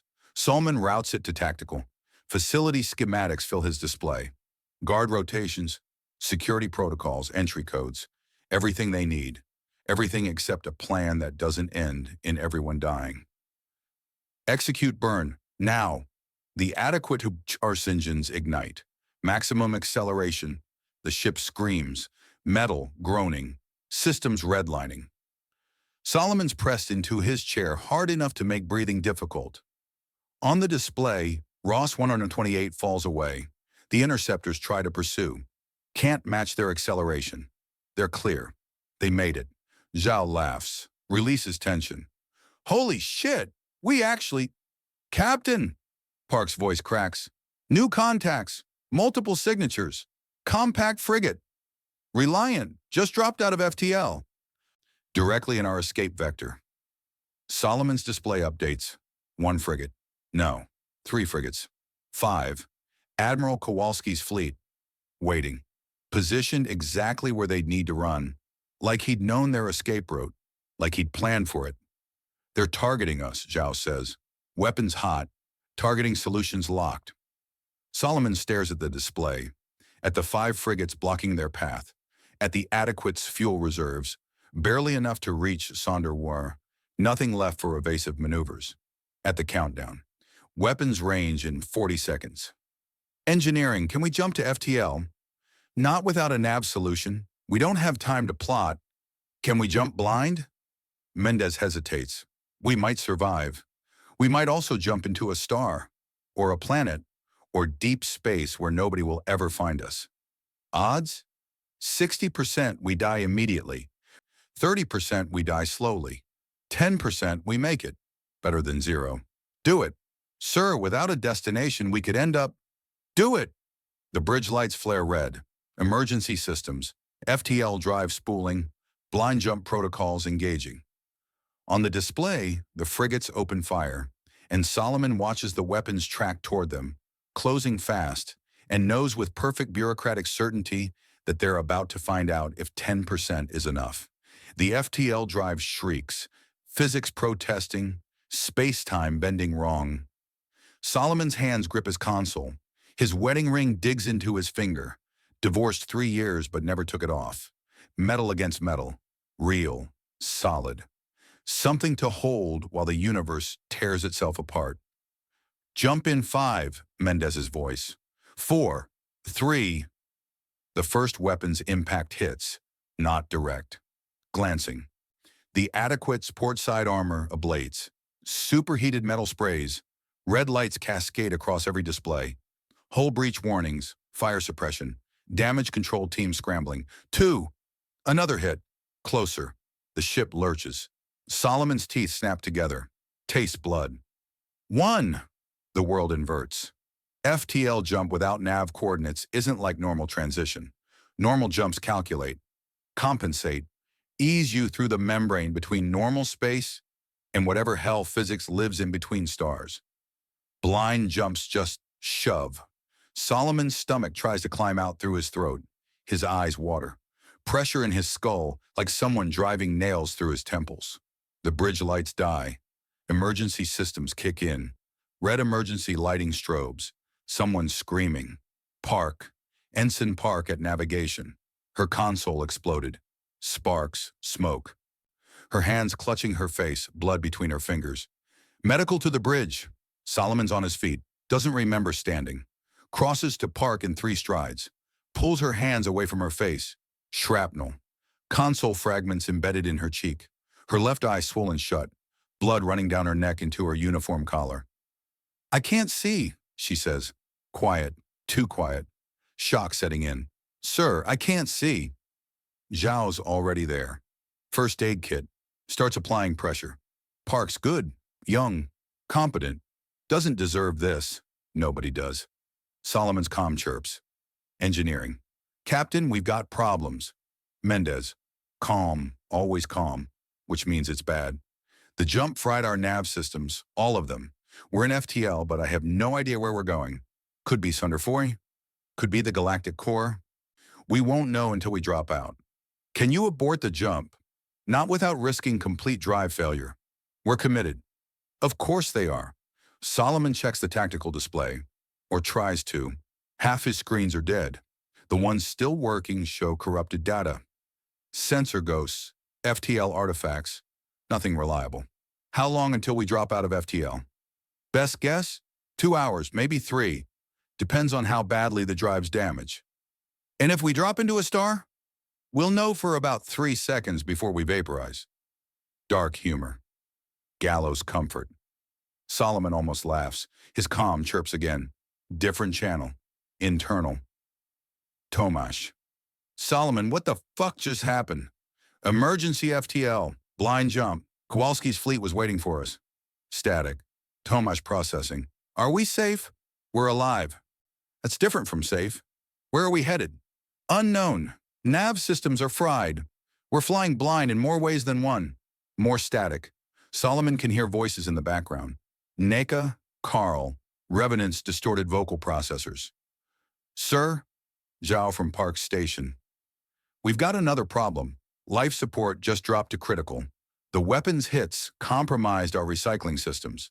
We're venting atmosphere. Solomon pulls up the engineering readout.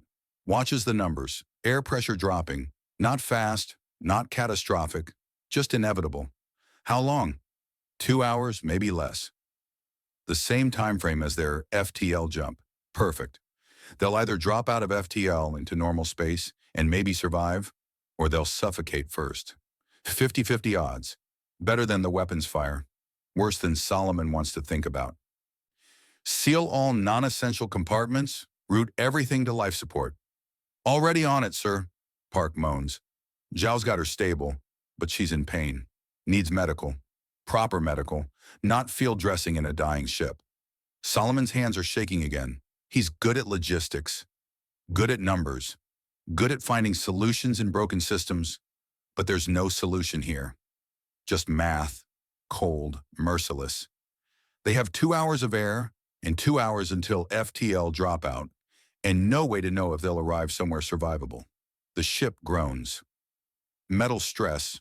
Drive systems operating beyond tolerance. His comm chirps. Medical Bay. Lieutenant Ruiz. Captain, we have a situation. Dr. Tanaka's vitals are dropping. The emergency extraction. The stress of the jump. His injuries are worse than we thought. He's bleeding internally. I need to operate, but without proper power for the surgical suite. Do what you can. Sir, I'm telling you, he's dying. We stabilized him, but the jump reopened everything. His lung is collapsing again. If I don't operate in the next hour, you'll operate, I'll get you power. Solomon closes the channel, looks at Zhao, at Mendez on the engineering feed, at the dying ship around him. Engineering, divert power from weapons to medical bay. Sir, if we drop out of FTL near hostiles, we're dead anyway without nav systems. Medical needs it more. Aye, sir. The tactical displays flicker. Die. Power rerouting. Medical bay gets its lights. Emil Tanaka gets his chance. Maybe. Solomon sits back down, stares at the blank screens, at Park being helped off the bridge by a damage control team, at Zhao trying to restore some functionality to navigation, at the clock counting down. 2 hours, the adequate shutters, jump field fluctuating, drive system screaming, his comm chirps again. Tomash. Solomon, I need to see you. We have intel from the creche. Revenant accessed Nika's command codes. We have everything, personnel files, termination protocols, site gamma coordinates, everything. Understood, I'll be there. The ship lurches, hard. Drive field destabilizing. Red lights everywhere. Mendez. Captain, FTL field is collapsing. We're dropping out early. Where are we? I don't know. The universe snaps back. Physics reasserting. The adequate drops out of FTL into normal space with all the grace of a brick hitting pavement. Alarms everywhere. Hull stress, system failures, atmosphere still venting. Solomon's screens flicker back online. Sensors reestablishing, location data compiling. They're alive, for now. Navigation, where are we? Zhao's at Park Station, fingers flying. Getting a fix now. Stellar cartography running comparison. Stand by. Solomon waits, counts his heartbeat. 1, 2, 3. Sir? Zhao's voice cracks. We're in the Sonder 4 system, outer orbit. The blind jump, it worked. We're exactly where we needed to be. Impossible. 10% odds. They made it. Solomon feels something tight in his chest release. They made it. Against all probability. Against all reason. They made it. Medical, how's Tanaka? No response. Medical, respond. Static. Then Ruiz's voice, small, broken. Sir, during the dropout, the power fluctuations, the surgical suite lost containment, Dr. Tanaka's lung collapsed. I couldn't. Her voice cuts off. Solomon's already moving. Down the ladder. Through corridors. Emergency lighting strobes red. Crew members pressing themselves against bulkheads as he passes. Medical bay hatch. Opens. Ruiz standing beside the surgical table. Blood on her gloves, on her scrubs, everywhere. Emil Tanaka on the table. Not moving. Ruiz looks up. Her face is gray. I'm sorry, sir, I tried. The dropout, the system's failure, I lost him. How long? 30 seconds, maybe less. If we had a proper facility, if we had time. Solomon steps to the table. ML's chest, still, his face slack. The monitors flatlined, blood pooling beneath him where the surgical field failed. The only living witness to first contact. The man whose testimony could end the war. Dead. Ruiz is crying. Sir, I'm sorry. I did everything. I know. Solomon stares at Emil's body. At the blood. At 30 seconds, that might as well be 30 years. They came all this way. Committed treason. Burned their careers. Lost Park's eye. Sacrificed everything. For this. For a corpse. His comm chirps. Tomash. Solomon doesn't answer. Can't answer. Because he's staring at Emil Tanaka's still chest and the blood pooling on the surgical table and thinking about Amara Obi on Sonderhump's moon, marked for termination, and all the other children waiting to die, and how they just lost the one person whose word might have saved them all. Ruiz's hands hover over Emil's chest, shaking. Sir, should I? The monitor spikes. One beep. Weak. Erratic. Emil's chest hitches. Shallow breath. Blood bubbles at his lips. His eyes open. Unfocused. Glassing. Tell. His voice, barely there. Tell them.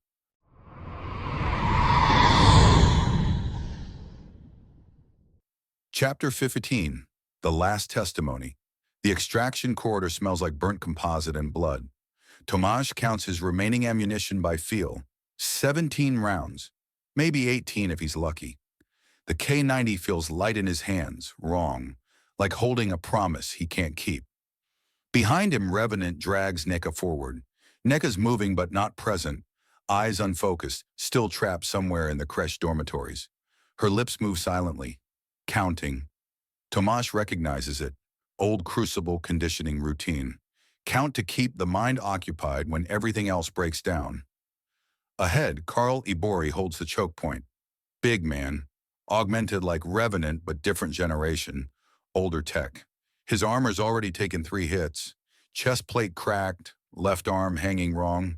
Doesn't slow him, can't slow him. 20 meters of corridor between them and the shuttle bay, and compact security has figured out the only exit. Contact front, Karl's weapon barks. Short controlled bursts. Professional. Multiple targets. Section junction. Tomasz moves up, sees the security team deploying. 8. No. 10. Full tactical gear. They know what they're doing. Covering fire. I'm moving NECA and Revenant to the shuttle. Negative, Commander. You move, they flank. Someone needs to hold this position. That's an order, Sergeant. Karl doesn't respond. Keeps firing. A security operator goes down. Another. The rest find cover. Tomasz's comm crackles. Solomon. Commander, we have your shuttle prepped, but those security teams are calling for reinforcements. You've got maybe 2 minutes before this corridor becomes a kill box. 2 minutes. Tomasz looks at NECA, at Revenant supporting her weight, at the data storage cylinder in his cargo pocket, everything they pulled from the creche archives, genetic protocols, communications logs, evidence, at Karl. Sergeant Ibori, fall back to my position. We move together. Sir, with respect, the math doesn't work. Karl's voice is calm. Matter of fact, they're setting up a crossfire.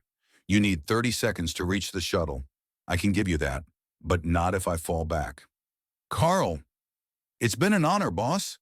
Weapons fire. Louder. Closer. The security team is advancing. Karl steps into the corridor junction. Full exposure. His weapon tracking targets faster than Tomasz can follow. 3 security operators drop. 4. The rest scatter. Go! Tomasz grabs NECA. Revenant's already moving. Stiff and awkward with her damaged interface, but moving. The shuttle bay hatch is 15 meters. 12. 10. Behind them, Karl's weapon falls silent. Reloading. The security team pours into the corridor. Karl doesn't have time to reload. Tomasz knows what comes next. Knows because he's seen it before. Gliese 667. When the defensive line broke and somebody had to buy time. When the math turned ugly and soldiers made choices. Karl, abort! Fall back now! Can't do that, sir. On Tomasz's tactical display, Karl's suit reads critical damage. Power core compromised. Containment failing. Could be accidental, could be deliberate. There's no such thing as accidental with Karl Ibori. Give 'em hell, Karl says. The power core detonates. Tomasz feels it through the deck plating. Massive concussion. The corridor behind them collapses. Bulkheads shearing. Emergency containment seals slamming down. Fire suppression engaging. Silence. His comm is dead on Karl's channel. Not static, just empty carrier wave. The kind of empty that means the transmitter doesn't exist anymore. Move! Tomasz's voice sounds wrong in his own ears. Distant. Shuttle. Now. They reach the bay. The shuttle is there. Engines hot. Solomon's voice on the comm giving countdown. 90 seconds until the Adequate has to burn out of Ross 128's engagement range. Tomasz looks back at the collapsed corridor, at the emergency seals, at where Karl was. NECA's hand touches his arm. She's more present now, focused by the blast maybe, or just by the familiar ritual of losing someone. He made the call, she says quietly. I know. It was the right call. I know that too. It doesn't help. They board the shuttle. Revenant secures NECA in a crash seat. Tomasz takes the pilot station. His hands move through pre-flight checks automatically. Muscle memory. The math of staying alive when your mind is somewhere else. The shuttle lifts. Exits Ross 128's bay into void. The Adequate is there. Scarred and venting atmosphere, but there. Tomasz vectors toward the docking port. His comm chirps. Solomon. We have a situation. Emil Tanaka's critical.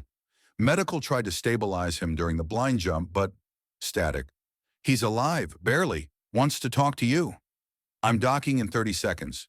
He might not have 30 seconds. Tomasz increases thrust. The shuttle screams. 20 seconds. 15. He brings them in hard. Docking clamps engage with a bang that rattles teeth. Hatch cycling.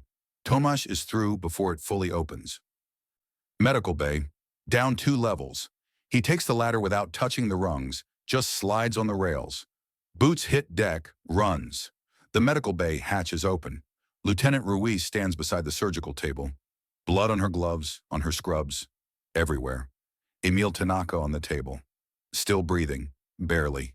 His eyes are open, glassing, unfocused. But they track to Tomasz when he enters. Tell, Emil's voice, barely there. Tell them, first contact. We know. We have your testimony. Halverson's bringing it to the Senate committee. No. Blood bubbles at Emil's lips. Not just testimony.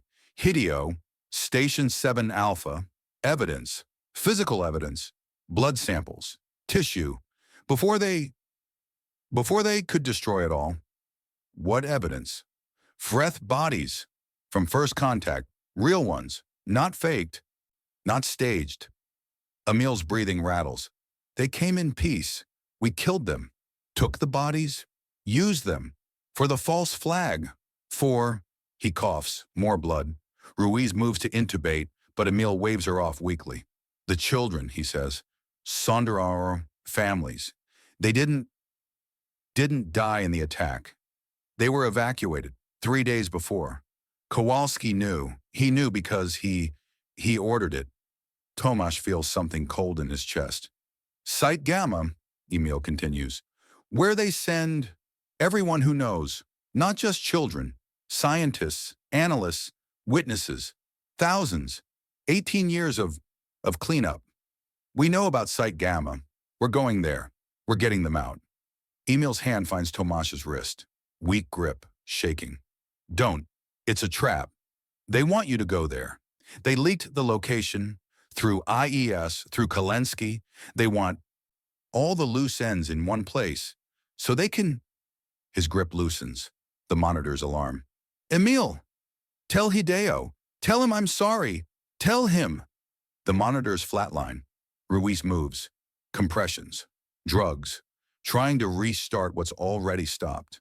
Tomasz watches, counts the compressions. Knows the statistics. Knows that chest compressions after catastrophic hemorrhage are theater, not medicine. After 2 minutes, Ruiz stops. Her hands shake.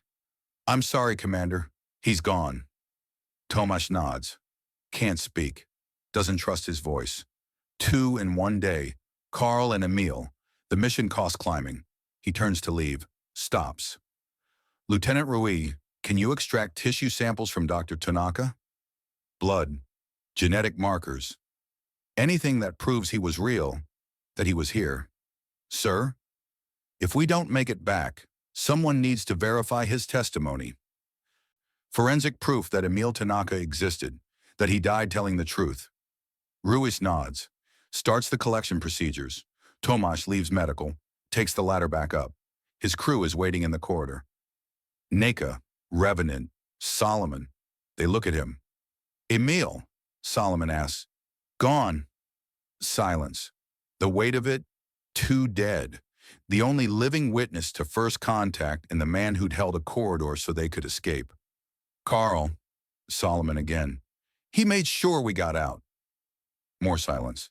Neka's the one who breaks it. We need to review the data.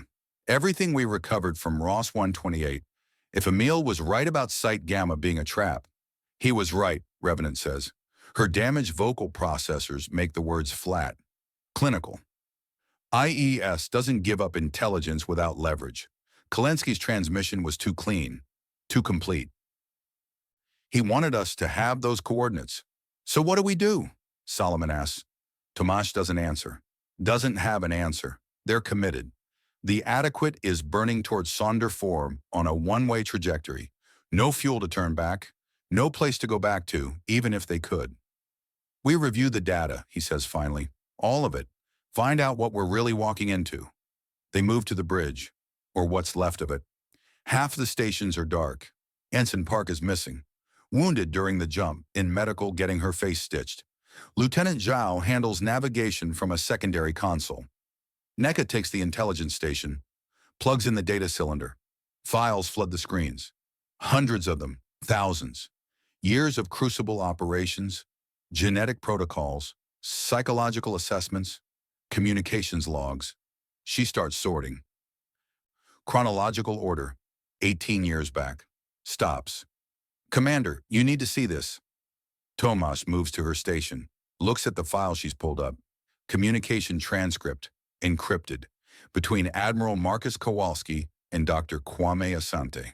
Date, 3 weeks before Sonda Refor. Kowalski. Need your analysis on something sensitive. Vreth biological data, specifically genetic compatibility with human tissue. Asante. For what purpose, Admiral? Kowalski. Diplomatic research. First contact protocols. Understanding potential for future interaction. Asante. I see, yes, I can run the analysis. May I ask why you're approaching me rather than going through official xenobiology channels? Kowalski. Time sensitive. Need preliminary data before we formalize the request. Asante. Understood. I'll need 3 days for full sequencing. Kowalski. You have 2. 3 days later, Asante's response. Asante. Analysis complete. Vreth and human genetics show surprising compatibility. Tissue integration possible with proper scaffolding. Hybridization theoretically viable for short-term cellular structures. Why? Are we considering biological exchange programs? Kowalski. Thank you, Doctor. This will be useful. Asante. Admiral, I must stress this is theoretical. We don't have ethical clearance for actual hybridization research. If you're planning... Kowalski. Noted. This is purely academic. NECA pulls up the next file.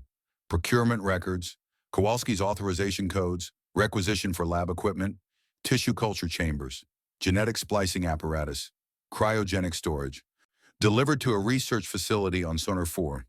2 weeks before first contact, then another file. Forensic evidence from the Sonder Ford massacre site. Tissue samples recovered from human victims. Analysis results flagged as inconsistent. Vreth cellular markers present, but wrong. Artificially introduced, grafted onto human tissue post-mortem. They'd killed the colonists, mutilated the bodies, planted bioengineered hybrid tissue to prove close-quarters combat with Vreth, created the evidence scientifically, methodically, made genocide look like self-defense. Revenant's standing beside Tomas now, reading over his shoulder. Her damaged interface means she can't process as fast, has to read manually. She gets through the first procurement record. Stops. The tissue scaffolding protocols, Horn, she says slowly. I recognize them. From where? My augmentation, the crucible modifications. They use the same scaffolding to integrate synthetic muscle with organic tissue. She pulls up her own medical files. Project Revenant. The procedures used to rebuild her after Sonder before. The procurement codes match. They use the same technology, Revenant continues. Her voice is hollow. The same research. The genocide evidence program and the crucible augmentation program. They weaponize the same science. Tomas reads the files again. Sees it now. The progression. Kowalski developing hybrid tissue techniques for the Sonder 4 false flag, then repurposing that research for augmented soldiers. Building better weapons from genocide technology. We're all products of Sonderemo, NECA says quietly. 4th-generation assets, our genetic modifications. They came from the same research that built the false flag. She's right. The Crucible program, the augmented soldiers, the enhanced children, all of it built on research developed to fake an alien massacre. Tomash's hands are shaking. He grips the console edge, metal under his fingers. Solid, real. We need to transmit this, Solomon says. All of it. The hybrid tissue evidence, the procurement records, the connection between the false flag and the Crucible program. To who? NECA asks. Halverson's dead. The Senate committee's compromised. The civilian networks are jammed. Who's left to tell? Tomasz looks at the data, at 18 years of carefully constructed lies, at evidence so damning it could end the war, end the compact, end everything they've known. If anyone sees it, if they can get it out. His comm chirps. Zhao at navigation.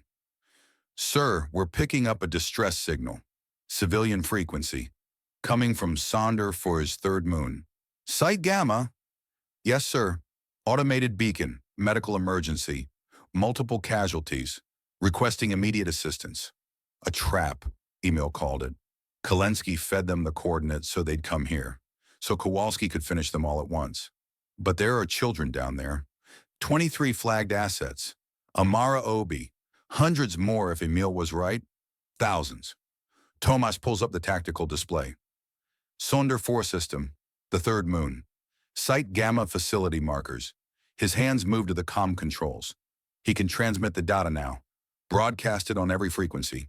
Civilian, military, emergency channels. Make sure someone gets it even if they die here. Burn the compact's lies to ash before Kowalski can silence them. Or he can maintain calm silence. Go to Site Gamma. Try to extract the children before the trap closes. Save who he can save before the evidence gets them all killed. One choice ends the conspiracy. The other might save innocent lives. He can't do both. Tomasz looks at Neka, at Revenant, at Solomon, at his crew who followed him into treason because they believed in something better than what they were ordered to be, at the data, at the coordinates. His finger hovers over the transmit command. Sir? Solomon. What are your orders? Tomasz makes his choice. He types the coordinates for Site Gamma into the navigation computer. Hits execute.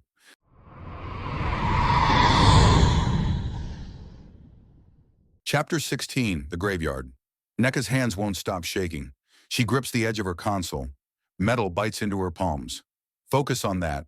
The physical, not the data still displayed across the screen. Procurement codes and tissue scaffolding protocols, and her own genetic modification records, all stemming from the same research that created corpse evidence for a genocide. Revenant stands beside her, quiet. Her damaged interface means she processes slower now, reads like normal people read. She's been staring at the same file for 3 minutes. Project Revenant, augmentation protocols, tissue integration procedures, the procedures used to rebuild her after Sonder 4. The procedures developed to plant hybrid tissue on murdered colonists. I need air, Neka says. We're on a ship. I need space then. Revenant doesn't move. Running doesn't change the data. I'm not running, Neka stops, counts. Old crucible breathing exercise. 4 counts in, hold, 4 counts out. I spent 15 years believing I was engineered to be effective. Optimized, purpose-built. Now I find out I was built from genocide research. We both were. That help you process it? No. Neka looks at Revenant. 96 years old, augmented beyond anything the current generation can achieve. The perfect weapon, built on corpse-planting technology. How are you so calm? Neka asks. I'm not. Revenant's voice is flat. Her processors can't convey emotion anymore. I've spent 96 years believing I was a weapon pointed at valid targets. Now I know I'm a war crime given consciousness. The words land like ammunition. Neka feels something crack in her chest. Laughter. Wrong time, wrong place. But it comes anyway, bitter and sharp. We're all war crimes, she says. Every crucible soldier, every augmentation, every genetic optimization. We were built to fight an enemy that doesn't exist. The Vreth exist. Not the ones we were told about.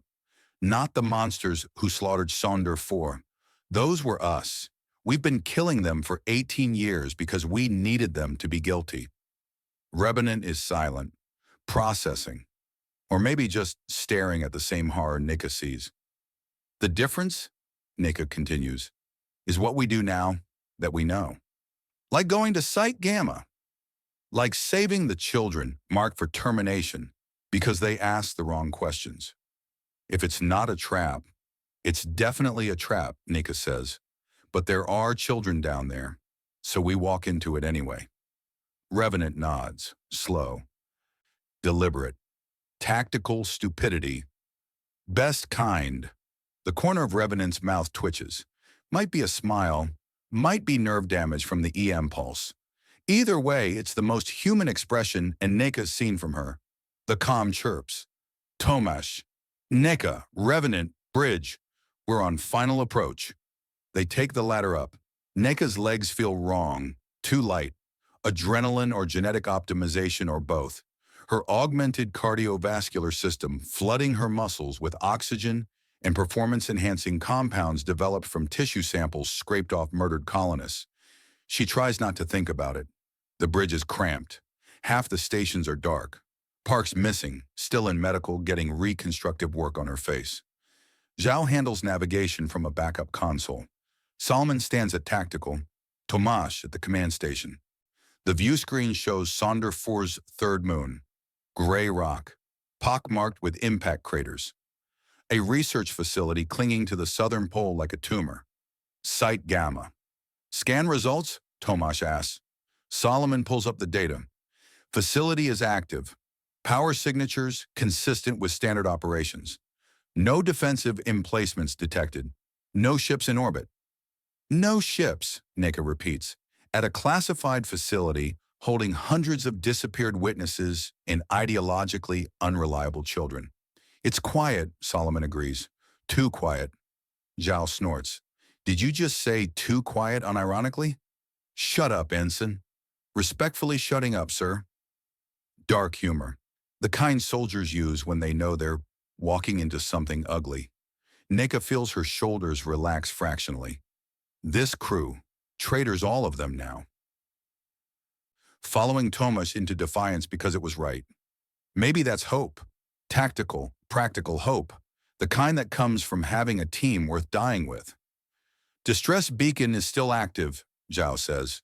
Automated, medical emergency, requesting immediate assistance. Life signs?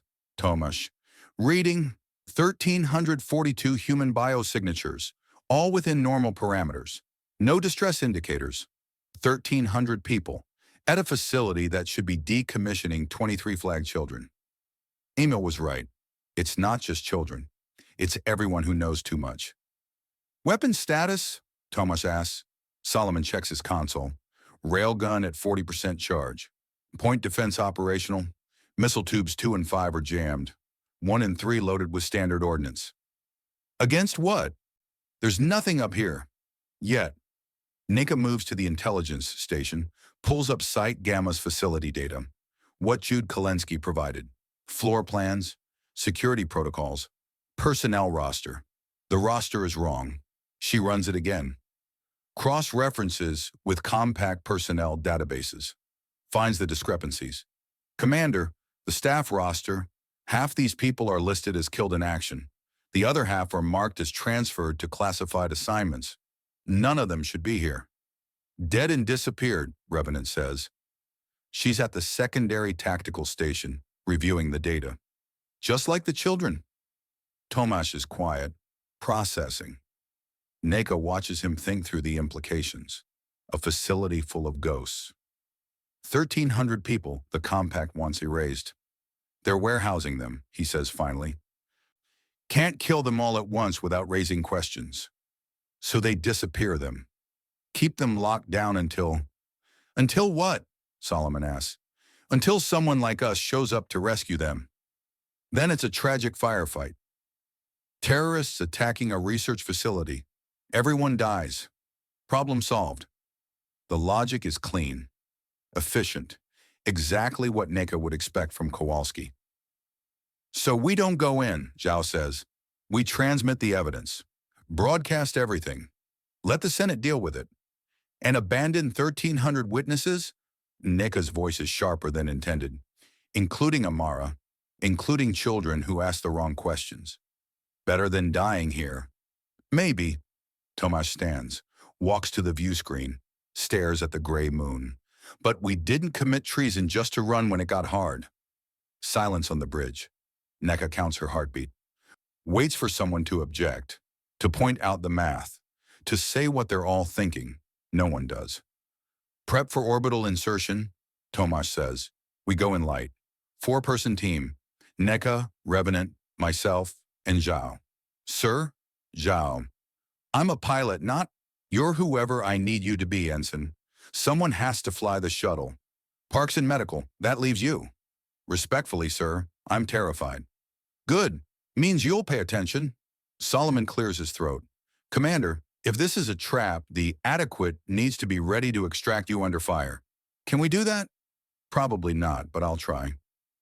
More dark humor, the kind that isn't really joking. Neka pulls up the facility schematics. 3 levels. Research, housing, storage. The children's files indicate they're held in sub-level 2. Medical isolation. The adults would be in general housing. Level 1. We split up, she says. 2 teams. 1 for the children, 1 for the adult witnesses. Splitting up in a trap, Revenant says. Tactically unsound. Everything about this is tactically unsound. But we don't have time for sequential extraction. If compact forces arrive while we're still on the surface, we're dead anyway. Tomasz nods. Neka and Revenant take sub-level 2. Zhao and I handle level 1. 30 minutes. If we're not back at the shuttle by then, Solomon burns for orbit without us. Like hell, Solomon says. That's an order, Captain. Noted. I'll consider it. They gear up in the armory. Neka checks her K-90. 42 rounds, 3 magazines, combat knife, sidearm, body armor that won't stop a direct hit but might prevent shrapnel from killing her immediately. Revenant is slower. Her damage interface means she can't interface with weapon systems the way she used to. Has to manually check everything. Neka watches her fumble with a magazine, reload it, check it again. You good? Neka asks. No.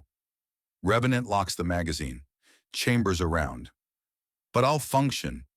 That's all any of us are doing. They take the shuttle down. Zhao flies nervous, overcorrecting on the approach. Neka doesn't criticize. She's nervous too. Everyone is. Fear is the appropriate response to walking into a facility designed to kill them. The moon's surface is dead. No atmosphere, no vegetation, just gray rock and the facility's landing pad.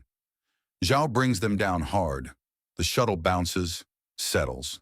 Sorry, Zhao mutters. We're down. That's what matters. Tomasz unseals. 30 minutes. Comms every 5. Move. They exit into vacuum. Neka's suit seals engage. HUD activates. Environmental readings, threat detection, all nominal. The facility airlock is open. That's not ominous, Zhao says over comms. They enter. The airlock cycles. Atmosphere pressurizes. Inner hatch opens. Empty corridor. Clean. Well lit. No blood. No bodies. No obvious signs of combat or struggle. Where is everyone? Tomasz. Neka checks her tactical display. Biosignatures are there. 1,300 of them, but they're not moving. Just waiting. They know we're here, she says. They have to know. Then why no response? No answer, because there isn't one that makes sense. They move deeper. Tomasz and Zhao peel off toward level 1. Neka and Revenant take the stairs down to sub-level 2. Medical isolation. The corridor is lined with sealed doors, each with a small window, each with a light indicator showing occupied. Neka looks through the first window. A child, maybe 8 years old, sitting on a bed, staring at the wall, not moving, not speaking, just sitting. She moves to the next door. Another child, same age approximately, same posture, same 1,000-meter stare. They're sedated, Revenant says. She's at a third door. Chemical compliance, standard protocol for difficult assets. They're children, not assets. Not to the compact. Neka finds the control panel. Override codes. She types. The doors unlock. All of them. Magnetic seals disengaging down the corridor. Nothing happens. The children don't move. Neka opens the first door, steps inside. The child looks at her. Doesn't react. Doesn't speak. My name is Lieutenant Neka Obi. I'm here to evacuate you. Can you walk? No response. Can you understand me? The child blinks. Slow. Deliberate. Like processing takes effort. They've been drugged for weeks, Revenant says from the doorway. Maybe months. Neural suppression compounds. They'll need medical support to function. We can't carry 1,300 people to the shuttle. I know, Neka's calm chirps. Tomasz, level 1 is the same. Adults, all sedated, all compliant, no guards, no resistance. It's like they just warehoused them and walked away. Or prepared them for mass termination, Solomon breaks in. Commander, I'm picking up multiple FTL signatures. Inbound, 3 ships, IES frigate designations, ETA 12 minutes. 12 minutes, 1,300 sedated witnesses who can't walk on their own? The math is ugly. We can't get them all out, Nika says. I know. Tomasz's voice is tight. But we can document them, record their presence, get proof they're alive. Proof for who? We're not transmitting the data. We chose rescue over exposure. Silence on the comms. Neka looks at the child on the bed, at the vacant eyes, at the medical wristband showing a designation number instead of a name. Asset 4G2228. Not a person, a number. She moves through the corridor, opens doors, sees more children, counts 23 flagged assets, plus another 100 unflagged, all sedated, all waiting for termination. Her comm chirps. Zhao. Contact, level 1, North Corridor. Security personnel. Armed. There. Weapons fire. Loud. Close. Then static. Zhao. Tomasz. Zhao, respond. Nothing. Neka's running. Revenant behind her. Back toward the stairs. The trap is springing. They knew it would. But 12 minutes became 0, and now they're fighting their way out. Sub-level 2 shutters. Explosion somewhere above. Neka's HUD flashes warnings. Structural integrity compromised. Atmosphere venting. She reaches the stairs. Up. Fast. Her augmented muscles burning. Level 1 corridor. Bodies. Compact security. 5 down. Zhao behind a support pillar. Bleeding. Tomasz firing controlled bursts from cover. We're leaving, Tomasz shouts. Move! Neka provides covering fire. Revenant drags Zhao toward the exit. More security personnel deploying. 10, 15. Professional. Coordinated. This isn't cleanup. This is elimination. They fight back. Corridor by corridor, Neka loses count of rounds expended. Her weapon clicks empty. She reloads, keeps moving. The airlock. Close. 20 meters. Solomon on comms. Commander, the IES frigates are in weapons range. They're targeting the facility. You have 90 seconds to clear the impact zone. Not rescuing, not securing, just erasing. They reach the airlock, cycle through. The shuttle is there. Zhao flies despite the chest wound, barely conscious. The shuttle lifts. Neka looks down at Site Gamma through the viewport, at the facility holding 1,300 sedated witnesses, at the children who can't walk, can't speak, can't save themselves, at Amara Obi, genetic sister, marked for termination. Still down there. We have to go back, she says. We can't. Tomasz. Look, the IES frigates are firing. Kinetic strikes, precise, surgical. The facility explodes. Section by section, venting atmosphere, collapsing. Erasing 1,300 witnesses, erasing evidence. The shuttle climbs. Racing for orbit, racing for the adequate. Neka's hands shake. She counts, breathes, tries to process. They came here to save people. Walked into a trap, lost. Everyone down there is dead. Amara, the children, the scientists who knew too much, dead because they tried. Sensors, Orbi, Solomon's voice crackles. New contact, dropping out of FTL, bearing 270. It's, Commander, it's a Vreth ship. Impossible. The war. 18 years. No Vreth vessel has crossed into human space since first contact. Until now. Neka pulls up the tactical display. Sees it. Vreth designations. Different architecture. Organic curves instead of human angles. Heading straight for them. Weapons hot, Solomon says. They're targeting us. Time to intercept. 45 seconds. Tomasz is silent. Processing, calculating. Orders, sir, Solomon. No response. The Vreth ship accelerates.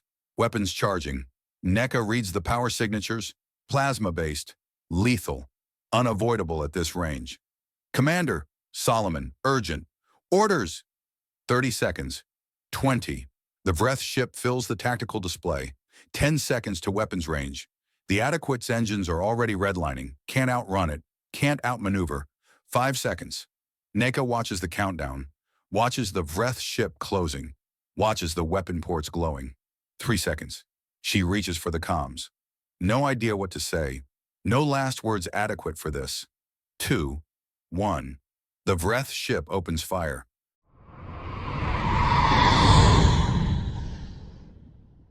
Chapter 17. First Contact Redux. The Vreth plasma strike misses, not by much. Close enough that the shuttle's sensor suite screams. Close enough that Tomasz sees the energy bloom on his HUD. Superheated particles ionizing what's left of Sonderur's third moon atmosphere. Close enough to know they meant it as a warning. Evasive! He doesn't recognize his own voice.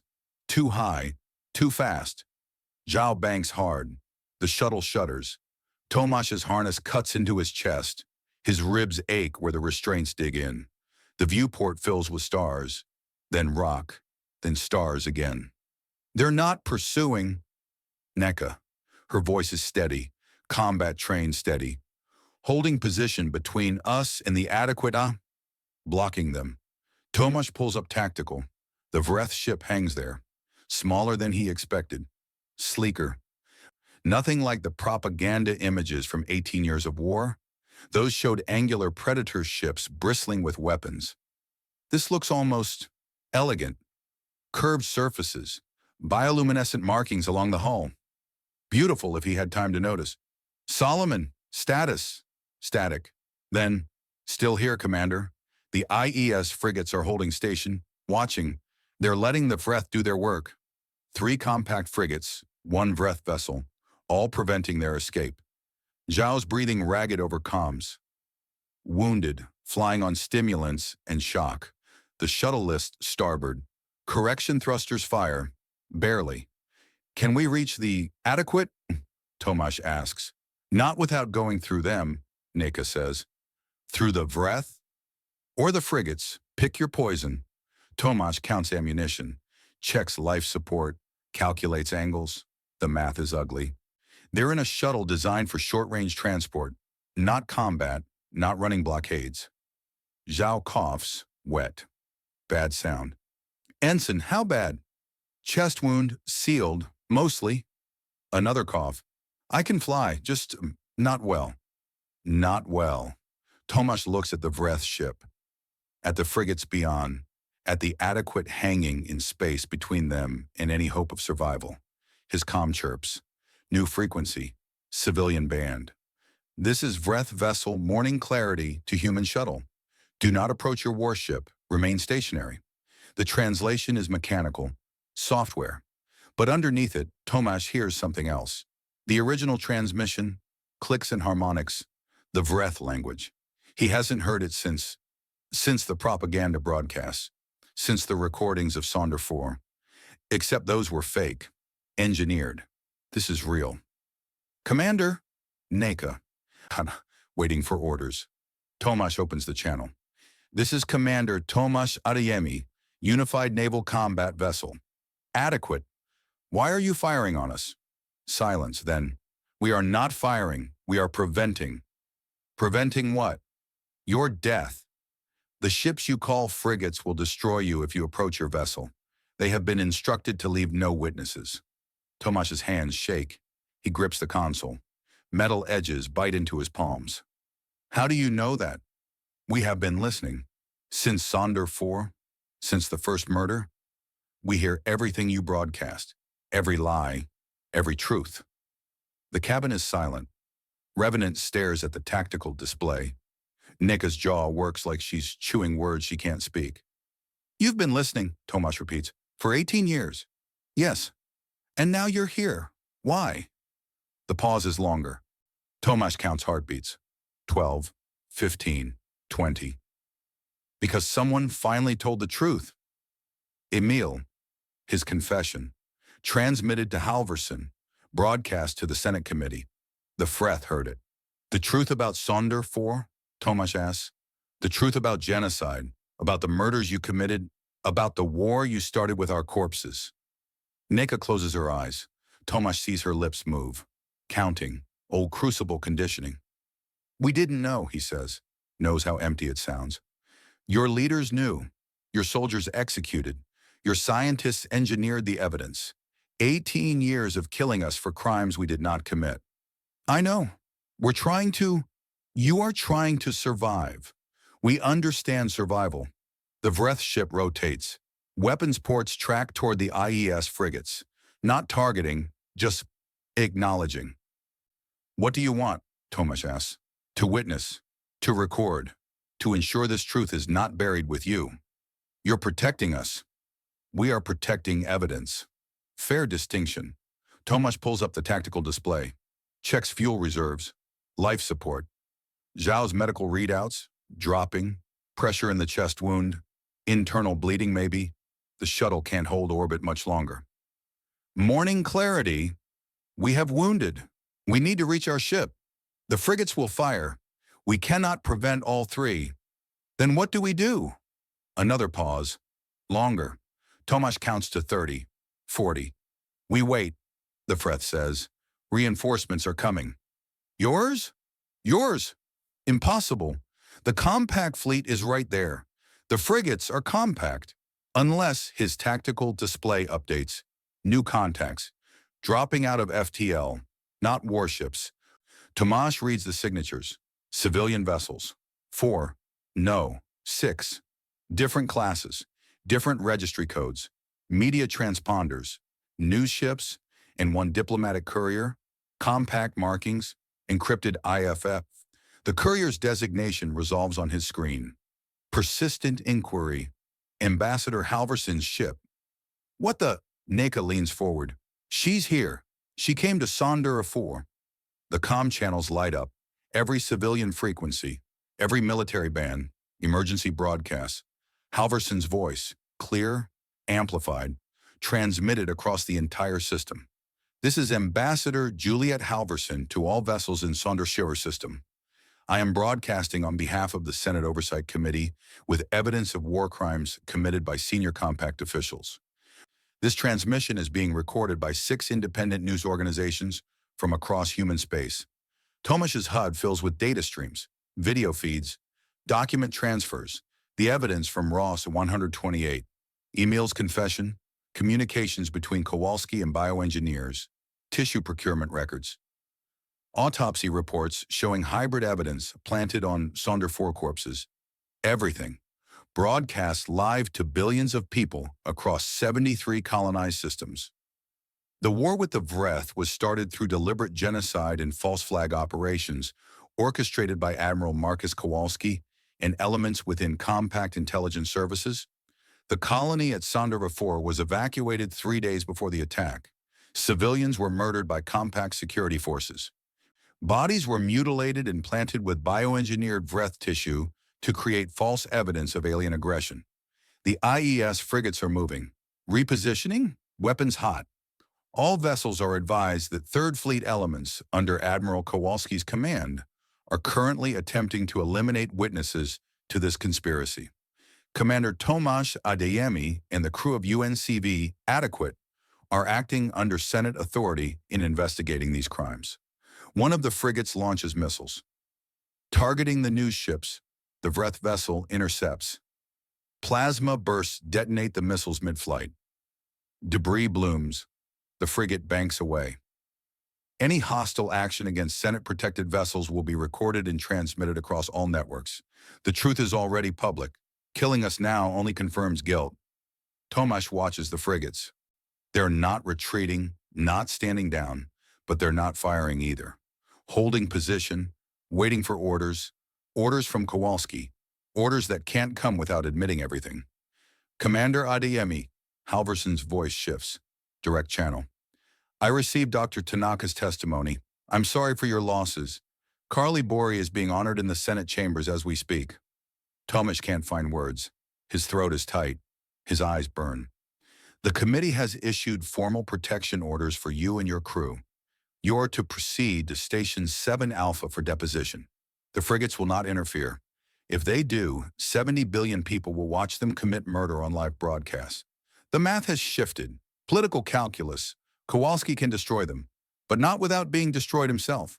Thank you, Ambassador. Tomash's voice cracks. He doesn't care. Thank Commander Tanaka. He gave us everything we needed. He died a hero. Emil, who'd spent 15 years building weapons, who tried to atone, who bled out in medical telling Tomash about Site Gamma, about the trap. Ambassador Site Gamma, the facility on Sonder 4's third moon. They bombed it. 1,300 witnesses, all dead. Silence on the line. Then, we have imagery. The news ships recorded the bombardment. IES frigates destroying a civilian research facility with no warning. All of it broadcast. Good, let them see. Let everyone see what the compact does to people who know too much. Zhao, Tomash says, set course for the adequate. Nice and slow. No sudden moves. Copy. The shuttle rotates. Thrusters fire gently. They drift toward the warship. The frigates watch. Don't move. Don't fire. The Vreth ship holds position. Weapons still tracking. Still ready. Morning clarity. Tomash opens the channel. Thank you for the warning. We did not warn. We prevented. There is a difference. Still, thank you. Another pause. Your species murdered ours. Built a war on corpses. We should destroy you. Tomash waits. Knows whatever comes next will define everything. But you are not your leaders. You sought truth. Paid for it. That is worth preserving. What happens now? Tomash asks. Between our species. Now? Now we talk. For the first time. Truly, without lies. The shuttle reaches the adequate. The docking clamps engage. Smooth, gentle. Solomon's voice on comms. Welcome home, Commander. Medical team standing by for Zhao. They unseal. Exit into the docking bay. Zhao collapses. Medical personnel swarm. Stretcher. Trauma protocols. Fast professional movement. Tomash watches them work. Counts. Breathes. They made it. Against every probability. Against the compact. Against the trap. Because someone told the truth. Because Emil died for it. Because Carl held the line. Because a Vreth ship protected them instead of destroying them. Neka stands beside him. She's not shaking anymore. Just still. Processing. We didn't save them, she says quietly. Amara, the others. 1,300 people dead. I know. So what was the point? Tomash doesn't have an answer. Just watches the medical team rush Zhao toward surgery. Watches Solomon coordinate damage reports. Watches Revenant move through the bay checking equipment with her damaged interface forcing her to do everything manually. His crew. Traitors. Heroes. Survivors. The point, he says finally, is we tried. And we made sure everyone knows what happened. What the compact did. That's not nothing. It's not enough. No, but it's what we have. His comm chirps. Solomon. Commander, 3rd Fleet is dropping out of FTL. Entire battle group. Admiral Kowalski's flagship, Resolute leading. ETA 2 minutes. Of course, Kowalski coming to finish it himself. The broadcast won't stop him. Political calculus only works if he cares about consequences. Men who commit genocide don't care about consequences. All hands to combat stations, Tomash says. This isn't over. The adequate shivers. Weapon systems powering up. What's left of them? The railgun still at 40%. Point defense damaged. 2 functional missile tubes against an entire battle group. On the view screen, the fleet arrives. 16 warships, cruisers, destroyers. The Resolute at the center. Massive. Bristling with weapons. All targeting them. Halverson's broadcast is still running. Still showing everything. Still transmitting to billions. Kowalski doesn't care. All vessels, his voice cuts across every channel. This is Admiral Marcus Kowalski. The vessel Adequate and its crew are in violation of direct orders and are considered hostile. They are to be destroyed immediately. The new ships scatter. Running, getting clear of the firing solution. The Vreth ship holds position. Admiral, the Vreth transmission. We are recording your actions. Human space is watching. Then let them watch this. The Resolute's main batteries charge. Tomasz reads the power signatures. Enough to crack a moon, enough to vaporize the Adequate in one shot. All hands brace for impact, he says. The crew is quiet. No panic, no screaming. Just professionals doing their jobs until the end. NECA grips her console. Revenant stands at tactical. Solomon at navigation. Tomasz watches the Resolute. Counts down. 10 seconds to firing solution. 8, 5. His hand moves to the transmit control. One last message. One last. A new contact drops out of FTL, right between the Adequate and Third Fleet. Tomasz blinks, checks the signature. Vreth, not one ship. 40. 40 Vreth warships materializing in perfect formation. Weapons charging, shields energized, every single one broadcasting the same message. This is Vreth Defense Fleet. We claim jurisdiction over this confrontation. Any human vessel that fires will be considered an act of war. Third Fleet holds. The Resolute's weapons stay charged but don't fire. Standoff. On every channel, Halverson's broadcast continues. Evidence, testimony, truth transmitted across human space, and now for the first time in 18 years, humans and Vreth face each other. Not fighting, not dying. Waiting. Tomasz opens a channel. All frequencies. Admiral Kowalski, the Vreth know everything. Human space knows everything. You can kill us, but you can't hide anymore. No response. Long seconds stretch. The fleets hang in space. Weapons ready. Nobody firing. Then movement. On the Resolute, a shuttle launches, fast. Emergency burn toward the inner system, away from the fleet. Running. Sensors. Solomon's voice is tight. That shuttle's transponder. It's Kowalski. Running. Abandoning his fleet. Abandoning the cover-up. Because he knows it's over. Third Fleet holds position. Confused. Leaderless. Unsure whether to fire on the ship they were ordered to destroy or stand down with the whole human species watching. One of the destroyers breaks formation. Broadcasts on open channel. This is Captain Wei Huang, UNCV Righteous. My crew and I stand down. We will not fire on fellow compact personnel without proper judicial review. Another ship. Captain Lisa Morrison, Dauntless, standing down. More. 4 ships, 6, 8. The fleet is fracturing, and Kowalski's shuttle is burning hard, heading for Sondera 4's surface, for the ruins, for somewhere to hide. Commander, Nika says, we can track him, prevent his escape. Tomasz looks at the shuttle signature, at the man who started a war, who killed thousands, who destroyed Sondera 4, who murdered Emil and Carl and 1,300 witnesses. Running. Revenant, he says. Can you get a firing solution on that shuttle? Yes. Her damaged interface means she has to manually calculate. Takes 15 seconds. Acquired. Railgun ready. Distance? Extreme range. 40% charge. Low probability of hit. Low probability, but possible. Tomasz's finger hovers over the firing authorization. One shot. End it. End Kowalski.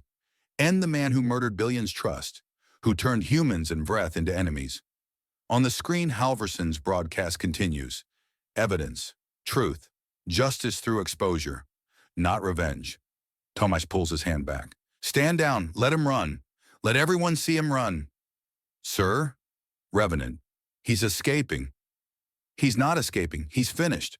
Everyone knows what he did. Everyone's watching. There's nowhere to run. The shuttle descends into Sonderwire's atmosphere, into the ruins, into the graveyard. Appropriate, maybe. All ships, Tomasz broadcasts. This is Commander Commander Adeyemi. We are standing down. We request medical assistance for wounded personnel and formal protection under Senate authority. Captain Huang responds. Acknowledged. Adequate. Medical teams inbound. Welcome home, Commander. Home. Strange word for this. The Vreth fleet holds position. Watching, recording, bearing witness. Tomasz watches Kowalski's shuttle disappear into the atmosphere. Gone, but not escaped. Never escaped. His comm chirps. Private channel. Unknown source. He opens it. Commander Adeyemi. The voice is wrong. Too calm. Too controlled. Too familiar. Kowalski. You think you've won, Kowalski says. You think broadcasting changes anything? It changes everything. The war's over. The truth is out. The truth? The truth is, I saved humanity. The Freth were expanding, taking systems. We needed to stop them. Sonder 4 was necessary. Tomash's grip tightens on the console. You murdered colonists, started a war with corpses. I started a war we would have faced eventually. Better on our terms. Better with humanity united. You don't understand strategy. Don't understand sacrifice. I understand murder. Kowalski laughs. Wrong sound. Broken. You want to stop me? Come down here. Face me. Soldier to soldier. A trap, obviously. I'm not coming down there. Then I'll make you. The transmission cuts. Tomas stares at the screen, at Sonder 4 hanging below, at the ruins where 18 years ago the conspiracy began. His tactical display updates, new contact, surface level, moving, a weapon signature, surface to orbit missile battery, charging, targeting the Vreth fleet. No. Tomas pulls up the data, reads the codes, sees the targeting solution. Kowalski is firing on the Vreth from Sonder Wyfer's surface, trying to restart the war. One shot, one hit, the Vreth will retaliate, the fragile peace will shatter. All Vreth ships, you are being targeted, Tomas broadcasts. Surface battery charging, recommend immediate. The battery fires. Tomas watches the missile climb, watches it arc toward the Vreth flagship, watches 40 Vreth warships track the incoming threat. Point defense engages. Plasma bursts. The missile explodes, harmlessly, but the intent is clear. Human fleet, the Vreth broadcast. Your admiral has attacked us. Respond. Third Fleet hesitates, confused, leaderless. Then Captain Huang. That was not authorized. We do not. Another launch. Kowalski firing again. Multiple missiles this time. Targeting the Vreth. Targeting Third Fleet. Targeting the news ships. Trying to force everyone to fight. The Vreth fleet maneuvers. Defense is engaging, but one missile gets through. Impacts a destroyer. Dauntless. Captain Morrison's ship. The destroyer shudders. Hull breach. Atmosphere venting. Casualties. Return fire. Someone on Third Fleet. Panic. Fear. Negative. Huang. Do not engage Vreth forces. This is a false flag. But weapons are charging on both sides, the standoff collapsing. 18 years of war, 18 years of propaganda, 18 years of trained responses, one provocation, one death. That's all it takes. Tomas watches the fleets preparing to fire, watches the peace dying, watches Kowalski win, even in defeat. No, he opens every channel, every frequency. All vessels stand down. This is what he wants. Don't give it to him. Nobody's listening. The missiles are flying. The Vreth are targeting. Third Fleet is scattering. It's happening. Solomon, Tomas says, get me a firing solution on those surface batteries. Sir, our railgun can't. I don't care, do it. Solomon works the console. Firing solution acquired. Estimated 7 shots to disable. We can fire twice before reactor failure. 2 shots. Not enough. Unless, Revenant, can you compensate for the range? Manual calculations? She's already working. Her damaged interface forcing her to do math the old way. Slow, but accurate. Yes, but Commander, even with compensation, the probability, I know. Fire when ready. The adequate railgun charges.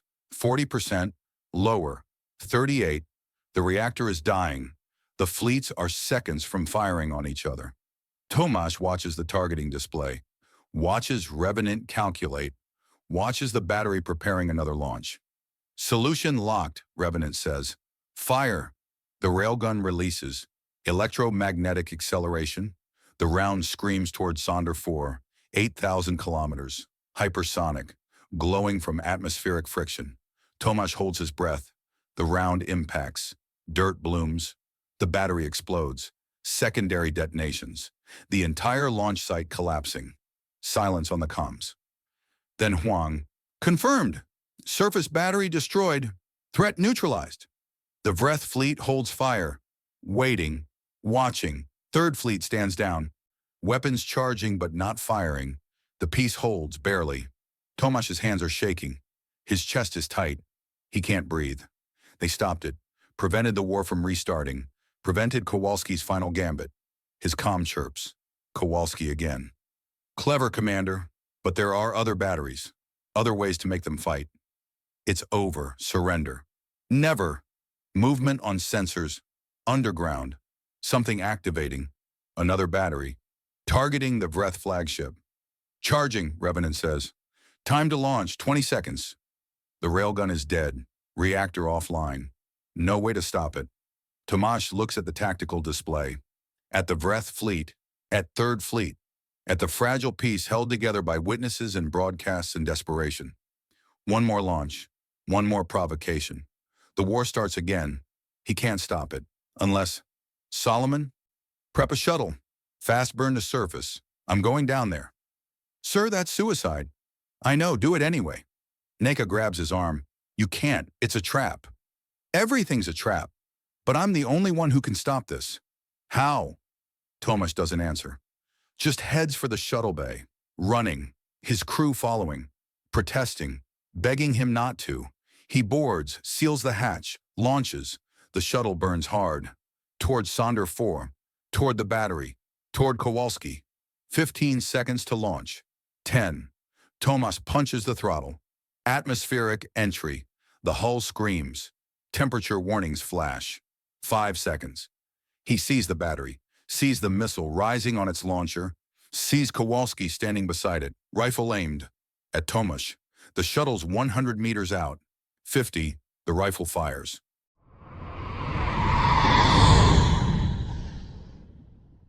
Chapter 18. The Sacrifice. The rifle shot echoes across the comm channel. Neka watches Tomash's shuttle impact on her HUD. The trajectory flatlines. No evasive, no correction burn. Dead stick landing. Commander, respond. Solomon's voice is tight. Professional, already knowing. Static. Tomash. Neka tries. Her throat is raw. Come in. Nothing. The shuttle is down. Surface of Sonder 4. 2 clicks from the battery site. Status unknown. The battery is still charging. 15 seconds to launch. Neka's fingers move before her brain catches up. Override codes, emergency protocols. She routes tactical to her station. The adequate weight Stia's railgun is dead. Reactor offline. But there are still options. Huang prep missile tubes 3 and 4. Surface strike package. Lieutenant, the commander ordered. The commander is down. I'm senior officer on board. Fire on my mark. The missiles won't reach in time. She knows this. The math is ugly, but sitting here watching is worse. 10 seconds. Solomon cuts in. Neka, the Vreth flagship is moving. Repositioning. She pulls up the tactical display. The morning clarity breaks formation, accelerating toward Sonder 4. Fast. Too fast for a ship that size. What are they? The Vreth ship fires. Not plasma, something else. Coherent energy. The beam lances down through atmosphere. Surgical. It cuts across the battery site. The launch stops. Countdown frozen. Secondary explosions bloom across Neka's display. The entire installation collapsing. Underground conduits breaching. The missile still on its launcher, fuel cooking off. The battery is gone. Silence on the bridge. Everyone watching. Waiting. Then Huang. Vreth ship is transmitting. Broad spectrum. Put it through. The mechanical translation clicks through. Human shuttle has landed. 1 occupant alive. Critical condition. We cannot retrieve from surface installations. You must. Tomash is alive. Neka's hands shake. She grips the console. Breathes. There's no time for relief. Not yet. Solomon, I need a landing team, armed, medical, fast insertion. Already on it. Prep Bay 2, Zhao's prepping the backup shuttle. Zhao is wounded. So is everyone else. He's the best pilot we have left. Fair point. Neka unbuckles, stands. Her legs are steady. Good. She heads for the shuttle bay, running. The corridors blur. Crew members flatten against bulkheads to let her pass. She meets Solomon at the airlock.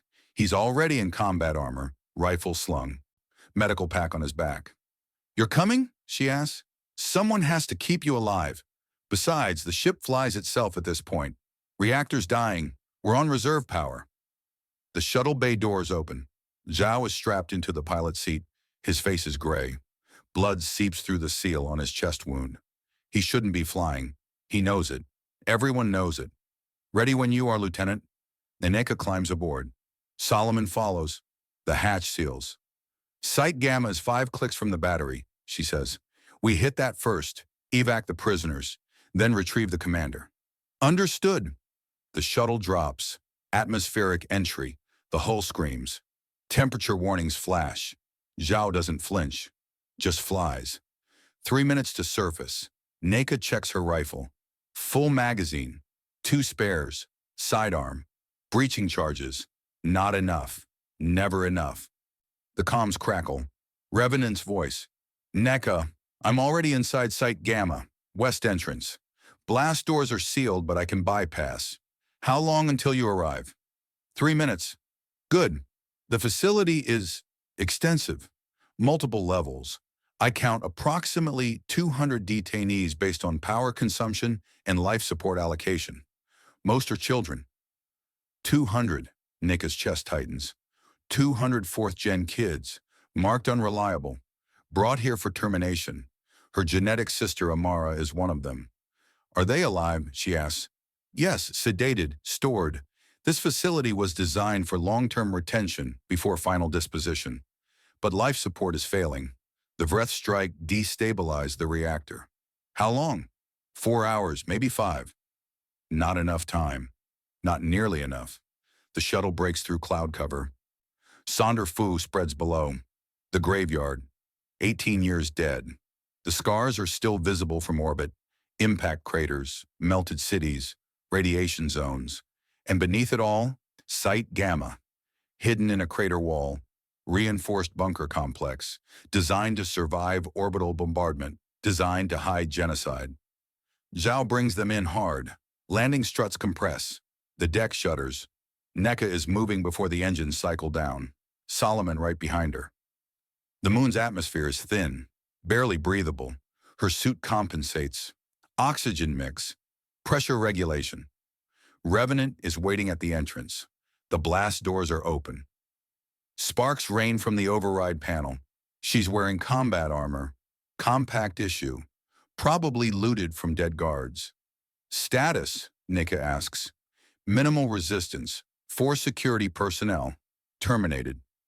The rest evacuated when the Vreth arrived. They knew this facility would be exposed. "Where are the prisoners?" "Sublevel 3. Follow me." They descend. The corridors are narrow, institutional. Recycled air that tastes like metal and fear. Emergency lighting casts everything red. Sublevel 1. Administrative. Empty offices. Scattered papers. Someone left in a hurry. Sublevel 2. Medical. Empty beds. IV stands. The smell of disinfectant and something worse underneath. Neka doesn't look too closely. Keeps moving. Sublevel 3. The corridor opens into a holding area. Rows of cells. Reinforced glass. Climate controlled. Each one contains a child. Most are sleeping. Sedated. Curled on narrow bunks. Ages ranging from maybe 8 to 16. All wearing identical gray jumpsuits. Neka stops. Can't move. Can't breathe. This is what the compact does with unreliable assets. "We need to move," Solomon says. His voice is gentle. "Wake them up. Get them to the shuttle." Revenant is already working, accessing the control panel. Cell doors hiss open. 1, 2, a dozen, 20. Neka forces herself forward. Into the first cell, a girl, maybe 12. Dark skin, augmented like Neka. The subtle tells. Enhanced bone density. Optimized reflexes. "Hey!" Neka touches her shoulder. "Wake up." The girl's eyes flutter, unfocused. The sedative is strong. It's okay. We're getting you out. Out? The word is slurred. Where? Good question. NECA doesn't have an answer. Just pulls the girl upright, helps her stand. The kid's legs shake. She leans on NECA. Dead weight. This is going to take time they don't have. Solomon moves through the cells, waking children, helping them stand. His big hands are surprisingly gentle. Combat medic training. He checks pupils, pulse, makes quiet assessments. Most of them can walk, he says. If we're slow, slow means dead.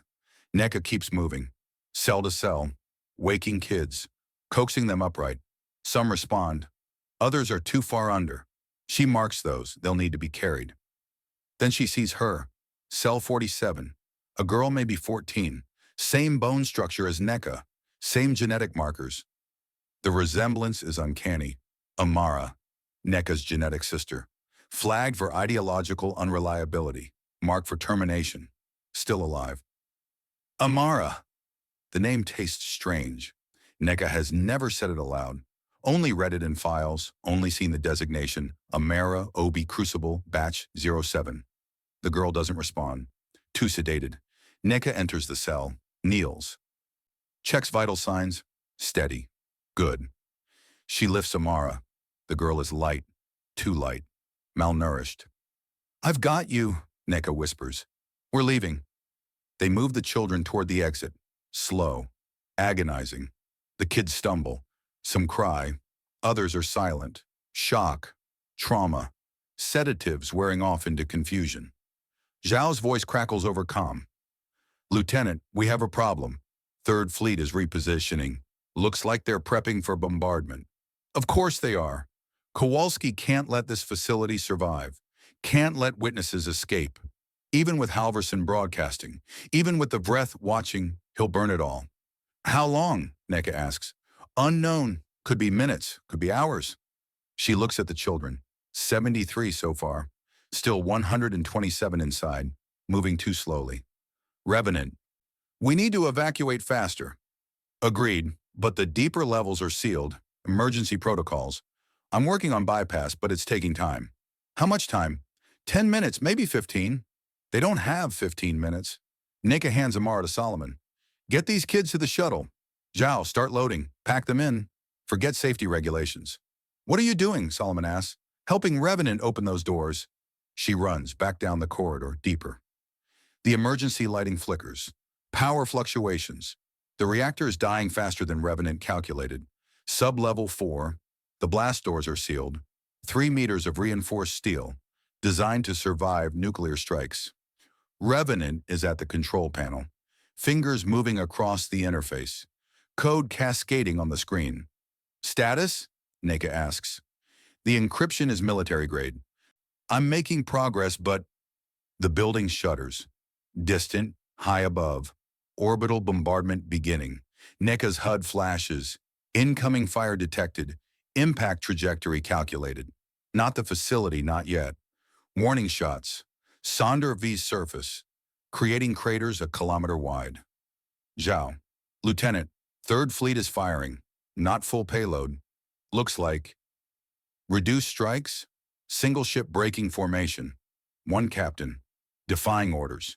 Reducing bombardment to warnings. Giving them time. Not much, but something. Revenant, forget the code. We're breaching manually. The door is too thick. I know. NECA unloads her breaching charges.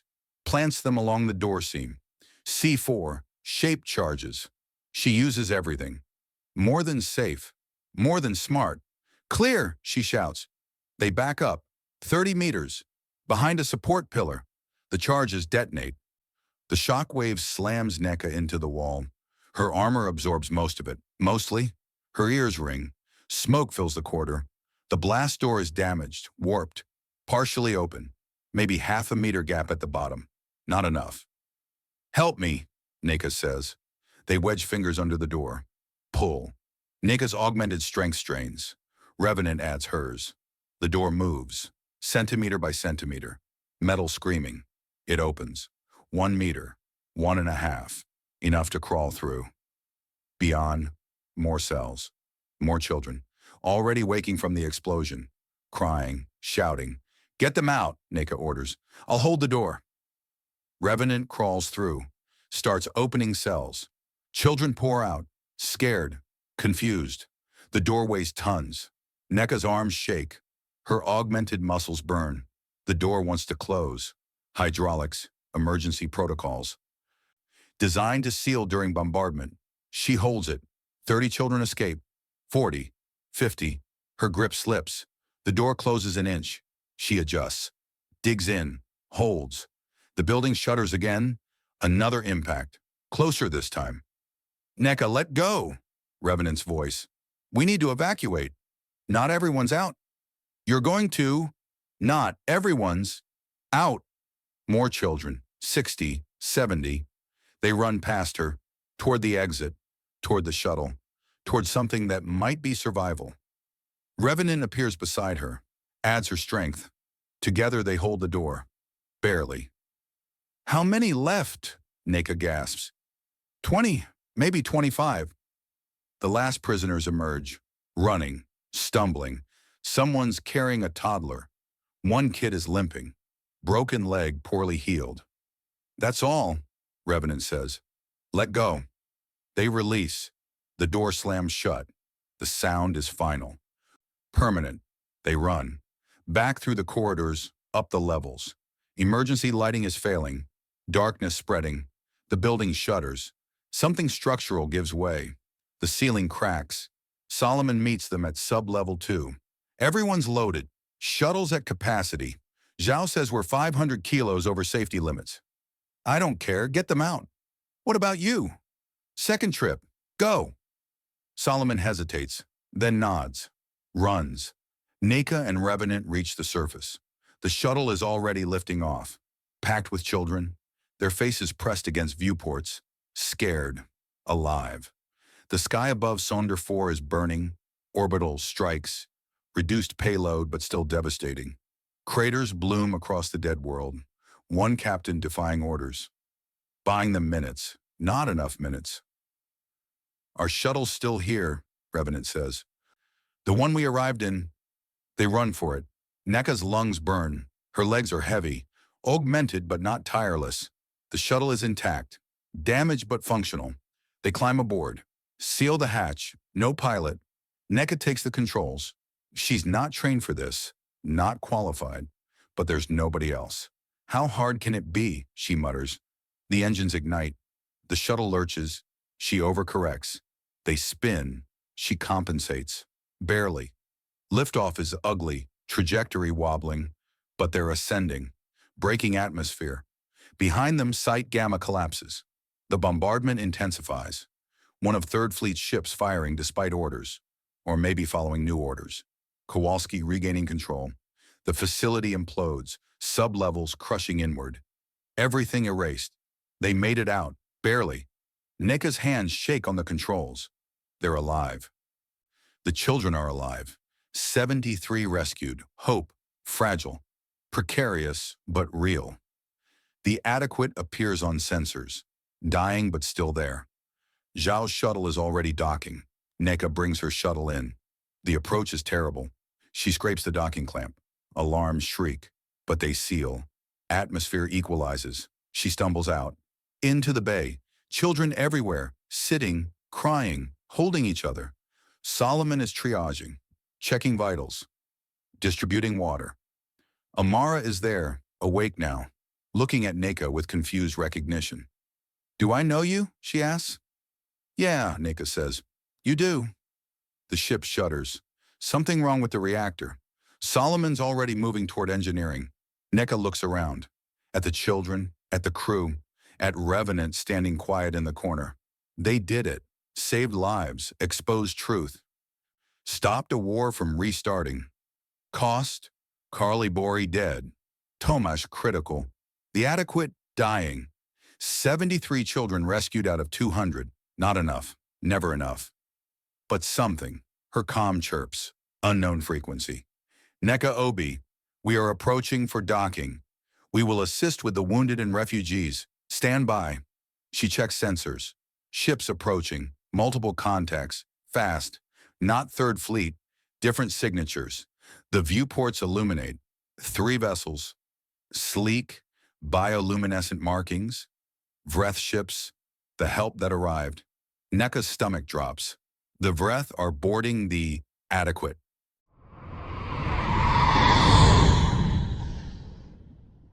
Chapter 19, The Admiral. Tomasz wakes to pain. His chest is on fire. Ribs cracked, maybe broken. The shuttle impact did more damage than the rifle shot. His armor took the round. Ceramic plates shattered, bruising underneath, but alive. Commander, Solomon's voice. Close. Stay still. Tomasz opens his eyes. Medical bay. The Adequate's lights are dimmed. Emergency power. He tries to sit up. Pain spikes through his torso. I said stay still. The children? Safe. 73 evacuated. 14 researchers. Everyone's aboard. The Vreth? Solomon's expression shifts. Something complicated. They docked, boarded, brought medical supplies, oxygen scrubbers, reactor parts. They're helping. Tomasz processes this. The Vreth. Helping. After 18 years of war. Where's NECA? Engineering, working with their technicians. The reactor was minutes from total failure. They're stabilizing it. Tomasz sits up. Pain doesn't matter. He needs to see this. Solomon doesn't stop him, just hands over a pressure injector. Local anesthetic. You've got 3 broken ribs and internal bruising. This won't fix it, but you'll function for a few hours. The injector hisses against his neck. Cold spreads through his chest. The pain dulls. Not gone, just manageable. He stands, the deck is steady. Good sign. The corridor outside medical is crowded. Children sitting against bulkheads. Crew members distributing water, food packets. 2 Vreth technicians working on a damaged environmental panel. They're tall. Bioluminescent markings pulse along their limbs. Their suits are organic, integrated with their bodies. One looks at Tomasz. 4 eyes. Compound. Unreadable. Commander Adeyemi, you survived. The translation is mechanical, flat, but the words are coherent. Thanks to you, we prevented unnecessary death, nothing more. Tomasz limps past, toward engineering. Every step hurts. The anesthetic is working, but his body knows it's damaged. Engineering is chaos, controlled, professional, but chaos nonetheless. NECA is shoulder deep in the reactor housing. Her hands are burned, blistered. She's working next to a Vreth engineer. They're not speaking, just moving in sync, passing tools, adjusting calibrations. The reactor hums, unstable, but running. How long? Tomasz asks. NECA pulls out, looks at him. Her face is exhausted, ash-streaked. 6 hours, maybe 8. Then it fails permanently. We need a dry dock, full replacement. Can we make FTL? No. Barely enough power for life support and minimal maneuvering. So they're stuck in Sonner 4 system, with 3rd Fleet still in orbit, with Kowalski still commanding. Tomasz checks his comm. 17 messages, all encrypted, all flagged urgent. He opens the first, Ambassador Halverson. Commander, the Senate has issued a ceasefire order. All compact forces are ordered to stand down immediately. Kowalski is refusing compliance. 3rd Fleet is fracturing. 4 captains have broken formation. The rest are holding position, but not firing. I'm broadcasting everything. The whole system is watching. Be careful. Next message. Captain Huang, 3rd Fleet. Commander Adeyemi, this is Captain Huang aboard UNCV, Steadfast. I've withdrawn my ship from formation. 6 other captains are following my lead. We won't fire on civilians or children. We won't restart the war. But Kowalski still commands 12 vessels. He's threatening to open fire on anyone who defects. The situation is unstable. Recommend you evacuate system immediately. Tomasz deletes the message, moves to the next. Unknown sender. Audio only. Kowalski's voice. Commander, you've made quite the mess. Senate wants my head. Half my fleet is mutinous. The Vreth are docking with your ship like we're allies. Halverson is broadcasting my crimes to 73 colonies. I'm finished politically, militarily. My career is over. My legacy is genocidal conspiracy. Everything I built is ash. Pause. So I'm coming aboard. Personally, we'll discuss terms. The timestamp is 4 minutes ago. Tomasz's blood goes cold. Solomon, get everyone armed, now. Solomon doesn't ask questions, just moves, shouting orders. Crew scrambling, rifles distributed. The children are herded into cargo holds, sealed bulkheads. Neka pulls herself out of the reactor housing. What's happening? Kowalski's boarding. Her expression hardens. She grabs a rifle from the rack, checks the magazine. Her hands are steady despite the burns. The Vreth engineer watches. The admiral approaches. Yes, we will withdraw. This is human conflict. No. Tomasz doesn't know why he says it, but it feels right. Stay. You're witnesses. That matters. The Vreth considers, then nods. We will observe. Tomasz moves to the bridge. His ribs scream. He ignores them. The view screen shows Third Fleet. 12 vessels still in formation, but loosely. Captains watching each other, waiting. A shuttle is burning hard from the flagship.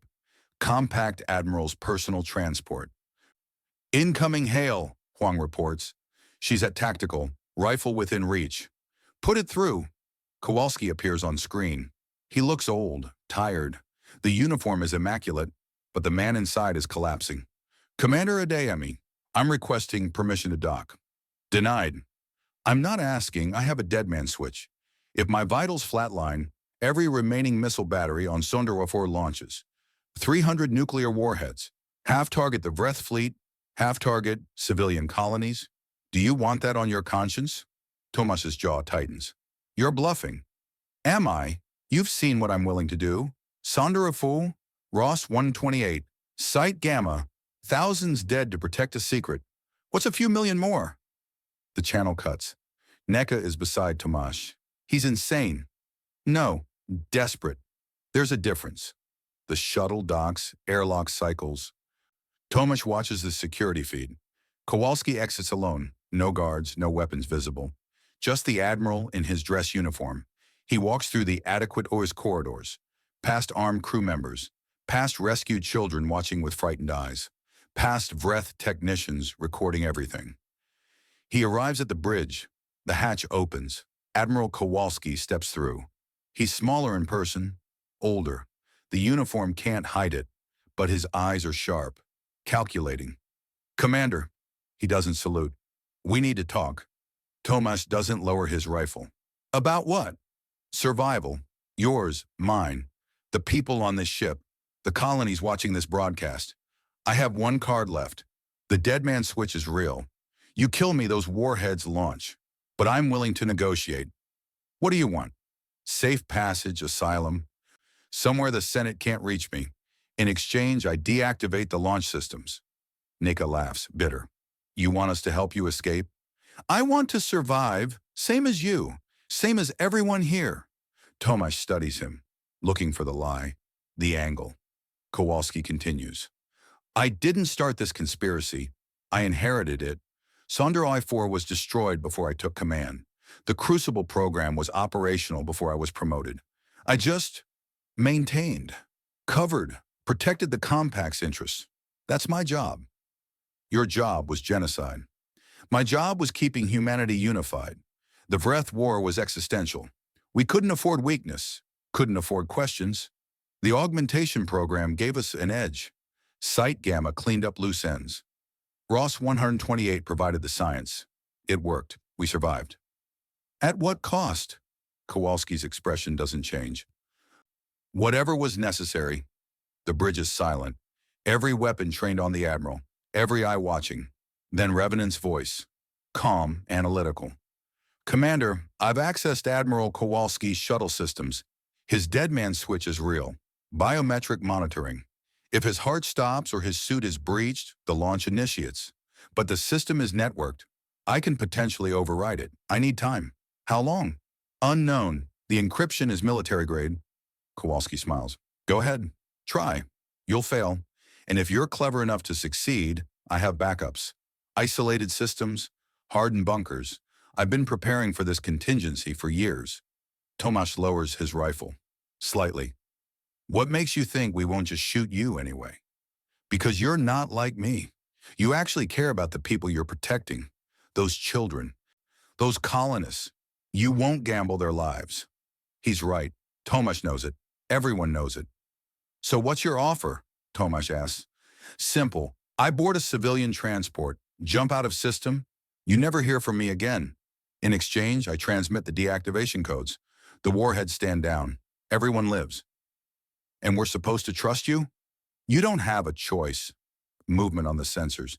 New contacts. Multiple ships dropping out of FTL. Huang checks tactical. Commander, we have incoming. Compact Senate security. 8 vessels. They're broadcasting arrest warrants for Admiral Kowalski. Charges include war crimes, conspiracy to commit genocide, unauthorized military action. Kowalski's expression shifts. For the first time, Tomasz sees fear. They're here to take me alive, the Admiral says. Put me on trial. Parade me for the cameras. Dissect every decision, every order, every compromise. I won't do it. His hand moves, fast. Tomasz raises his rifle, but Kowalski isn't reaching for a weapon. He's reaching for his suit controls. If I can't escape, no one survives. His finger hovers over the dead man switch override, the manual trigger. Final offer, Commander. Let me go. Now. Or I launch everything. Tomasz's mind races. Options collapsing. No good choices. Then Neka moves. Fast. Augmented reflexes. She crosses the bridge. Grabs Kowalski's wrist. Twists. The Admiral gasps. Drops. She has him pinned. Rifle to his spine. Don't. Tomasz's voice is sharp. He's bluffing, Neka says. Has to be. Kowalski laughs, choking. Am I? Check the network. See for yourself. Revenant's voice cuts through. Commander, the missiles are arming. Automatic sequence. Triggered by physical assault on the Admiral. Another failsafe. I can't stop it. Launch in 90 seconds. Tomasz's blood freezes. Neka releases Kowalski. Backs away. How do we stop it? The Admiral stands, straightens his uniform. You don't. I designed this system to be foolproof. No overrides, no backdoors. The only way to abort is my personal command code, which I'll give once I'm safely away. Senate security is closing. 30 seconds to intercept. The missiles are arming. 90 seconds to launch. Kowalski is smiling. Then the comm crackles. Different frequency. Vreth. Human Commander Commander Adeyemi. We have analyzed the missile systems on Sonarfor surface. We can neutralize them, but doing so requires destroying the planet's remaining infrastructure. All human installations. All remaining evidence of what occurred here. Is this acceptable? Tomasz stares at the screen, at the Freth fleet positioning, at Third Fleet watching, at Senate security approaching, at Kowalski standing calm in the center of it all. No, Tomasz says. We need the evidence, the installations, the records. Without them, this all gets buried again. Then the missiles launch in 70 seconds. Kowalski's smile widens. Choose, Commander, justice or survival. You can't have both. 60 seconds. Tomasz looks at his crew, at Neka, at Revenant, at Solomon, at the children huddled in cargo holds, at the researchers who risked everything to testify, at the truth they bled for. 50 seconds. His finger tightens on the rifle trigger. One shot. Kowalski dies. The missiles launch, millions dead, but the truth survives. Or let him go. He escapes, lives free. The truth gets told, but the monster walks away. 40 seconds. Commander, Kowalski's voice is gentle, almost kind. You're thinking about it. I can see it. You want to kill me. You want justice. But you won't, because you're good, and good people don't gamble with innocent lives. 30 seconds. Tomasz's hands shake. Then Revenant speaks, quiet, analytical. Commander, I found something. In Kowalski's suit systems, a secondary protocol. The dead man's switch isn't keyed to his vitals. It's keyed to his command codes. If someone else transmits them, they'd need my biometrics, Kowalski interrupts. Retinal scan, DNA sample, voice pattern, all integrated. You can't fake it. 20 seconds.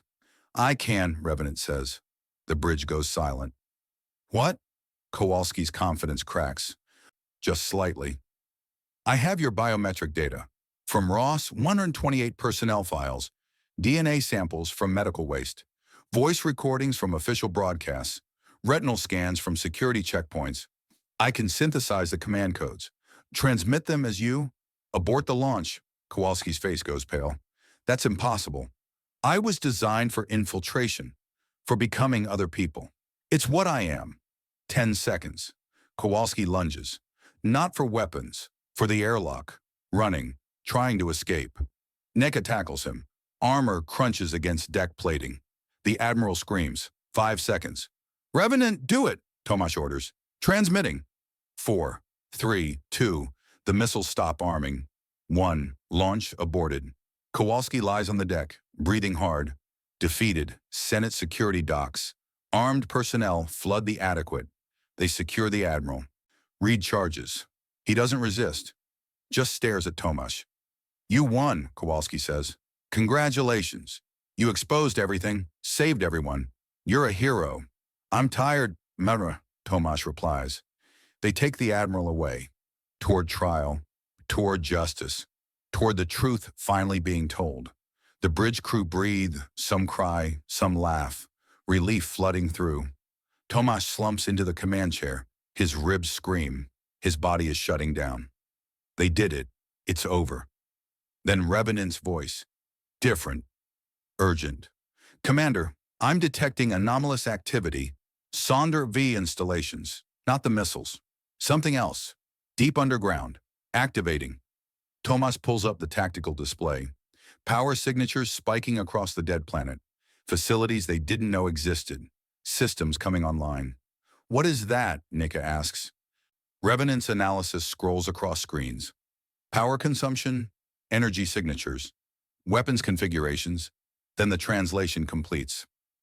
Automated defense grid, compact military, installed during the original Sonder 4 operation, designed to activate if colony infrastructure is compromised. It's been dormant for 18 years. Can we shut it down? No, it's isolated, self-contained, no external access. The power signatures spike higher. Weapons charging, not missiles. Something else. Huang's voice cracks. Commander, those aren't defensive weapons. They're... The view screen flares. Sonder IFE's surface erupts. Not explosions. Energy discharge. Directed, focused. Beams lance into orbit. Not at the fleets. At the planet itself. At the moon. At Site Gamma's ruins. At the evidence. It's destroying everything, Revenant says. Systematic. Targeting all installations, all records. All physical proof of what happened here. Tomasz watches. The truth burning away. 18 years of secrets. Genocide. Conspiracy. The thing they bled for. Died for. Erasing itself. Kowalski didn't need a dead man switch, Neka whispers. He had this. The beams sweep across Sonder 4, melting craters, vaporizing ruins. In 30 seconds, there's nothing left but slag. The automated grid shuts down. Mission complete. The evidence is gone. Kowalski wasn't the threat. He was just the man.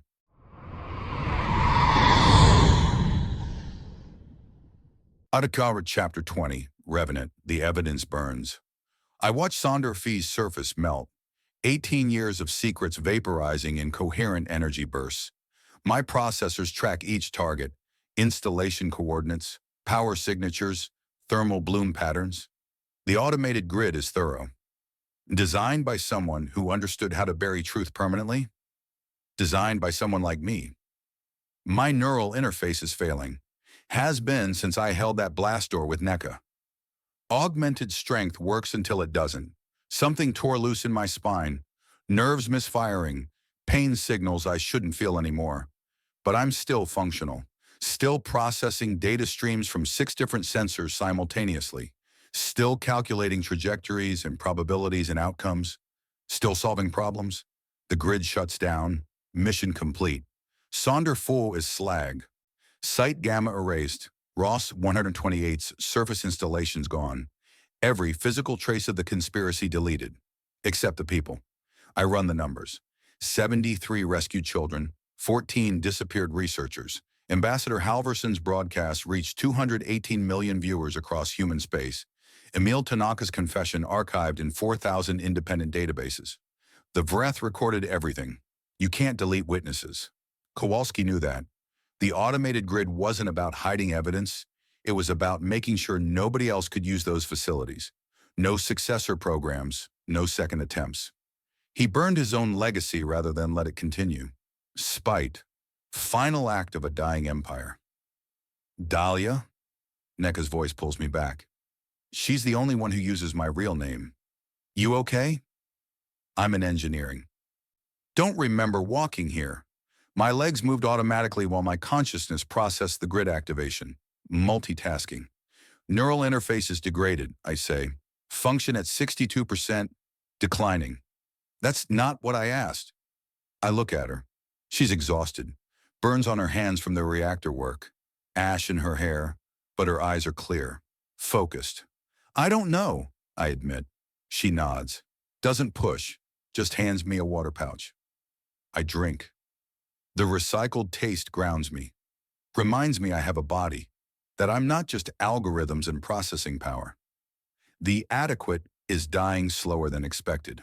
Vreth technicians bought us time, but the reactor is terminal. 6 hours, maybe 8. Then we're drifting. Senate security vessels are still docked. They took Kowalski 3 hours ago. Formal arrest, war crimes, conspiracy, 18 charges. He didn't fight. Just went quietly. Before they took him, he looked at me. You understand, he said, what it costs. Keeping humanity safe. I didn't answer. What was there to say? That I spent 96 years in storage because the Compact decided I knew too much? That they used my genetic code to build the Crucible program without my consent? That everything I fought for became the foundation for genocide? He already knew. Tomasz appears in the hatchway, moving carefully, ribs still broken. The anesthetic is wearing off, but he's refusing more. Status? Reactor stable for now, Neka reports, but we need a dry dock. Full replacement. Senate security is offering escort to Station 7 Alpha. Repairs, debriefing. And then? He doesn't answer immediately, just looks at the reactor core. At the Vreth technicians working alongside human engineers. At the children sleeping in converted cargo holds. Trials, he says finally. Kowalski, the captains who followed his orders, IES officials. The Senate committee that authorized Crucible funding. It's going to take years. What about us? Neka asks. We testify. Then, he trails off. I know what he's not saying. After testimony comes the questions. Why did you go rogue? Why didn't you follow the chain of command? Why did you trust the enemy? Why did you survive when Carly Bori didn't? The Vreth are requesting permission to remain docked, I say. They want to talk. Tomasz's expression shifts. Something like hope, or maybe just exhaustion that looks like hope. About what? They didn't specify, but their ship mind transmitted a cultural protocol packet. It's extensive. I pull up the data. 17,000 pages of translation matrices, social customs, diplomatic frameworks, gift-giving traditions, first contact protocols. Real ones. Not the military assessment documents we've been using. Not threat evaluations or tactical briefs. How to talk to people you're not trying to kill. Tomasz reads for 3 minutes. His hands are shaking. Get Solomon, he says, and Ambassador Halverson if she's still in system. She is. Her diplomatic courier is holding position 2,000 kilometers out. Broadcasting, always broadcasting. 6 hours later, we're in the adequate wardroom. It's cramped. Designed for crew briefings, not diplomatic meetings. But the Vreth don't seem to care. There are 3 of them. 2 ship minds. The translated equivalent of diplomats. 1 observer. They're taller than humans. Their bioluminescent markings pulse in patterns I'm learning to read. Curiosity, caution, hope. Ambassador Halverson leads. She's good at this. Formal without being stiff. Respectful without groveling. On behalf of humanity, I apologize for Sonder 4, for the war, for 18 years of violence based on lies. The lead Vreth diplomat responds. The mechanical translation is clearer now, better calibrated. Apology acknowledged, but unnecessary. We watched your species fracture, Saw your leaders choose preservation over truth. We understand desperation. You're not angry. We grieve. 230,000 Vreth died in this war. 17 colonies damaged. 3 research installations destroyed. But anger serves no purpose now. We came to witness, to record, to understand. Halvorsen glances at Tomasz. He nods. What happens next? She asks. That depends. Do you want peace? Real peace? Or temporary ceasefire while you rebuild for the next war? Peace. Real peace. Then we talk. We trade. We learn each other's customs. We build trust slowly. It will take decades, generations. But we've lived for this. The Vreth observer speaks for the first time. Different cadence. Older. We knew humanity would fracture eventually. Your species colonized too fast, spread too thin. The compact was always temporary, but we didn't know if the fracture would be civil war or liberation. You're choosing liberation. That matters. Tomasz shifts, uncomfortable. Some colonies are declaring independence, he admits. Compact authority is collapsing. There might still be fighting. There will be fighting. Humans fight. It's your nature. But you also choose. You also change. We've been watching 93 years. We can wait longer. 3 days later, I'm in medical. The neural interface is failing faster. Down to 40% function. My left arm doesn't respond properly. Vision glitches. Memories surfacing at random. Sonder 4 before the attack. Children playing. Emil teaching xenobiology seminar. The doctor is blunt. We can remove the damaged components. Leave the organic neural structure intact. You'll lose the enhanced processing, the multi-threaded consciousness, the tactical analysis capabilities, but you'll live. As what? As Dalia Kresnik, just Dalia. I process this. 96 years as Revenant. Weapon, tool, problem solver. Always processing. Always analyzing. Never just existing. How long do I have to decide? 48 hours. After that, the damage spreads to your organic tissue. You die. I nod. Leave medical. Neka finds me in the observation deck.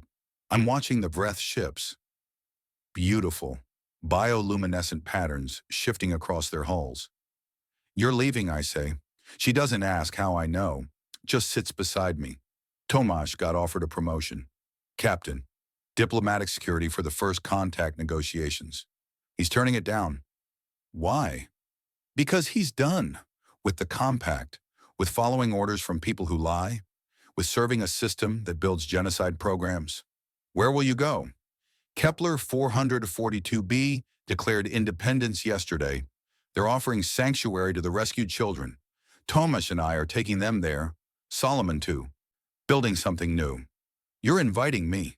Yes. I don't answer immediately. Just watch the Vreth ships. Their patterns are peaceful, contemplative. I'm not sure what I'll be in 48 hours. The surgery removes most of what makes me useful. Good, we need people, not weapons. I've been a weapon for 96 years. So learn to be something else. Simple, impossible, terrifying. What if I can't? Nega's hand finds mine. Her palm is scarred from the reactor burns. Then you try anyway. That's what hope is. Tomasz appears in the hatchway. He's moving better, ribs healing. We're departing in 6 hours. Senate security cleared us. Halvorsen got them to drop the insubordination charges in exchange for testimony. What about Kowalski, I ask. Trial starts in 3 months. He'll spend the rest of his life in detention. The captains who followed him are cooperating, turning on each other. The conspiracy is collapsing. And the Vreth? Negotiations continue. Halvorsen is leading. She's good at this. Better than any military commander.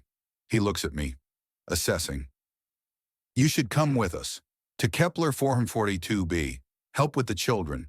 They're going to need someone who understands what they've been through. I'm not a therapist. No, but you're someone who survived being a weapon. That's what they need to see. 40 hours later, I'm in surgery. The removal is extensive. Neural interface components extracted, damaged tissue excised. They leave enough to keep me alive, to keep me Dahlia. I wake up different, slower, single-threaded consciousness, no tactical overlay, no probability calculations running in background processes. Just me. It's quiet. 24 hours later, we depart for Kepler 442b. The Adequate didn't make it. Reactor failed during repairs. They're scrapping her, salvage. The crew transfers to a Senate security transport, temporary, just for the journey. Amara sits beside me during departure. NECA's genetic sister, 14 years old, augmented, traumatized, alive. Are you really 96? She asks. Yes. That's old. Very old. Do you remember the war starting? The real start, before Sonderform. I think back. Memories are harder now, less precise, but still there. I remember first contact, real first contact. Before the fighting, the Vreth sent a research ship. We sent scientists. Emil Tanaka was there. He said it was beautiful. What happened? Someone got scared. Someone shot first. Nobody remembers who. Then it was war. That's stupid. Yes. She's quiet for a while. Then, will Kepler 442b be different? I don't know. That's not reassuring. No, but it's honest. The transport jumps to FTL. Sonder Ive disappears behind us. The evidence, the dead, the truth that almost stayed buried, but not the witnesses. 3 weeks later, we arrive at Kepler 442b. The colony has changed. Independence came with infrastructure collapse, power rationing, food shortages, but also freedom. Nobody reporting to compact administrators. Nobody disappeared for asking questions. Tomasz coordinates housing for the children. Former military barracks converted to temporary shelter. Not ideal, but better than Site Gamma. Solomon handles logistics, food distribution, medical screening, education planning. NECA works with the augmented children, teaching them they're not weapons, not assets, just people who happen to be stronger. I don't know what I am anymore. Not Revenant. The neural interface is gone. I'm slower, limited, human. Dalia Kresnik, 96 years old, survivor, witness, trying to figure out what comes next. 2 months later, NECA finds me in the education center. I've been teaching history, pre-war. The colonies before the compact centralized everything. There's someone here to see you. I follow her outside. A Vreth ship is landing. Small, cultural exchange vessel. The hatch opens. 1 Vreth exits. Observer class, the same one from the negotiations. Dalia Kresnik, we have been studying your genetic signature. The compact used your code for the Crucible program, without consent. The translated equivalent is violation of bodily autonomy. We are sorry. I don't know what to say. The Vreth continues. We have an offer. We can remove the Crucible genetics from the rescued children, return them to baseline human, or we can leave them augmented but modify the code. Make it theirs, not yours, not the compact's, their choice. Why are you offering this? Because we understand what it means to have your biology weaponized. The compact did it to you. Did it to these children. We can help undo that. If you trust us. Trust. I look at NECA, at the children playing in the compound, at Tomasz coordinating with colonial administrators, at everything we built from the ashes of conspiracy. It's not my decision, I say. It's theirs. The Vreth's markings pulse. Agreement. Respect. Then we will ask them. But we wanted your permission first. Your genetic code. Your choice whether to share it. 96 years. The compact took everything. My consent, my freedom, my genetic legacy. Now someone is asking. I look at Amara, at the other children, at the future they might have if the choice is actually theirs. Yes, I say, they can have it, but only if they choose. The Vreth bows. Human gesture. Learned. We will ask them tomorrow, thank you. That night, NECA and I sit on the barracks roof. The colony spreads below, lights flickering, power grid unstable but functional. You gave them your genetics, she says. I gave them a choice. There's a difference. Still, that's trust. Or stupidity, she laughs. First time I've heard her laugh in months. Maybe both. Tomorrow the Vreth will ask the children. Some will choose baseline human, Some will keep the augmentations. Some will choose the modified code. All of them will choose. That's what matters. I handed them everything.